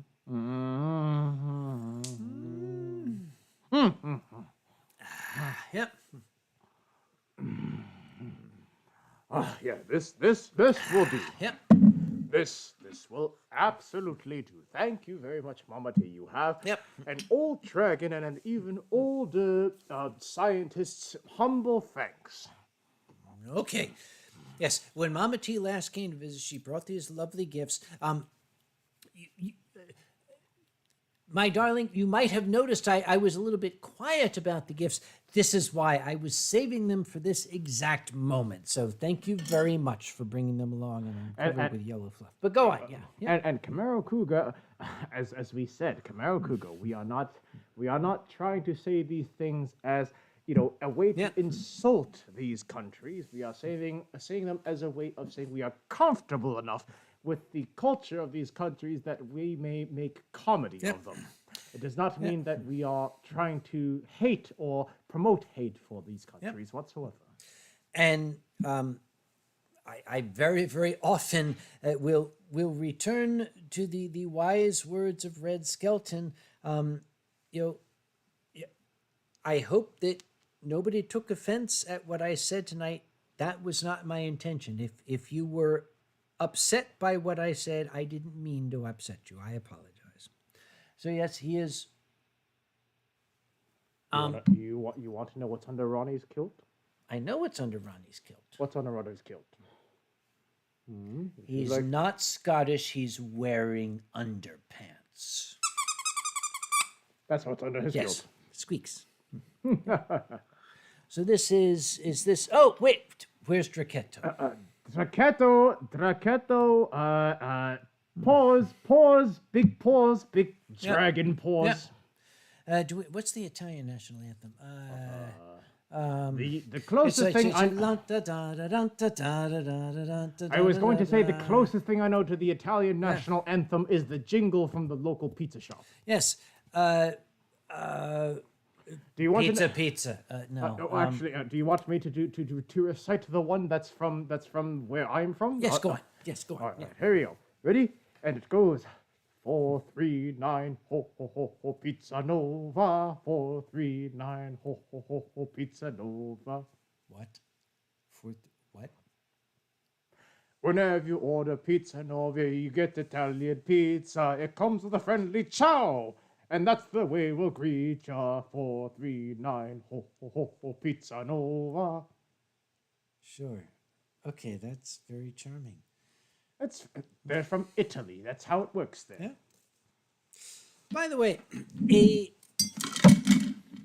a sad anniversary passed just 2 days ago. As I grab the flag of what's this country? Of Norway. Norway? No, is that Norge? No, that's not. This is the flag of. This is the flag. This is Denmark. That's that's Norway. This is Norway. What's the reverse of Norway? Is it like this is Finland? This is inverse Norway. Is it Iceland? This is Iceland. Yes, Iceland. Oh, it's Iceland. Is it Iceland? Yeah.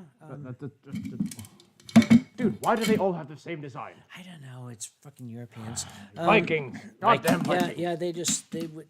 You Vikings need to stop propagating all over Europe. You're going to take over everybody and make everybody have beards. You know this one. That's Netherlands. Yeah. Netherlands. Yeah, the Dutch. Yeah, the Dutch. Yeah. The douches. The douche. The Pennsylvania douche. Yeah, the Pennsylvania. Dude, that sounds like a new hockey. Dutchy Cat is hello, Dutchy Cat. Here we go. That sounds like a hockey team. The Pennsylvania Douches. Oh, it might as well be the Broad Street Bullies at that point. Pretty much. Yeah. You were saying. You were saying something just now. Was I? We were something. It'll come back to us. I was in Iceland last week. I feel deja vu. Well, Camaro. We were in not Iceland. We were in Hotland. We were in Hotland all week long in North Carolina. So I was mentioning that we had a sad anniversary 2 days ago. Yes.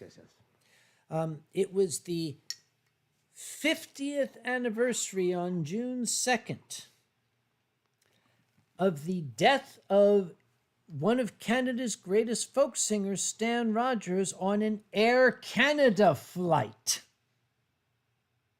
Interesting, wouldn't you say? Air Canada. Stan Rogers died on a fire on an Air Canada flight on the runway on June 2nd, 1982. Air Canada. Yep. Air Canada. It seems everything went wrong when Air Canada came along. Katie says good night, Katie. Go take good night, Katie. Yep. Yes. Has it been 50 years? Yes, it was 50 years.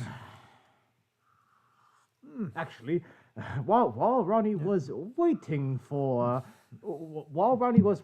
some answer for Air Canada, he could not help but actually search up Air Canada on Googles and all the Twitters and whatnot, trying to see if there was any news from them lately. And all he could find was, on this day, Air Canada flight so-and-so which crashed with 26 passengers killed. And I think that was the same flight that Stan Rogers was on. No, it was Stan Rogers died in a fire on the runway at O'Hare, because that was when airlines realized, oh, gee, we should probably not use polyurethane to make seat cushions because it forms cyanide when it burns. That's what killed the people on that Air Canada flight. When it caught fire, they died of cyanide poisoning. Oh, well, imagine listening to scientists. Who would have ever thought? Weissenwolf says that deserves a rendition of Barrett's Privateers. You know what? I think it does. Would you like the Canadian flag? Yes. We threw it back there. Well, we have it right here. Here's the Canadian flag. Yeah, we'll substitute it in. Right. We have the Canadian flag right here. Actually, no. Get the real. We'll do. All right, we'll do it properly. Wait. Do I still have it here? No, wait. I have it here. Psst, dude. What? Sit. I have it here. Oh, yes, you do. Yes, you do. For those of you who do not know, in the 1970s and into the early 1980s, Canada produced a folk song artist in the name of Stan Rogers. He was a very, very gifted songwriter. He had a magnificent baritone voice. He wrote a number of songs that basically, they were the songs of Canada. He sang one song in a concert in his own words. The song was Northwest Passage. Ah, yes. He sang that song, and he said when he finished the song, the hall was completely silent, which unnerved him. And in that silence, he heard distinctly a voice say, "My God, he's written a new national anthem." And his response was, "Not exactly what I had in mind, but close." Stan Rogers very well could have given Canada a new national anthem. Might as well have been. So, here's my copyright strike for the evening, but here's for Stan Rogers, because I was a Stan Rogers fan when he was still alive. So what you're saying in today's terms was that you stand for Stan Rogers? Oh, the year was 1778. How I wish I was in Sherbrooke now. A letter of marque came from the king to the scummiest vessel I'd ever seen. God damn them all. I was told we'd cruise the seas for American gold. We'd fire no guns, shed no tears. Now I'm a broken man on a Halifax pier, the last of Barrett's privateers. If you know the words, sing along. "Oh, well, said Barrett," cried the town, "how I wish I was in Sherbrooke now, for 20 brave men, all fishermen, who would make for him the Antelope's crew. God damn them all. I was told we'd cruise the seas for American gold. We'd fire no guns, shed no tears. Now I'm a broken man on a Halifax pier, the last of Barrett's privateers." Hang on. Brief pause for intermission.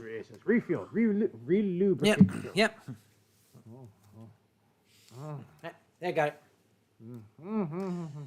The Antelope sloop was a sickening sight. How I wish I was in Sherbrooke now. She'd a list to the port and her sails in rags, and the cook in the scuppers with the staggers and jags. Look it up if you don't know. God damn them all. I was told we'd cruise the seas for American gold. We'd fire no guns, shed no tears. Now I'm a broken man on a Halifax pier, the last of Barrett's privateers.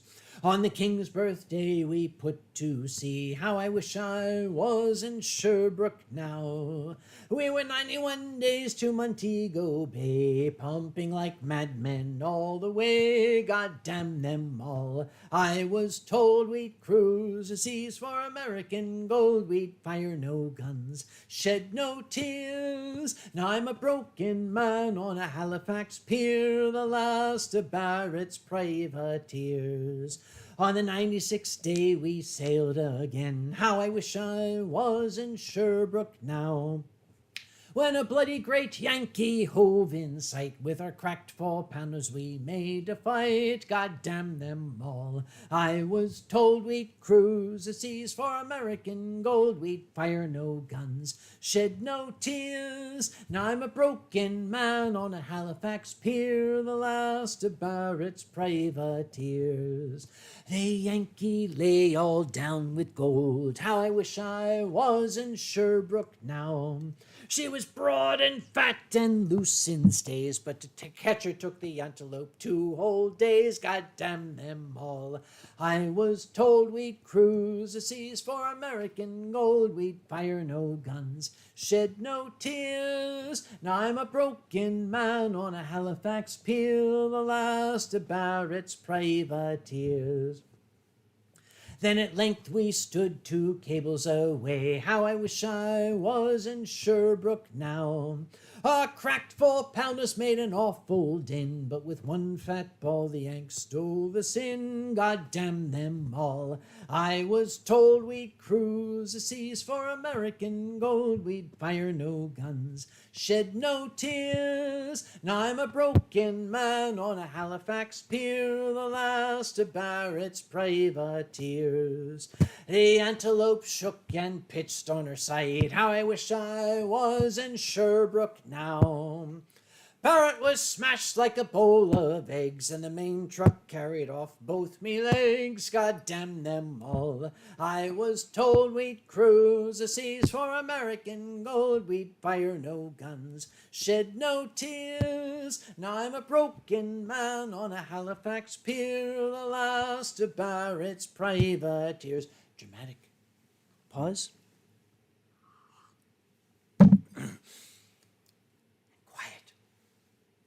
So here I lay in me 23rd year. How I wish I was in Sherbrooke now. It's been 3 years since we sailed away, and I just made Halifax yesterday. God damn them all. I was told we'd cruise the seas for American gold. We'd fire no guns, shed no tears. Now I'm a broken man on a Halifax pier, the last of Barrett's privateers. You deserve a hefty drink after that one. I'm drinking.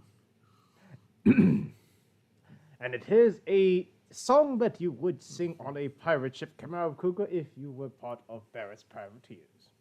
Yep. Now, funny thing. This is a funny thing. The United States government actually issued letters of marque to American merchant seamen, authorizing them to take.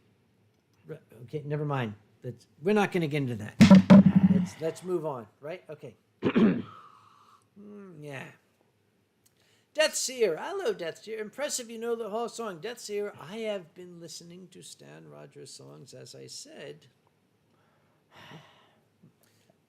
All right, we need to do another one. Because this one, old people in the tech industry would understand it. You young people won't. It goes like this. Yeah. Rhythm, yeah.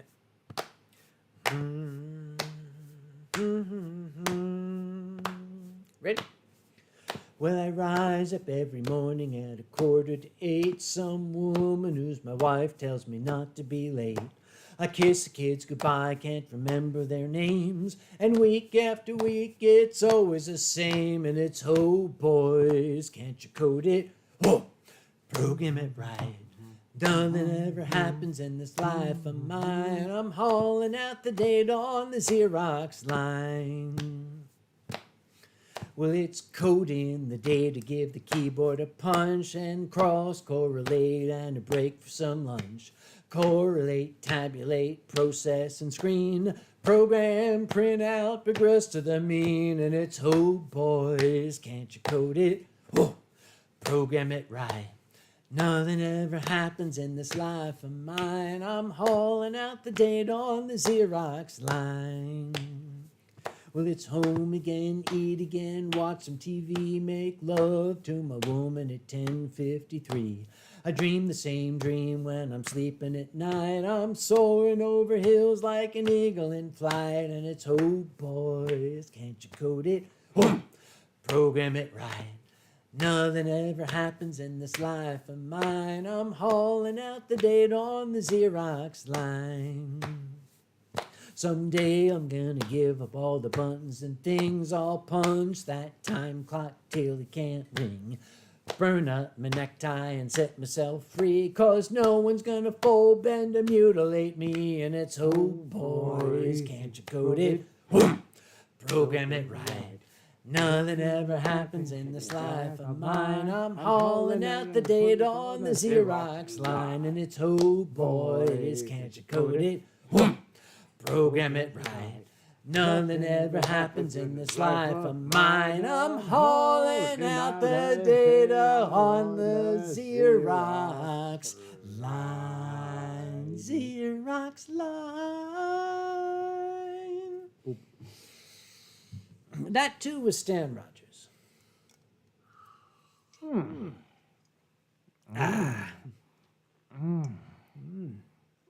This is such good. Okay, am I out of sync or not? Okay, you know what? I don't fucking care. At this point, we've had enough alcohol. If we're out of sync, it's how our voices are coming out of our heads. All right, that's it. Yeah. Question for Tien Long. How long have you been a furry? Well, that's here. If you want the simple answer, I've been a furry for long enough. If you want the mathematically correct answer, I personally have only existed in the fandom since 2014. But my let's say my associate has been around for much longer than that. You know what? Okay, this is a hypothesis. My nice downstairs neighbors, they're very lovely older folk. I suspect they sing. I'm gonna look. Okay, you guys remember?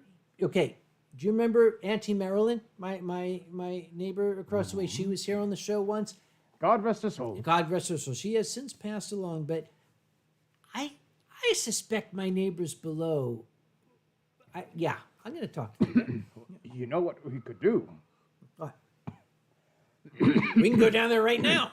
We could go down there right now. Yeah. We could also open the door. We could, because they were having a cookout. They're having a cookout, and if there's anything that I, as a visitor of the South for the past 8 years, if there's something that I have learned about the South, it is that when there is a cookout, there is song. And where there is song, there is community. And where there is community, there is copious amounts of alcohol. We already got that.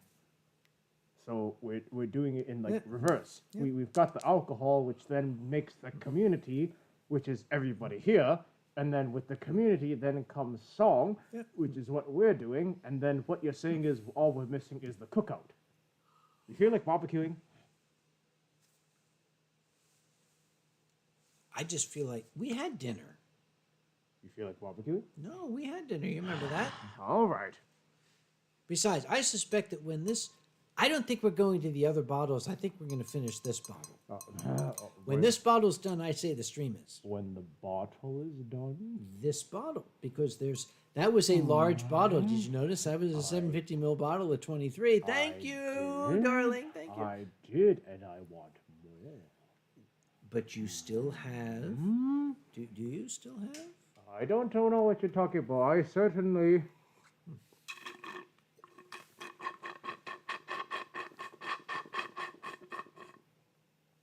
Excuse me. Don't have any more of what you might be implying. All right, we shall fix that. Make with the porn. Which one was it?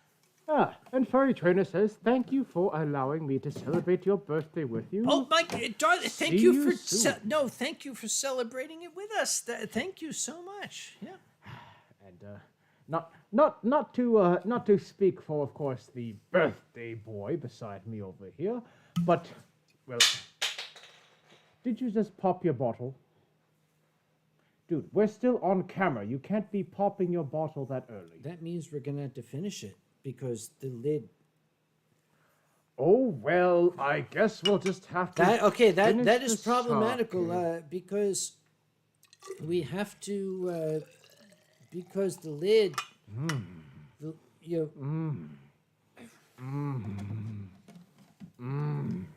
I guess the birthday boy is feeling in a certain birthday mood, shall we say. Undertaker says, "Where is Tien's pink thong? I'll go get it. It's What? in the bit." What? We already agreed we are not going to show that on stream. Did we? Yes. We agreed You're to right. it just Shh. now. You're right. Shh. No. I don't know what you're talking about, Undertaker. So, right, yes. God.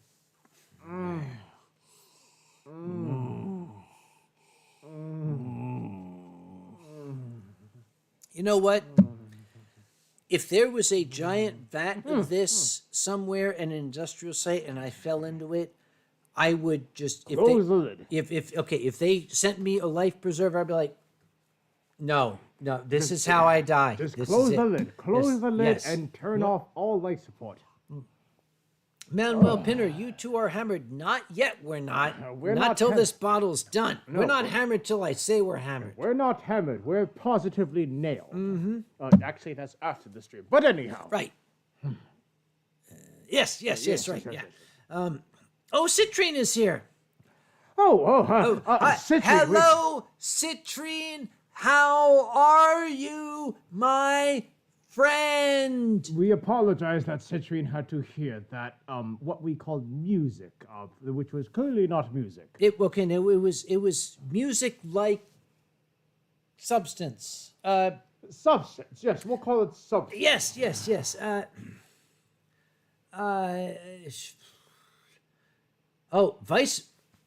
Vice and Wolf is trying to get me hard. What? Imagine being That's guest my of job. honor at a convention and your sink just dispenses Dasai 23 instead of water. That's okay. What you're That's talking about is J-Moth. that's the afterlife for me. What yes. you're talking about, Bison Wolf, is J-Moth, because that's Yeah. exactly what happened.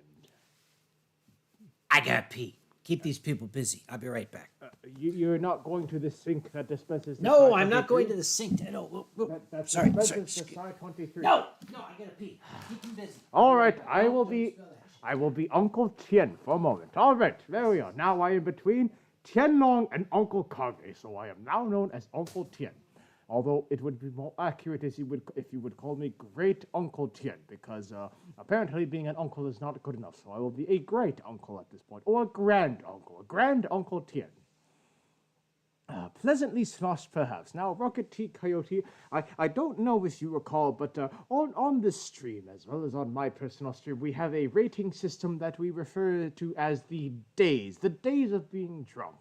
Which, of course, the level of the utmost level of being drunk is, of course, a Thursday. We are currently, I would say, on a Wednesday afternoon. If we are on a scale of 1 to Thursday, I would say Wednesday afternoon is where both Kage and myself are currently at. So, unless the weather turns sour, or if time travels a little too quickly and we become Thursday, then at the moment I would say Wednesday afternoon is an appropriate evaluation. Great Uncle Tien, tell us a story. Well, Vice and Wolf, a story that may not involve Uncle Kage, may or may not involve Uncle Kage. Well, I guess perhaps a story of Uncle Kage that Uncle Kage would not want anyone to hear about. I'm sorry. Might involve Uncle Kage having his pants taken away at your reference at EF20. Oh, hello there. Oh, hi. I was just keeping your seat warm for you. What were you talking about? Nothing. Take a seat. There's still What Decide were to you be. talking about? Decide 23 needs to be finished before it gets warm. Yes, you're right. Kampai. Gunpie. graduation cylinder. Kampai. Oh, graduation cylinder. Yes, yes, yes. My reindeer flies sideways. Your reindeer flies upside down. My reindeer flies sideways. Your reindeer is dead. Sorry, where were we? We were at, yeah.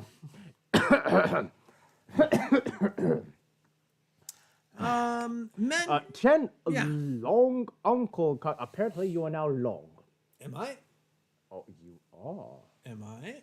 I thought I was more. Never mind. Never mind. Oh, look, they say we here in Harlem, New York City, is called wasted. I don't know No. if you're referring to the waste management system in Harlem. That's what they're talking about. Yes, Yes, they are. Yes, Yep. yes, yes. Oh, Viot Dragon says, concerning the hunger of our noodle friend, as a dragon myself, I can say we dragons require copious gnomes to stay happy. And Camaro says, okay, going in the elevator at Eurofurence was okay, but the sink is a little weird. Speaking of the elevator at Eurofurence, do you remember the cucumber that was in there? By agreement with my colleagues, I am not allowed to discuss elevators at Eurofurence. You're allowed to, but I am not allowed to discuss elevators at Eurofurence. 1 year at Eurofurence. No shit, there I was. We were having what we would call a board meeting at Eurofurence, and some of the board members felt the need to, shall we say, inspect the elevator to of course, make sure that the elevators were functioning the way they should be at Eurofurence. You know all about that, don't you? And they called the elevator from the board suite, which we shall not name where it is, but it's on the very top floor. And the elevator came as it was instructed to. And the elevator door opened, and the secondary door, which is like the security door, opened for the board suite. Yep. And in that elevator did not exist a single person, not a single soul, but laying in the middle of the elevator, just sitting there, you know, all so innocent, all so unassuming, was a fully intact, fully mature, full-length cucumber. Just lying there Just innocently. lying there, Yep. innocently in the middle of an elevator, Yep. in the middle of a Eurofurence board meeting. And it just so happened that a dear friend of ours, who we will not name, but it was Night Fox, was there and witnessing the unexpected ambush. It was an ambush of was, Eurofurence. And he had to pose with the cucumber in a way that I would only describe as utmost, shall we say, fanboyism. Yes, yes, yes. With the cucumber. I dearly wish that I could find that photo right now, but I don't think it exists anywhere on my cellular device. Okay, I would say we can contact Night Fox, but hardworking fellow that he is, it's in the middle of the night for him. Yep. Give me a moment. You keep these people entertained. You look at the thing. Okay, we have something that if you just read it from Weissenwolf says, 1, 2, 3, 4, lift your stein and drink your beer.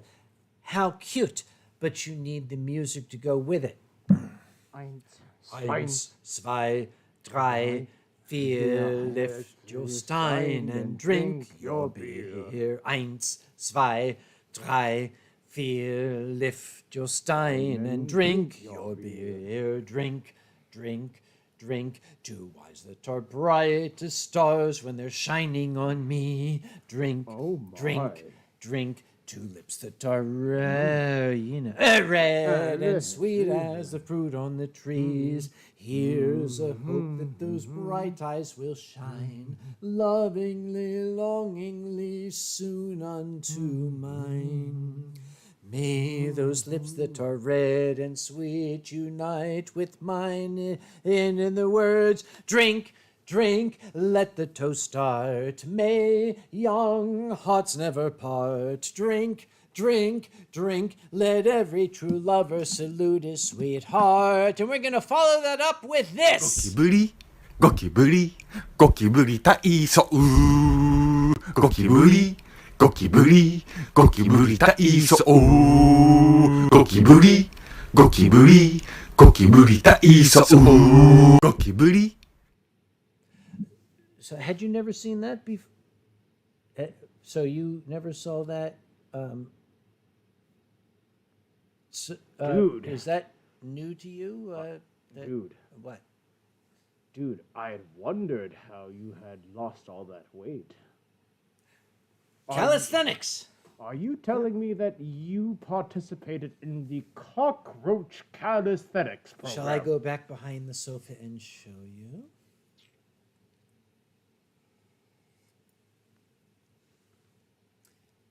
You see, it's no fun if Steel Gear isn't here. Oh, apparently people don't like that. They're going, yeah. All Goki that booty? I have to say. Goki booty taiso. Goki Yeah. booty. Goki booty. Goki booty taiso. taiso. Yeah. Yeah.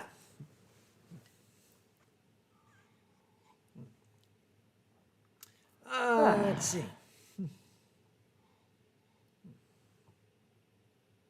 And stay hydrated. You know, you never touched the water I brought for you, just in case. Wait, what? Water? What? However, Tien Long is wearing the Easy Cool Down Vest, available from easycooldownvest.com in the I thought Netherlands. it was called the Ez Cool Down Vest. It is now. And I never got my... You know what?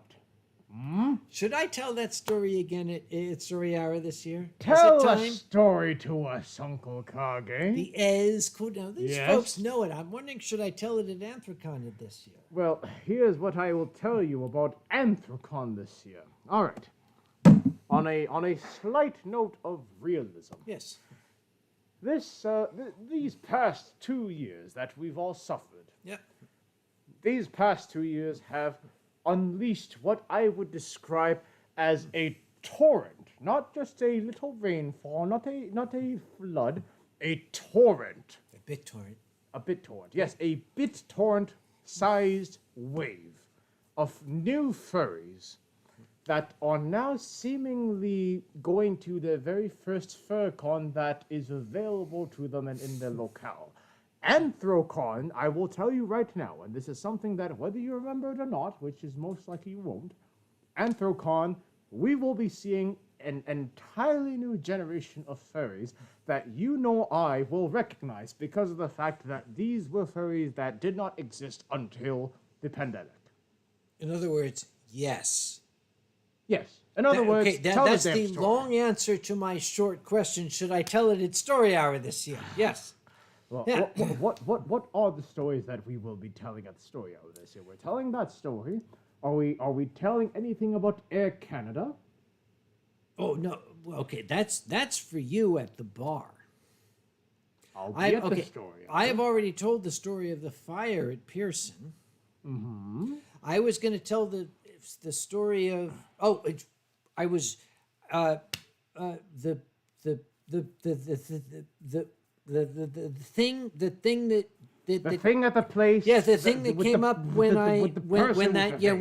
when the guy The thing at the place with the person with the face. yes that's what I was doing. Yes. Got it.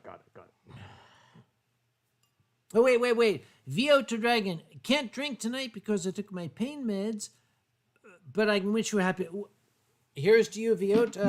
Please do not drink with your pain meds. That's fine. We'll drink for you. Thank you very much for joining us tonight. Yes, we will. I mean, one could argue Yeah. that these are just as effective as pain meds. True. Yep. By the way, those many people who watch this show know the story. Those of you who are new, I'll just cut to the punchline. Easy Wolf owes me a blowjob. Okay, so let's get right down here. So has Easy Wolf ever indicated when said payment is gonna be fulfilled? He's Dutch. Who the hell can understand him? He's like, Is that the noise that he makes when Yes. he never? when he talks. I did not. Yep. Anyhow, And you, I was gonna say, you realize the one you're wearing. Yeah. I'm not wearing anything. Oh, that was the fax machine. Yes, Yes, that's in your Yeah, actually, Yes, that works. The Dutch leads right into the fax machine story. The Dutch fax machine. Oh, Yes. good God. Thank you very much, Marek. Dude, that dude, actually is dude. very good. Could you imagine? You know this. I'm going to drink to. I am going to raise my glass to you because that was a good lead into that. Yes, Dude, can you imagine some Dutch guy in a recording booth, and it was who was the company that invented fax? Probably Westinghouse or something. Fuck yeah. And they were like, dude, just speak your natural language. And he went. Oh, actually, VO. Okay, this is very important. Okay, thank you for pointing this out. What? If you have a pharmaceutical, if you have a prescription that says do not take with alcohol, take it with water, then you can drink. Don't take it with your drink. Take it with water, then you can go back to drinking. That's what that means. When it says do not take with alcohol, it means take it with water. Is that FDA cleared? It's It's yes. FDA cleared. Yes, Yes. FDA cleared. Exactly, yes. Num, num, num, num. Ah, Okay, Bison Wolf. I do not know bones in the ocean. I know many sea shanties, but I do not know that one. you'd have to get Boozy here for that one. You would probably Speaking do of that. which, I wonder if Boozy is going to even have enough presence of mind to actually attend Anthrocon, considering all the attention he's been putting on his kitties He lately. fucking well better, because he's got programming space and you do not. He'll be there. It's fine. Yes, it's fine. It's fine. Yes. This Yeah, I is will fine. not throw him in the. Never mind. This is fine. This is fine. Yes. Yes, he will be there. Ah, But now, okay, when you mention Boozy, all of the songs that he has taught me from the river come flooding back. dude, has Boozy made any attempt? And I ask you, as with the honesty of a drunk, has Boozy asked you if he can have a tiki boat? Boozy, no. Alkali, yes. What's the difference? 100 pounds? You got me there. You got me there. You got me there. Sorry, you asked, I told you. We love you, Alkali. And Boozy, we love you both. Dude, I have to say, Yeah. recently I looked at a picture. Okay, don't ask me why, but I was trying to look up photos of, well, yourself online. Myself? Yes, yourself online. No, it was for entirely wholesome reasons. You I were promise. studying this extensively. I was studying you extensively, and I will be Excessively. monitoring. You might be cut off. I was studying you attentively and extensively. Keep talking. And I happened upon a photo of you and Alkali from 2011. And I can...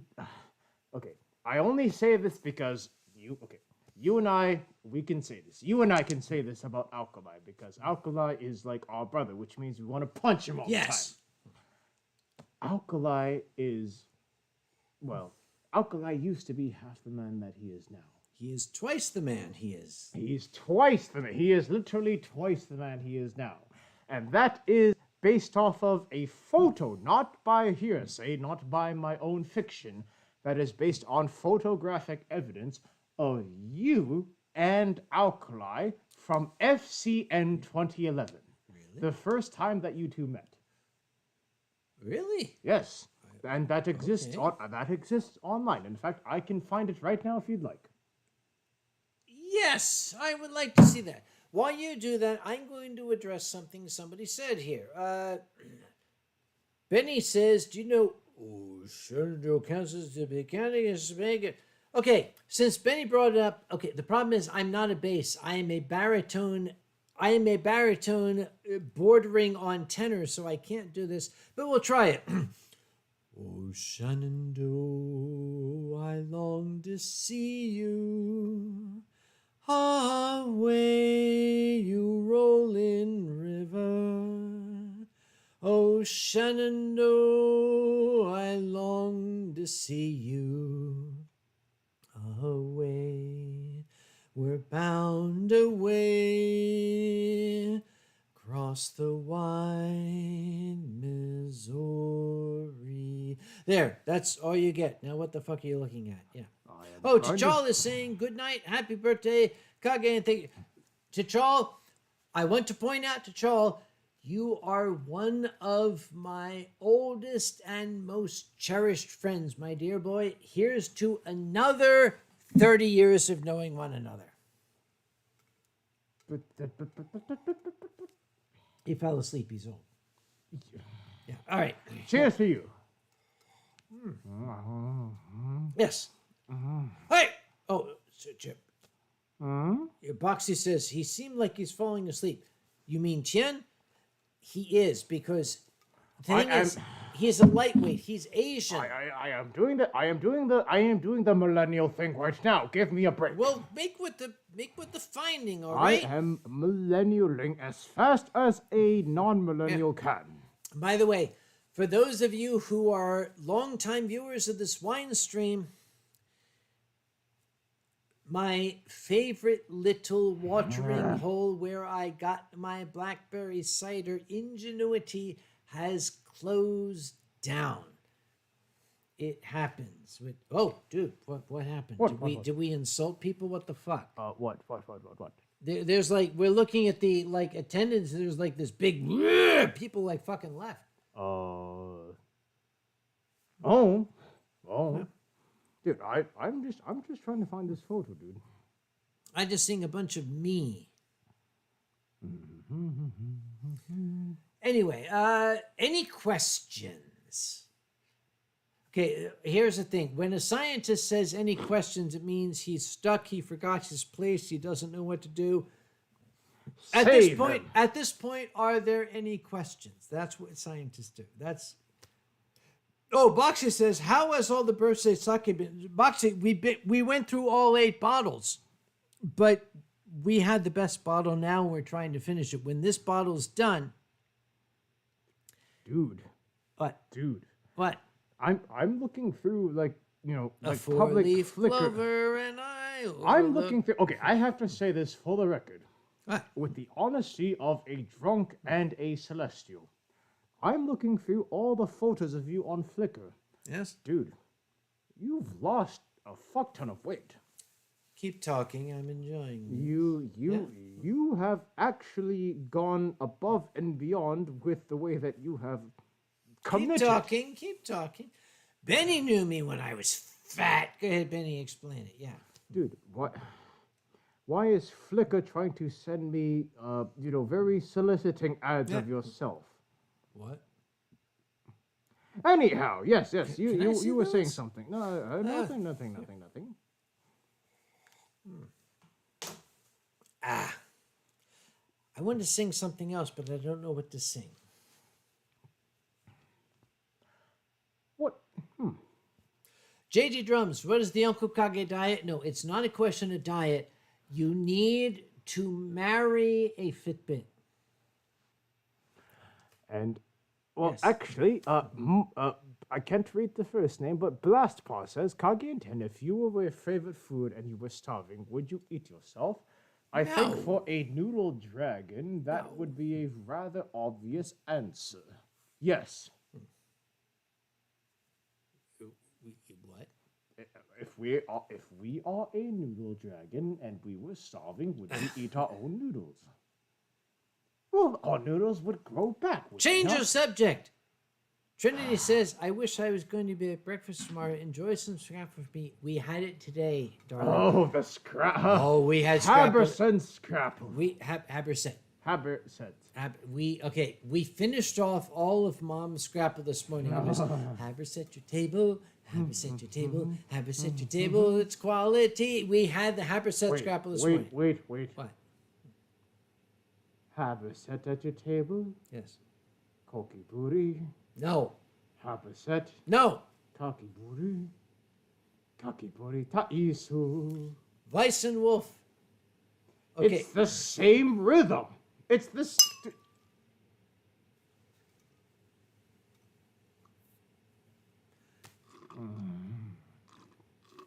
We're going to follow what Weiss and Wolf said.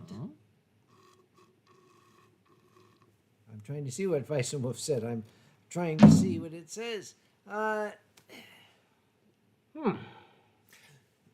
Okay. It was an old Capstan song. It's become kind of trite, but it does not change the fact that it is a traditional old Capstan song. Okay, since Weissen asked for it and nobody else is saying any shit, I'll say it. And Weissen is asking again. Well, the times was hard and the wages low. Leave her, Johnny, leave her. And now it's time for us to go, and it's time for us to leave her. Leave her, Johnny, leave her. Whoa, leave her, Johnny, leave her. Well, the voyage is done and the winds do blow, and it's time for us to leave her.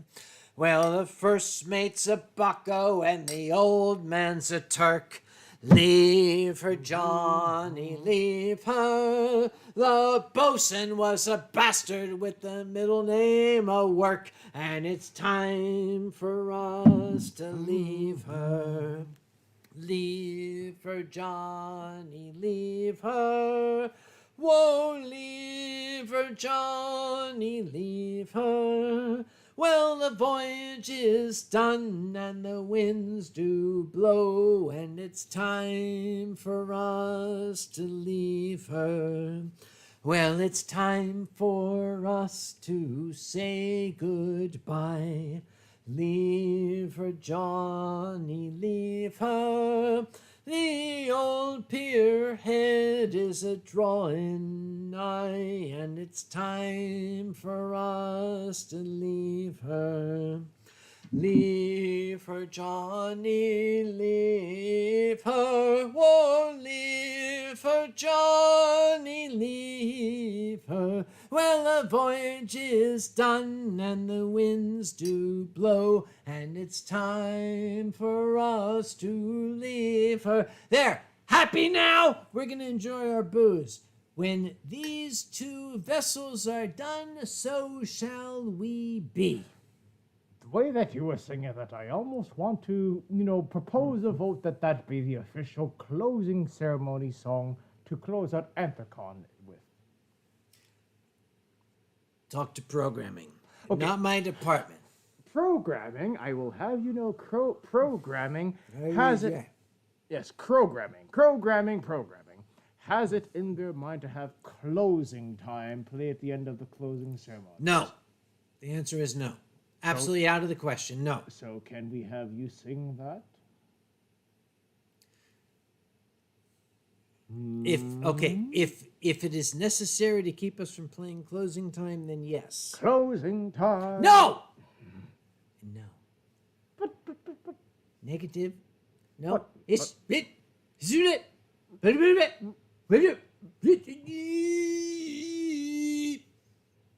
Never let yourself be masked.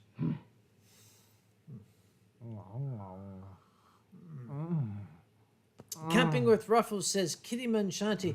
Okay, Camping with Ruffles, you've said that several times, but it's not the Kittyman. There is a very, very popular current.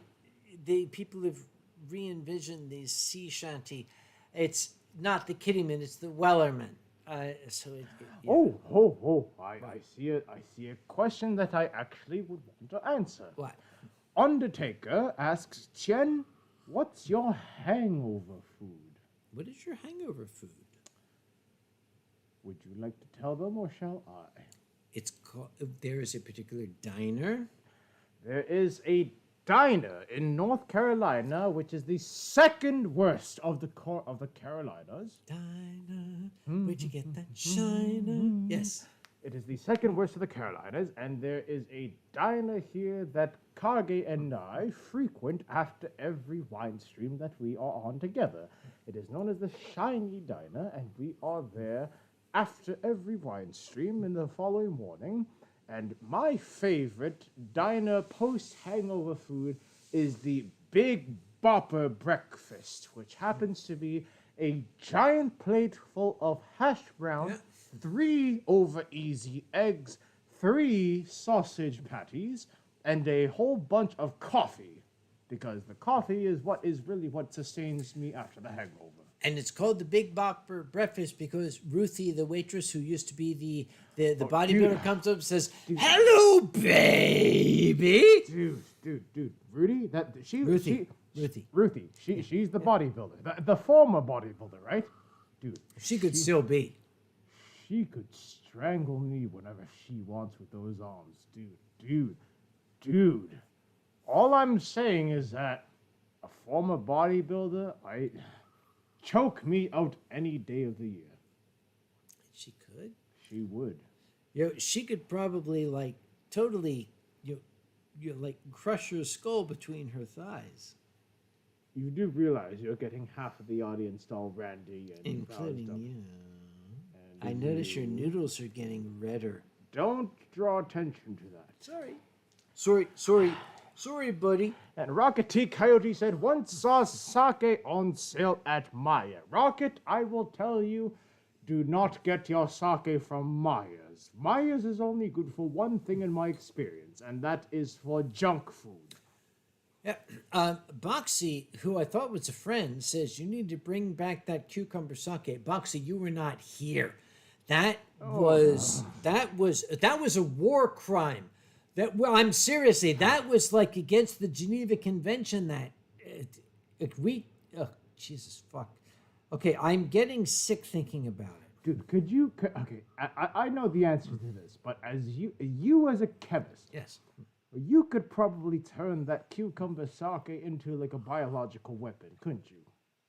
Dude, with what I know, I can turn anything into a weapon. Could you turn the aroma from a headless lounge into a biological weapon? Actually, yes, I could. Oh, good God, no! Because Please I know don't. what that aroma is.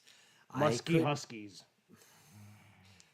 It's disulfide. Yes, I could make that a bioweapon, but I'm not going to say anything more because Boozy would be here and he was being, shut up, stop talking, stop talking. Yes, Yep. stop talking. You know that the FBI, the CIA, the NSA has got a line on this right now. Yep. Oh, yes, to the FBI agent that's listening onto this stream right now. Yes, screw you, Mr. FBI. I'll tell you what. To the FBI who's listening on the thing right now, just contact Jennifer at the Lawrence Convention Center. She'll set you straight as to who's running the show in Pittsburgh this year and who you work for and who's paying your salary. Okay, Wolfstar does point out a good point. Pho is good hangover food. That is something that you and I must get at some point during my stay here. Oh, do you mean that frozen concoction we have in my freezer that I found? And I said, oh, Tien Long's coming to visit. Look what I found. Oh, wait, I'll go get it. I'll show folks. Hang on. I saw Tien Long is coming. Tien Long Good God, knows no. Asian food. He is a connoisseur. Oh, God, of no. Asian Oh, food, good God, and no. He knows. Oh. So I saw this in the. Okay. This was here we go. an absolute Yes, here we go, travesty. Tien. This is what we are having for dinner on Monday night because you like this. So let's get this, and it should be good, right, Tien? You would like this. Tien? There are war crimes that are prosecuted less harshly than this one. Vietnamese style.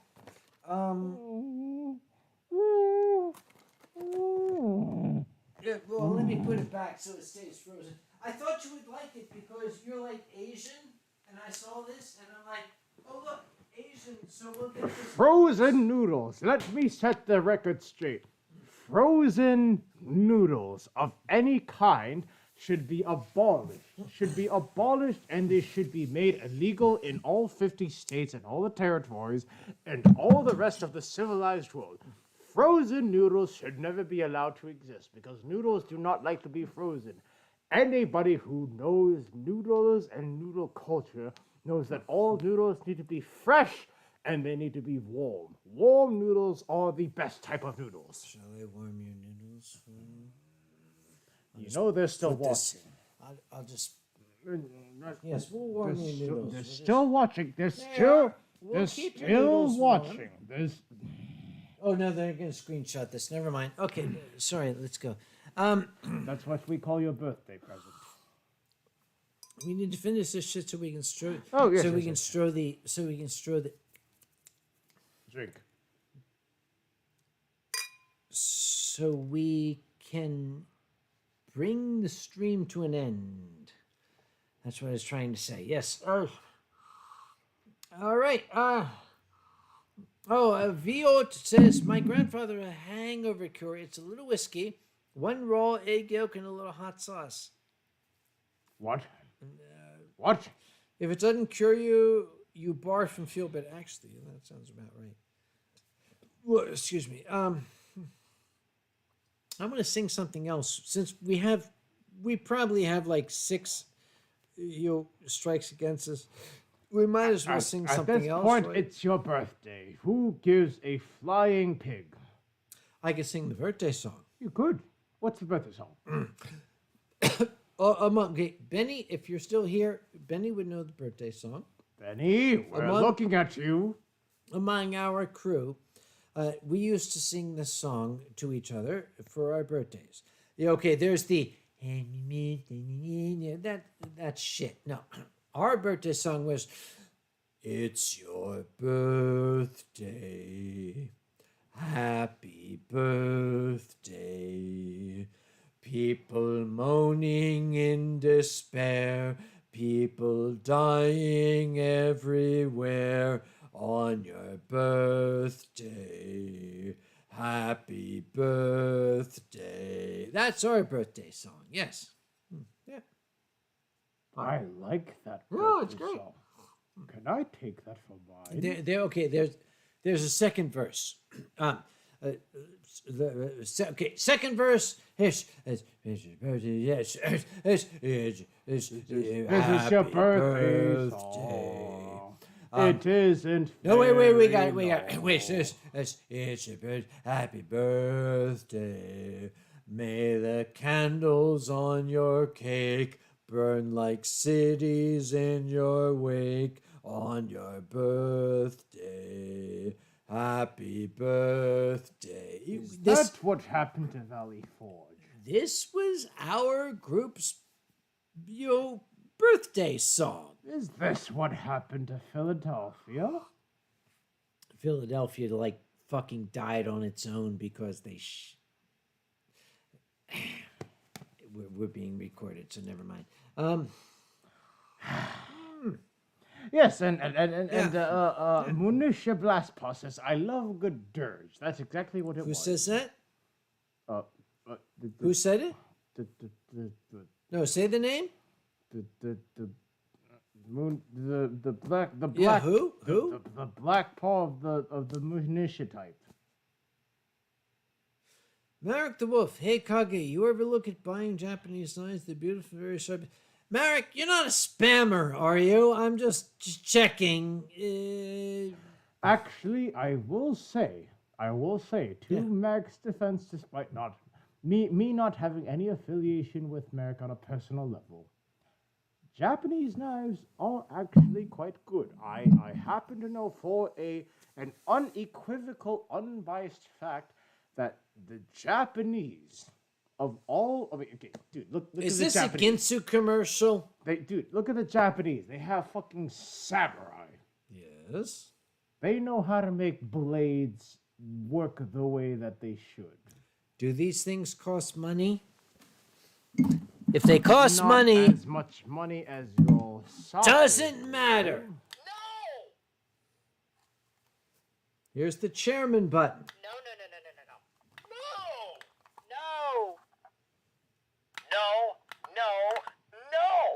For the last time, no.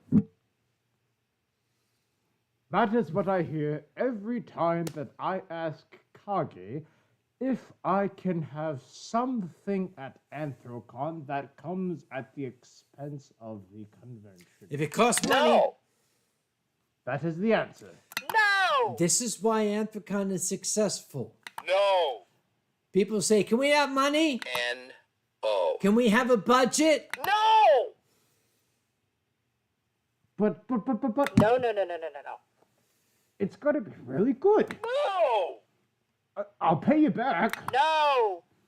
But it's gonna make the event so much better. No. But For the last time, no. and that is why Anthrocon is still around Yeah. after 25 years. 25 years. How many actual furcons do you know that have officially been incorporated and still around after 25 years? 4. Anthrocon, Further Confusion, Eurofurence, Midwest Furfest. Actually, no, they haven't made it that far. Eurofurence is older than Anthrocon. The other two, no, fuck you, you're old. You're young. Further Confusion was only incorporated, I believe, like 2 years after Anthrocon. Yeah. And then Midwest Furfest, no, because they were part of Duckon. Is that correct? Yes. So in that case, Anthrocon, to all of you out there that think that you can tell Anthrocon what to do, No. Rocket T. Coyote says the Volga Boatman. Actually, funny you should mention that. Where the fuck is my phone? it's your phone. You should know what the heck it is. I don't have it. But since Rocket T. Coyote said we need the Russian. Yes. No, here it is.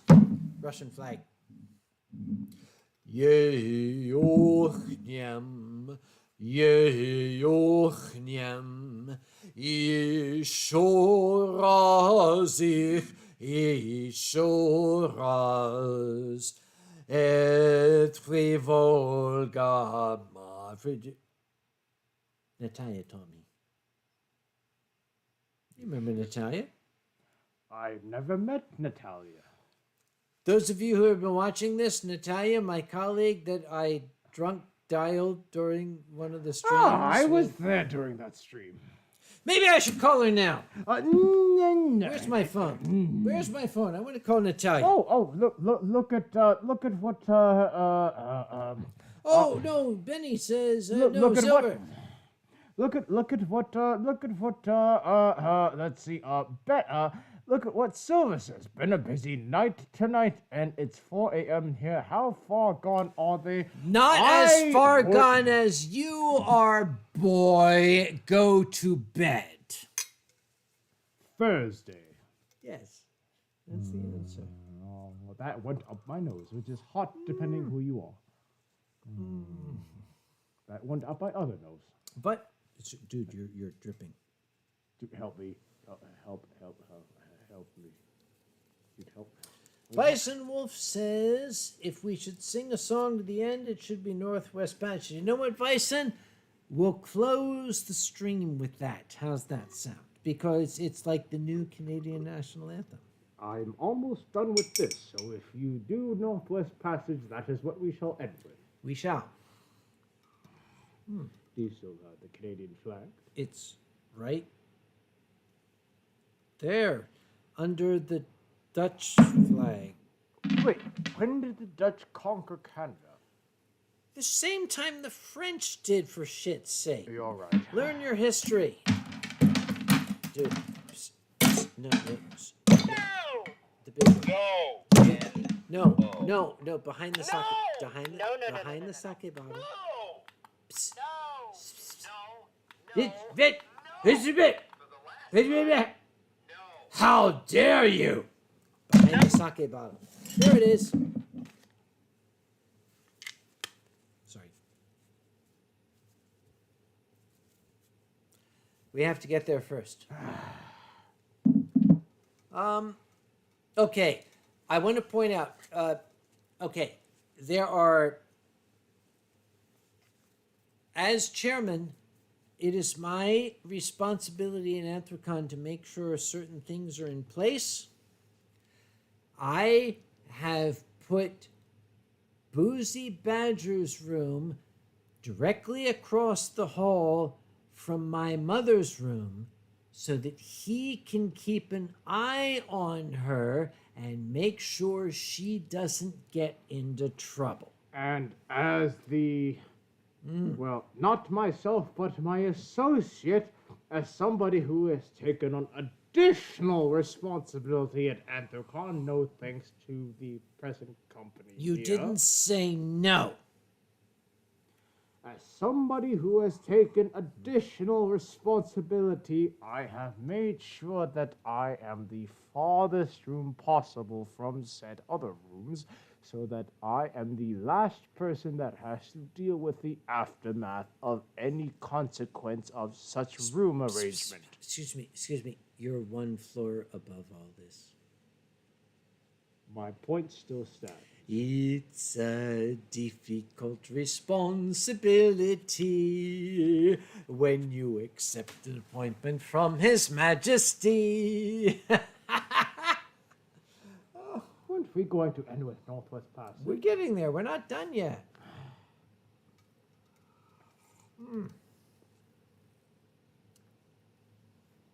Slowly. No, that's your chin. I knew that. Yes, I know you're Chinese, but that's your chin. Are you saying that I am Chinese and not Chinese? The fact that I have 200 milliliters left and you're almost out. Millipedes? You have 200 millipedes. Munitia Blastball, pretty sure this is the drunkest I've ever seen. You were not here at the last stream, Minutia. That because that was, Jesus Christ, dude, that was shameful. Yes, you were not here. Yeah. It's a difficult responsibility to accept an appointment from His Majesty. Can we still show that shit these days? Is that politically incorrect? Dude, you would be canceled faster than Johnny Depp if you did that. But I just did, didn't I? In that case, you will be pretty much embroiled in a 3-year defamation case, which will get you $15 million. Wait, okay. Here's for all you old people out there. Do you all remember Chitty Chitty Bang Bang? Oh. Yeah, think about it. Do you remember the movie Chitty Chitty Bang Bang? Okay, it was very racist, yes.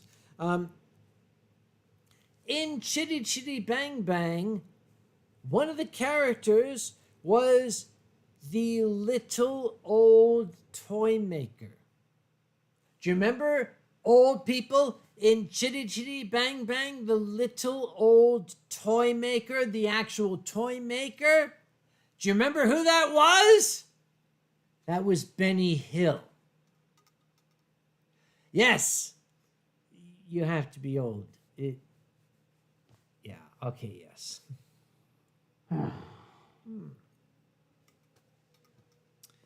And people are like, yeah, it's, yeah. For fuck's sake,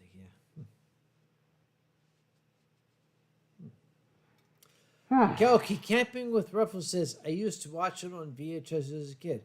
Okay, Camping with Ruffles. What I hear is, Ruffles? Think of it. Come here, boy. Ruffles? Woof, woof, woof, woof.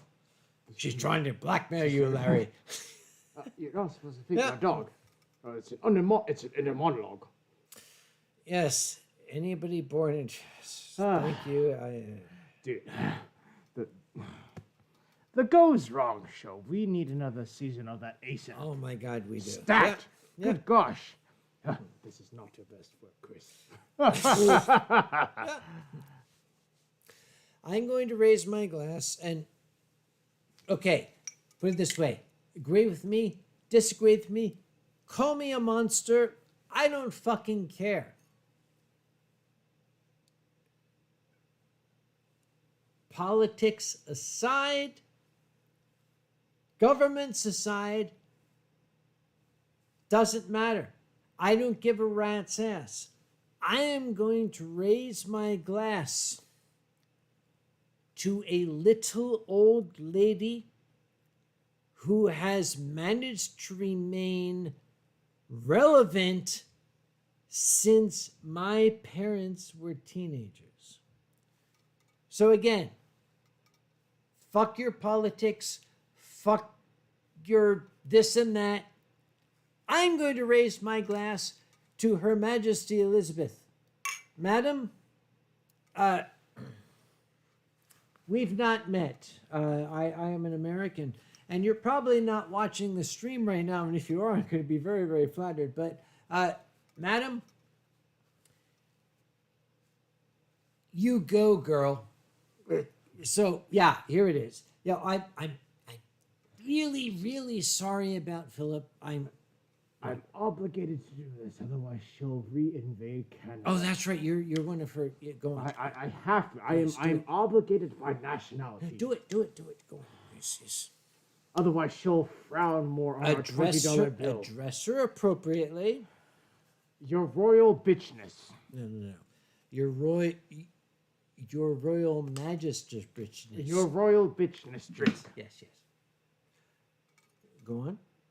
Oh no! Shut up and drink. Sorry. Go on. I'm sorry. I've read. Start. I ruined it. Start again. Your Royal Highness, who we Your Royal Highness formally elected out of our parliament all so long ago because we didn't want you running our country. Yes, and we threw you out like 300 years ago. Yes. So fuck you. But you're still a cool old lady. You're still cool. Yes, yeah, and it's and okay, even though your husband was like a creepy old guy, it's like you're. Should we start again? I think we should start again. Let's start again. Okay, let's cut to the bare bones.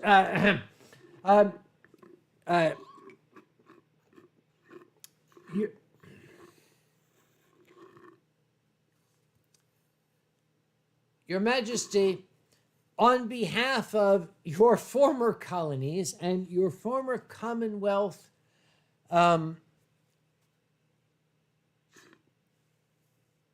congratulations on your jubilee. That's appropriate, right? Minus a few words of calling her an entire child. But yes, Okay. drink. We're done. We're done here. Drink. Are we? Drink. Drink or I shall drink for you. Forgive my friend. He's not only Canadian, but he's also Asian. And we know the British Empire, like with the Opium Wars and all that shit with China.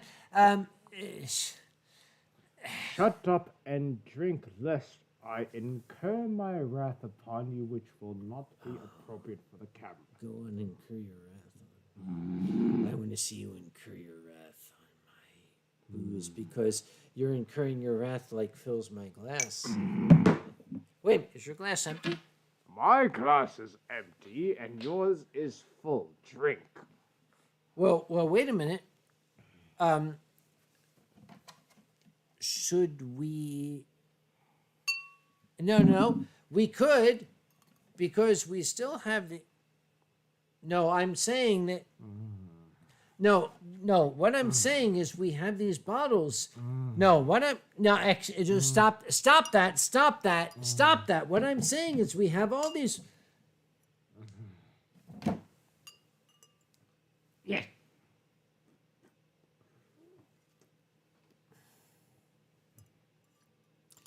Would you like me to refill your? Would you? Hello. Would.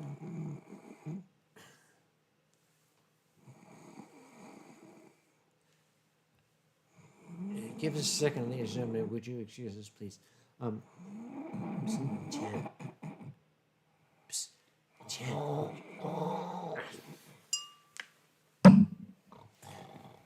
We give it a moment. Give us a moment. You're not quick.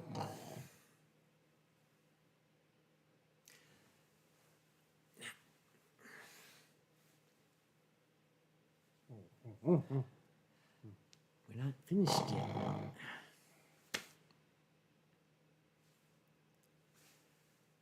yet. Ladies and gentlemen, at this point, I think that by default, we might have to. We might have to call it an evening, because I think I may have lost my co-host for tonight.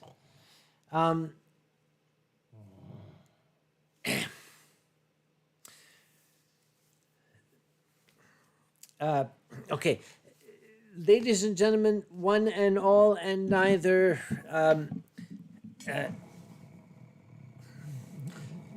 I want to thank you all very much for joining us tonight. Thank you for helping me celebrate my birthday. We're going to call it a night. Do we any closing comments from my?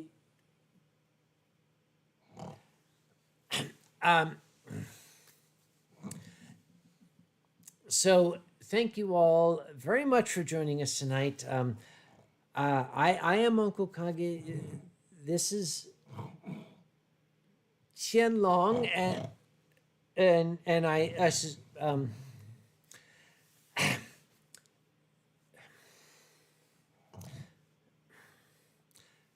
thank you all once again.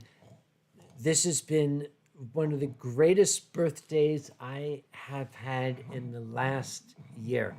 So thank you all. I want to thank all of my friends for joining us. I want to thank that for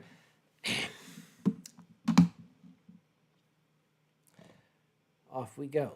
I hope to see all of you again very, very soon. Good night.